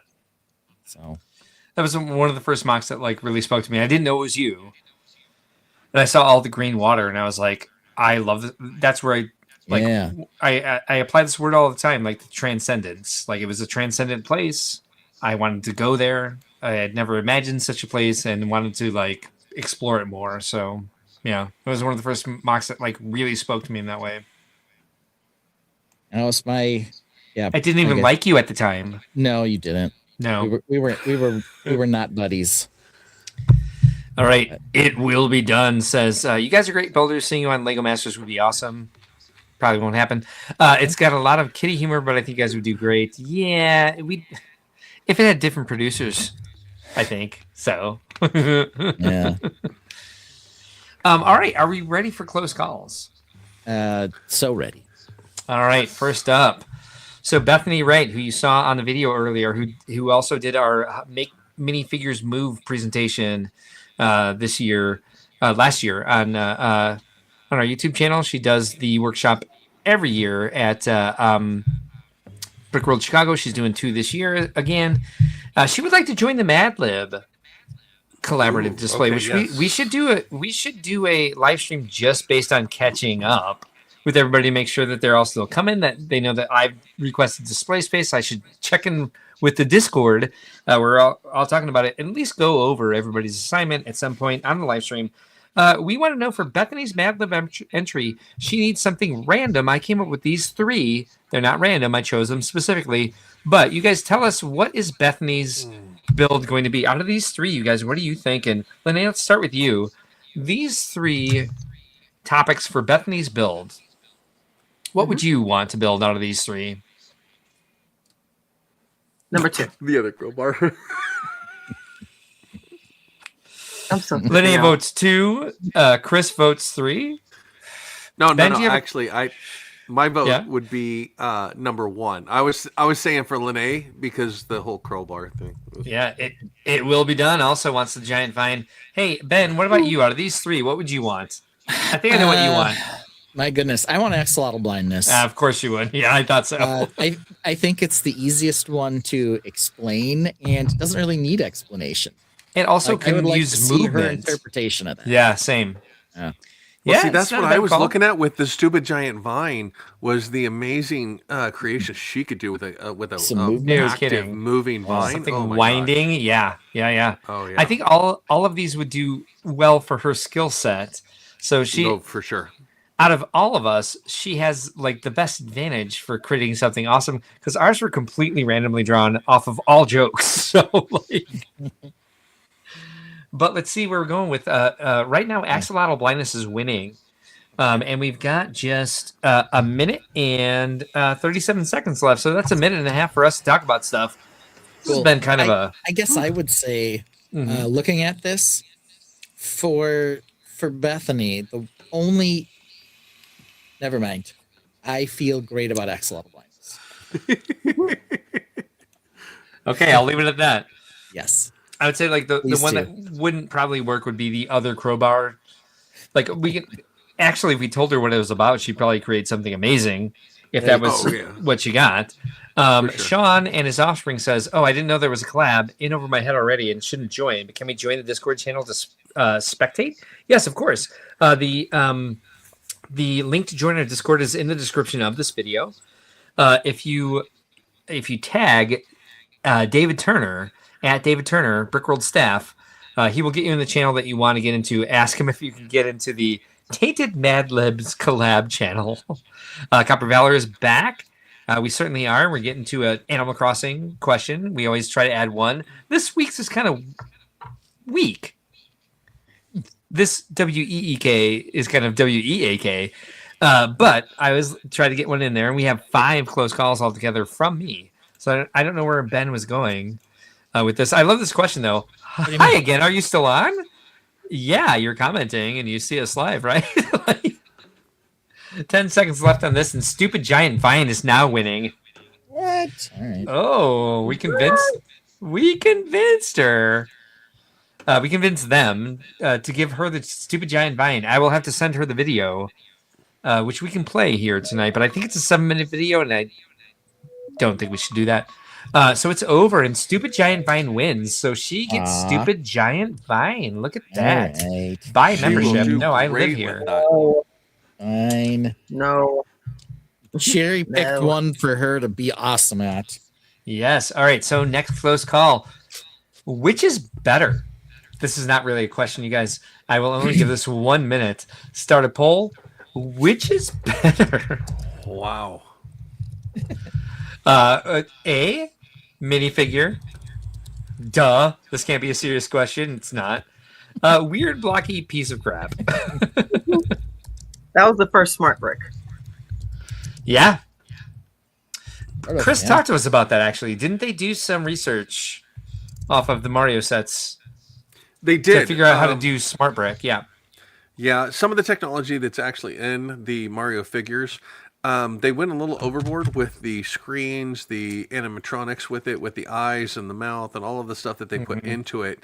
And they're like, hey, we went a little overboard with this. All we really need is just the computer that's in it. We don't need all of the extra stuff. We just need and it actually had a speaker in it where they actually said we can do a synthesizer and make it even smaller. So yeah, the technology that was in it got a complete revision to be more usable. But but it lasted for years. Like, fortunately for them, well, it's still around. It's still running. Yeah. So, but they're not selling them anymore. They're all retired, right?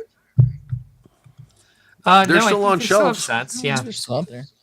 Oh. Yeah, like you can still get Peach, Luigi. Sean and his offspring say the ones that give me nightmares. Clearly, yes. I have them all. I like them. All right, so minifigure wins, as I thought, at 100%. I was worried that one person might actually vote for that blocky piece of crap, but they didn't. So here we go. After an A-full show, this is for Alphonse Soup Person. After an A-full show, do you unpack immediately, or B, stay packed for an embarrassingly long time? How about you guys? You guys all do. When it comes to a U-Haul, I will prepare to unload the U-Haul before unloading my own personal stuff. It's suitcases, according to the picture. Okay. So I'm back from the Bahamas now for more than a week, and our suitcases are still not unpacked. So it doesn't have to be a Lego show. I will tell you, whatever I pack, like mock-wise, to bring to a Lego show, also stays in the container for far too long. So, dear God, I was looking for brown brick today, and I was like, well, do I go to the potion shop bin, or do I go to the Oasis bin, or do I go to what was it? The Tree of Worlds? Like, there's still a bin for each, and these are years ago. Maybe reaching back a decade at this point. Just took apart. That's like 4 years old. The big black boat side. Yes. Yeah, B clearly says it will be done. This is a gray area for me because my suitcase, when I come home from a show, I only pack what I know I'm going to take and need for this show. And so when I come home, it's all dirty clothes and that type of stuff. So I literally unpack it as soon as I get home. The suitcase gets Febrezed, and it goes back in storage where it's stored. All of my stuff comes out. But then again, I also have multiple suitcases for different types of travel that I have. I've got one for business travel. I've got one for Lego travel. I've got one for family travel, so stuff like that. Yeah. And then when it comes to the stuff that I take, like all of my builds and stuff like that, those obviously are not necessarily unpacked, but the way I travel with them literally just sitting in the back of the car. So they come in out of the car and they go back onto the table to be put back away on the shelves where they go. This is literally a picture of my suitcase, and I'm not kidding you. Brickdad has picked this suitcase up. I can fit inside the suitcase. Yes. The suitcase is no joke. Yeah. I don't bring the suitcase for weekend trips anywhere because it's massive. But that's why I bring it to Brickworld shows, because it has literally everything in it, and I have a copy of everything I need in the world: my shampoo, my medications, my my facial accoutrement. A toothbrush, toothpaste, everything is in there. You shove it in, it goes. It's got all my Brickworld shorts. It's got my cargo shorts that that are iconic as for what I wear. Yeah, absolutely. That thing stays packed. That does not get unpacked. My MOCs? No, never. Yeah. They stay in the boxes. They're showed once each, mostly. Yeah, it's like Shoot the my older I asteroid. get, the worse I am at taking pictures of things. So I've got a backlog of things I need to take pictures of.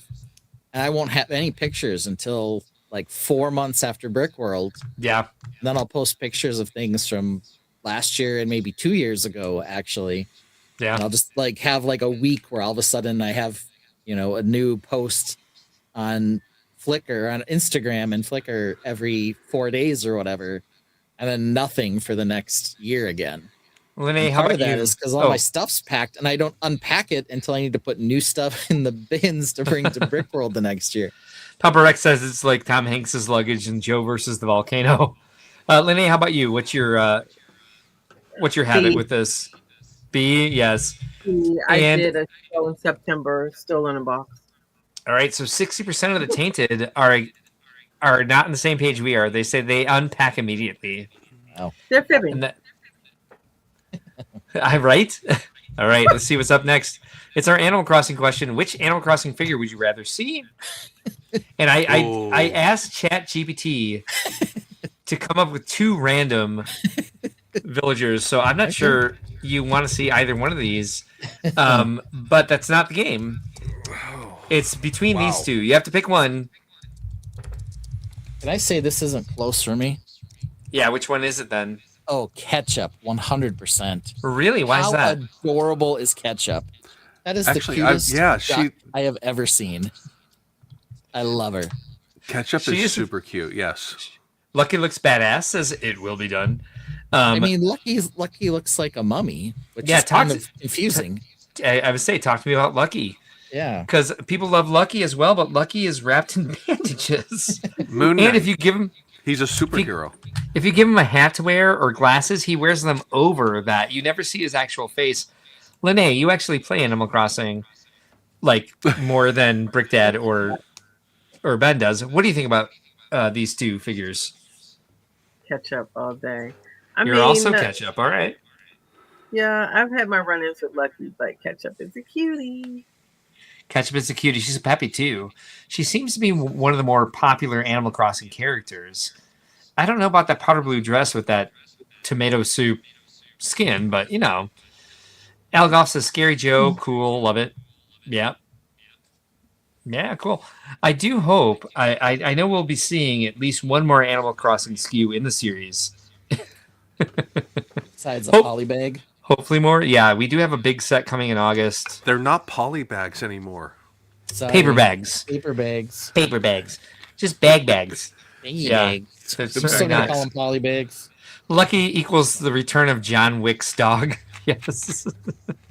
And he's got all these like this weird backstory of like having died before, which is sad. Sean and his offspring say, does this see as a minifig or see in a dark alley? Right?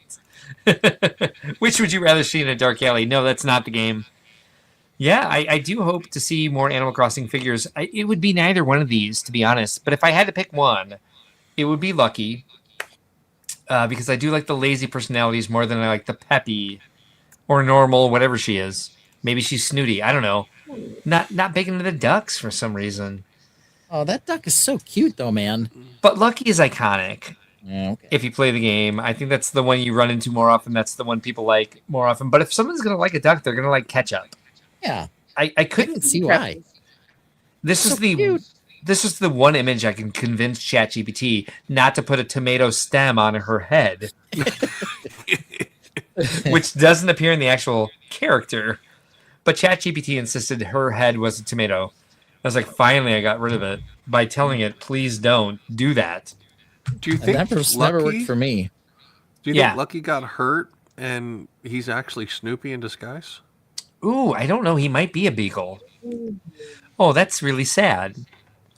Maybe he's a Dalmatian. He crashed his airplane? Yeah, he crashed the red bear and probably into a doghouse. He had a solid ass doghouse. It was. Did he not? Yeah. Sure if they had that, they should have a bird that's in stitches too. That's yellow. Yeah. Yeah, we got about 5 seconds left on this, and it does look like again the panel is in the minority because Lucky wins at 67%, and so and this is coming from mostly like non-Animal Crossing people. We do have just one people like dogs. Yeah, true. We do have one final close call for the evening. And what an epic stream tonight. I had a really good time. There's a lot to cover, and I think 4.5 hours is not too bad considering how much we did have to cover. That's a lot of stream, and we had all the feels and all that sort of times. Let me fill out this poll before I show you what it is. How many times? Lucky who never comes down here is down here. Lucky. All right, I've started the poll, but here's the question. Is this Benny? Answers are A, obvi. B, no, it is not Benny. Don't make Lene tell you again. It is not Benny. I mean, I'm not going to say that it's Benny, but I'm not going to not say that it's not Benny because it might be Benny. In fact, I think if people call it Benny, that would make sense because he is a blue spaceman who was very popular for LEGO not that long ago, so that people who didn't even know Classic Space but did know Benny would say that this is Benny. On top of that, every time I bring a Classic Space mock to Brickworld, all the kids ask me the same question, where's Benny? When they see this box in the LEGO store, you know what they're thinking? That's not an upscale blue astronaut. That's Benny. 11 years after the movie came out, they wanted to still be say Benny. That's Benny. May I ask a question? Yeah, of course. Does Lego call it Benny? No. Oh, okay. Counterpoint. What does Lego call the motherfucking Black Pearl? Damn, dude. So this is Captain Benny. This is Captain Jack Sparrow's ship. Tertiary point. That's not the game. The game is this Benny? Doesn't matter what Lego says or not. Is it Benny? No, it does. Okay, so if I brought up the Black Pearl and I said, is this the Black Pearl? And Lene says, no, that's Captain Jack Sparrow's pirate ship because Lego says so. Guess what? Lene's still wrong. This is Benny. Al Goff says it's Benny before he crashed and broke his helmet. Thank you. Not Benny. Buggy. Is it Benny? No. Chris, you're rather quiet on this one. What do you think? It's not Benny. Come on, Chris. I don't want to get in this. I ran a banner down there at the bottom for the reason, but just so we're aware that it's an upscale minifigure. I like the upscale minifigures. I think this has potential to be anything anyone wants it to be because it is Lego. So, okay, honestly, in order for it to be a Benny, he needed to come with a Benny minifig instead of the robot. Yeah. If he would have come with a new Benny edition minifig, I 100% see different face. That's not the same face. That's not a Benny face. He's got a classic spaceman face, not a Benny face. Torso. The logo on his chest is not worn off. It's a brand new one. So he's not the messed up broken helmet Benny that we all Benny know, before love, and he remember. Crashed and broke his helmet. Thus, he is just a classic blue spaceman. Listen, Linda. White Listen, spaceman. Linda. They could have gone with the yellow spaceman. They could have gone with the red spaceman, but they didn't. They went with the That's blue because spaceman. we already had the red baby space. But they still had the yellow and the blue and the black and the purple. They went with none of those. They went with Benny. Option B, no, it is not Benny. Don't make Lene tell you again. It is not Benny. Wins at 60%. Nice. And by the way, I don't have a dog in this fight. Yeah. So Al Goff says, speaking of paper bags, thank you for the tote full of prizes. Made lots of kids happy. So what Al did at Brickworld in Indianapolis last weekend is he had a little roll top desk, and there was 1, 2, 3, 4, 5, 6, 7 drawers in it. So he let kids like open the drawer, and if they opened the drawer that had the gold brick in it, they got to get a prize. And so we brought him a bin of leftover prizes we had from Brickworld Chicago that were the Ninjago paper bags from Dragons Rising. And he got to give every kid who came up, because lots of kids guessed right. Lots of prizes over the weekend. Mm-hmm. And it was very engaging, very exhausting. Very exhausting for Al. Yeah, very much so. But just like the positive energy around his display is always high, but it was as high as ever last weekend, even with Al's diminished ability to participate. You wouldn't know it to watch him. Yeah. He was definitely all in and definitely making people smile, talking to people about his builds, showing people his builds, letting them engage with them very closely, no stanchions, some of them on the floor, and just an amazing way of engaging the entire community. Appreciate you, Al, like a ton. Al loves this show. He thinks my opinion sucks, but I agree with him a little bit. So it's okay. Let's see here. What's the thing here? So we did some picking sides. That was good. Plans for next week. My dad has a birthday next week, so I'm going to be up at my dad's, but I think we're leaving and I'm going to be home before the show goes. So I think I'll be here. Okay. I don't know that I'll get the show run done, but I think I'll be here. Well, if you stop by Wednesday night to Brickworld Crossing, we can come up with the show run while I play Animal Crossing. Okay, that sounds fun. All right. Sounds like a blast to me. You're like, well, that would work great for me. Do you think if you didn't get the show run done this week, it would be a mistake? Maybe, but I think it would also possibly be a happy accident. Possibly. And there's a reason that we think that. That's because of this guy right here. Ooh. He is our friend. His name is Mr. Robert Ross, Mr. Bob Ross. He, I will say, is amazing. Is he as cool as Chuck Norris, the dearly now departed? And I will say, I did have a close call about Chuck Norris this week. Do you think that since he passed, Chuck would want us to still continue Chuck Norris jokes? Yes. My feeling is yes. He loved them. Yes. He did love 100%. Them, yes. Yeah. So I feel like, if we're going to send Chuck off, it would be, Chuck Norris didn't pass away. He just took a new position as Heaven's gatekeeper, or things of that nature. Right. But we do know Bob Ross, dearly departed, but he was a very positive influence, and he would tell us there are no mistakes, only happy accidents. And that wasn't his only great quote. He has many others. And I think I've read a number of the quotes in here. I usually just open up to a random page, and it seems like they always seem to fit pretty well to the situation. And what do you know? Here's our picture and the quote. And so I'm going to read the quote, and we'll see. Does this fit with what we were just talking about? The very fact that you're aware of suffering is enough reason to be overjoyed that you're alive and can experience it. Ooh. Very poignant. Damn. So good night, everybody. Yes, thank you for joining us. Thank you, Bob. Thank you, panel. Thank you, Tainted. We will see you Wednesday evening at 11 p.m. Central for Brickworld Crossing, and of course next week on Sunday, 7 p.m. Central for another episode of Outside the Blocks. Good night. Tomorrow, because Brickworld, as you see there, returning to Indy for the 16th year. It's the world we all want to live in. CBS 4 photojournalist Sterling Hicks shows us how organizers are building an interactive experience for the family.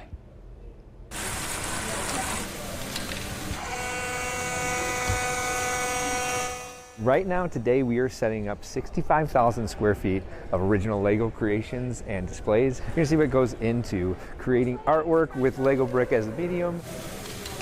We have so many talented people here, so many passionate Lego fans who are here to share their talent and share their joy for building with Lego bricks. Everything that you see here is from my imagination. So I might use part of a set, like the pirate's ship that I've got there is part of a set, but everything else comes from my imagination that I have to figure out how I'm going to use it and how I can fit it together. You actually get to take this artistic idea that you have that you've been struggling to get into a medium, and the medium we chose is tiny plastic building blocks, be able to share it and be able to inspire people and have them see it as well. And the other, of course, is building the community, sharing those resources with other people and inspiring them to build as well. So many people say, I could never do this, but you can, and if you really want to, you definitely will. My favorite part about participating is definitely the community. It's a wonderful group of people. They're always happy to help, engage the audience. I'd like to say that it's just little kids with like the awe-inspired looks on their faces, but adults have the same looks on their faces sometimes too when they see some of the stuff that we have here. My favorite reaction to see from people is seeing a smile. Like when I see a kid light up and they're like, look at that! That to me is worth all the hassle and the difficulties of sitting up. It's worth it because their smile just lights up. I do like to see the audience response. You know, everybody comes from a different background. You know, there's always going to be a couple people that your build really resonates them for one reason or the other, and to just see how they respond to that, it's worth every hour and every late night you spent building it. That's a common reaction, right? Look at Yeah. that. How'd they do that? All right, Brickworld.